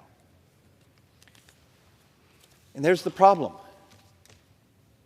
It grew the economy right up to the time of the pandemic. Then we started spending money like crazy on corporate subsidies, Democrat proposals. It's fascinating. They accuse us of liking big business, yet they're the ones giving hundreds and hundreds and hundreds of billions of dollars out as subsidies to corporate America. And at the same time, our tax receipts are falling when they're doing it. It's the weirdest economy you've ever seen. It basically shows modern monetary policy, their Keynesian economics have fallen flat in their face. Last board, even when you start to do the adjustments for, they call income inequality, you normalize those. Just want to make sure. We have a more progressive tax system today than we've ever had before. And when a member of Congress looks at you in the eyes and says, well, we're just going to tax people over $400,000, that solves the problem. I showed you the boards. It doesn't come close to solving the problem on saving Social Security in 9 years. It's only 1.5% of GDP when we're borrowing 9. Is there anyone, Mike, you've been here longer than I have. Do we have anyone we work with that owns a calculator that's willing to save this country? I'll let you do the close. Well, and thank you for the chance to work with you and for all our friends in the gallery. This is called the People's House because it is truly your house. Anybody that's here was elected. They just didn't walk in and sit down. They take an oath of office to do things in your best interest. And so what we've been trying to go through, and then we look at all the different charts, all of you probably have a $1 bill somewhere in your wallet or your purse. I want you to imagine, take this $1 bill and this is what you actually can control when it comes to the spending. And so when I hear this thing about, well, you just have to cut spending, you just have to cut spending, I said, that's fine. Could you please give me a roadmap of what you want us to cut? And that's not accepted because that's not what's being fed to you. So I've just got to tell you, listen, we're here because of you. We're here for you. I thought the dollar bill was the easiest way to show it because we're all used to that. As I told you, I have 10 grandchildren. This is, maybe you can all relate to this. When our kids were growing up, they liked to go skiing. And in the wintertime, because I'm from Pennsylvania, they came to me one time and said, Dad, can we go skiing? I said, no, I don't have the money to go this weekend. And they said, sure you do. And they went under the bed and they picked out my checkbook that has 3 checks to a page. And my son said, here, you have all kind of money. I said, well, you have to put the money in before you can write the check to take it out. That was a concept that a child didn't understand. And unfortunately, there's too many children representing you here right now that don't understand what is taking place in every American home and with every one of our hardworking American taxpayers. We're here for you. I don't care if you're Republican, Democrat, Libertarian, or just say, I just wish you keep people we stay the heck out of our lives. We're here. We're representing you. I would ask you, please, communicate with the people who represent you to let them know that you're concerned about the way the country is going in the future, not only for our grandchildren and for our children, but also for us. So, with David, I just think that I hope we got through, and if we didn't, please contact us. We are here every day for you. For you. There's no other reason for us to be here other than for you. So I want to thank you. The gentleman from the Commonwealth of Pennsylvania, the gentleman from the great state of Arizona, your time has expired. Reminder members are not to, or refrain from referencing occupants in the gallery. Speaker's announcement policy of January 9, 2023. The chair recognizes a gentleman from Tennessee for 30 minutes. Thank you, Mr. Speaker. Put that down just a minute. Thank you, Mr. Speaker. I want you folks to know that I won't be as eloquent as my friends, but dadgummit, I won't be as long either. So y'all will be able to get out of here if you're waiting for a break. And if you need to get up and go, you go. You're not hurting my feelings one bit. Mr. Speaker, I am absolutely disgusted the way our government spends money and where it puts its priorities. We've spent over $114 billion on Ukraine. But don't get me wrong, Putin is a thug, and I wish the Lord would take him out. But Russia's GDP is somewhere between that of France and Canada. We've given Afghan refugees over $2,200 a month, and we only sent the Maui residents one single $700 payment when they lost everything. Illegal aliens cost the Texas taxpayers, have cost them somewhere around $850 million. And folks, we're over $33 trillion in debt. Fitch, which is a rating agency, recently downgraded the United States credit rating because of the general government deficit, which it anticipates will be 6.3% of gross domestic product in 2023, when it was only 3.7% in 2022. That's a huge jump for 1 year, and folks, that is doubled, almost doubled. Another reason they gave was leadership, and that's been over the last 20 years, so that cuts both ways, that's both parties. The United States spends approximately $300 billion each month. That's nearly $7 million each minute. It only takes our government 2 hours and 22 minutes to spend $1 billion, if you can imagine that. We are on the verge of a government shutdown, which none of my colleagues want. Contrary to popular belief, we're not sitting, some of us conservative folks aren't sitting in a room hoping for this, because we don't want our constituents to suffer any undue pain because of our lack of work. However, this out-of-control spending, it needs to change. And many of my Republican colleagues and we're going to fight for that change to happen today, not in 30 days or 3 months or right before Christmas. because that's pretty much been the plan. We pass a continuing resolution for 30 days, and then they say, well, we need another one for 30 days. And then guess what? We're backed up to the Christmas holiday. And then they say, well, we need to pass an omnibus. And basically an omnibus is just a continuation, a large continued resolution. And in my opinion, it's chock full of goodies for powerful members of this body. It's also chock full of goodies for lobbyists and their special interests that we continue to grease. There are several solutions we could bring to the table. My colleague Jody Arrington from Texas chairs the Budget Committee, Mr. Speaker. I was on that committee, and I actually asked to be taken off of it because if you know anything about our history in the last 30 years, we have not passed a dadgum budget. We haven't even attempted to because we don't want to. The people in power, and both parties, if we pass a budget, there'd be a lot more accountability, and you all would know what was going into it, and you'd probably get disgusted and send a few of us home. But my friend Jody Arrington, he chairs that committee now, and excuse me, Mr. Speaker, he has a plan that would balance our budget in the next 10 years. If we just went back to pre-COVID spending levels, Mr. Speaker, we could balance this budget. Now, I dare say there's probably very few Americans that could tell me something that's been added to their plate since COVID from the federal government that they could do without, that they could not do without.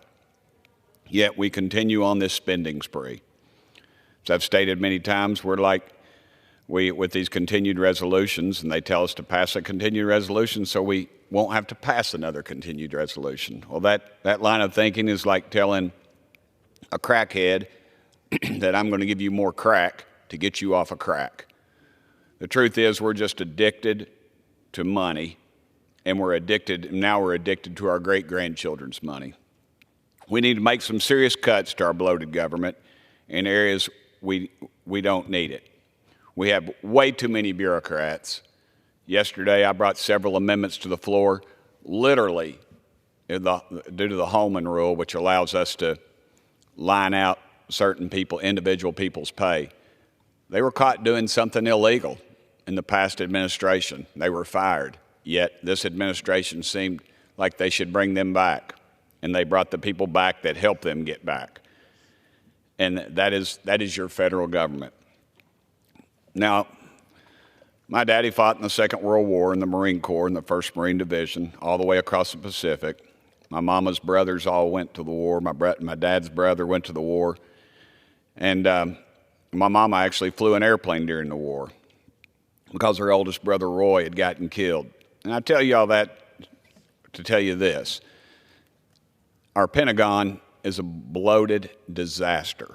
I prefer to call them the war pimps because that's exactly what they are.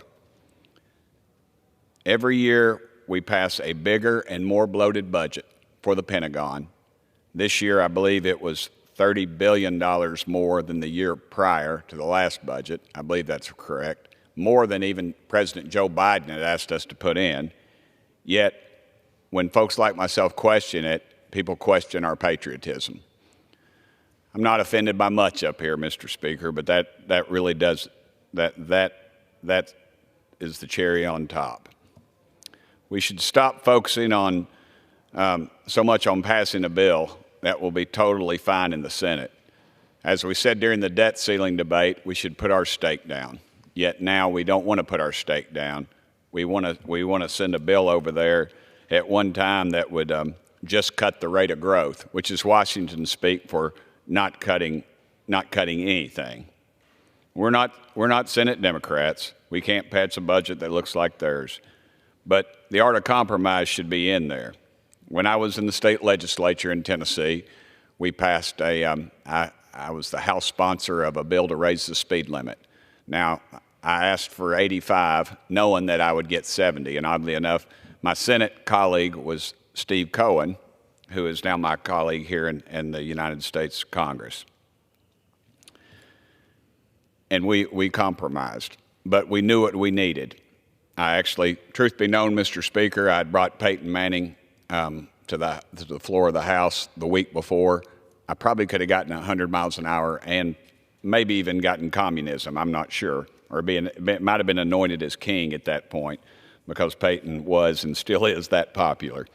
But that was a different time. But we've got to make some serious changes now, or we're going to lose our dadgum country. I always remember my daddy, who's a World War II veteran. We were at our house in West Knoxville, 8220 Bennington Drive. I no longer live there. We were in the living room, and in the dining room. I remember one of the few times it was cleaned out. We always cleaned it out for Thanksgiving and Christmas, but most of the time it was for storage. But we were in there, and we had this little color TV that was over there, and we were watching the election results come in that night, and they were not going very well. And I remember my daddy said the blessing. It was just me and him, and we had a Mr. Gaddy's pizza, or as I like to say, we were having a traditional Italian meal. But don't send me any letters. I realize that's not very traditional. But anyway, Daddy said the prayer, and he said the blessing, and all he said was, Lord, please do not let us lose our country. And I guess that's what drives me now, because I'm afraid we're going to lose our country. And this continued down this road of reckless spending is going to be the quickest way to get us there. We need to stop spending the American people's hard-earned money like we're a kid in the candy store. One of those areas that we could be doing some cuts, in my opinion, I think we should close down our Department of Education. Now, I have a degree in education. My mama was a school teacher for her whole life. My sister has a degree in education. My daddy was a dean at the University of Tennessee. I didn't mean unfund education, but if we would just send that money to the states and stop Washington, D.C. from taking its cut off the top, I think we could go a long ways. There is not one bureaucrat in Washington, D.C. in the Department of Education that ever taught a little kid how to read at Sarah Moore Green Elementary School in Knoxville, Tennessee, and I dare say there never will be. But they're going to be taking their cut off the top, just like the mob does, and that needs to stop. Allow the states the responsibility that they deserve to be responsible stewards of our money, and send it to them and let them decide. What works in Washington, D.C. sure as heck doesn't work in Claiborne County in East Tennessee. We've got to stop spending the American people's hard-earned money like we're a kid in a candy store with a credit card with no limit, because that limit is coming due. We do not need a continued resolution. We don't need to play any more games. We just need clean bills with real cuts to get our country back on track. Mr. Speaker, I thank you for your time, and I appreciate the folks in the audience's indulgence. Thank you, Mr. Speaker. I yield the remainder of my time. Gentleman yields back. Members are reminded to refrain from referencing occupants in the gallery. Pursuant to Clause 12A of Rule 1, the Chair declares the House in recess, subject to call the Chair.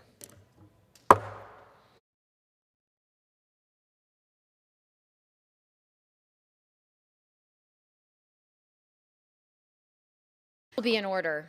For what purpose does the gentlewoman from Indiana seek recognition? Madam Speaker, I ask unanimous consent that when the House adjourns today, it adjourn to meet at 10 a.m. tomorrow. Without objection. For what purpose does the gentlewoman from Indiana seek recognition?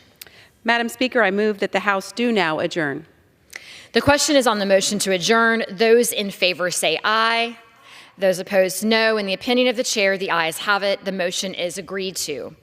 Accordingly, pursuant to House Resolution 742, the House stands adjourned until 10 a.m. tomorrow as a further mark of respect to the memory of the late Honorable Diane Goldman Berman Feinstein.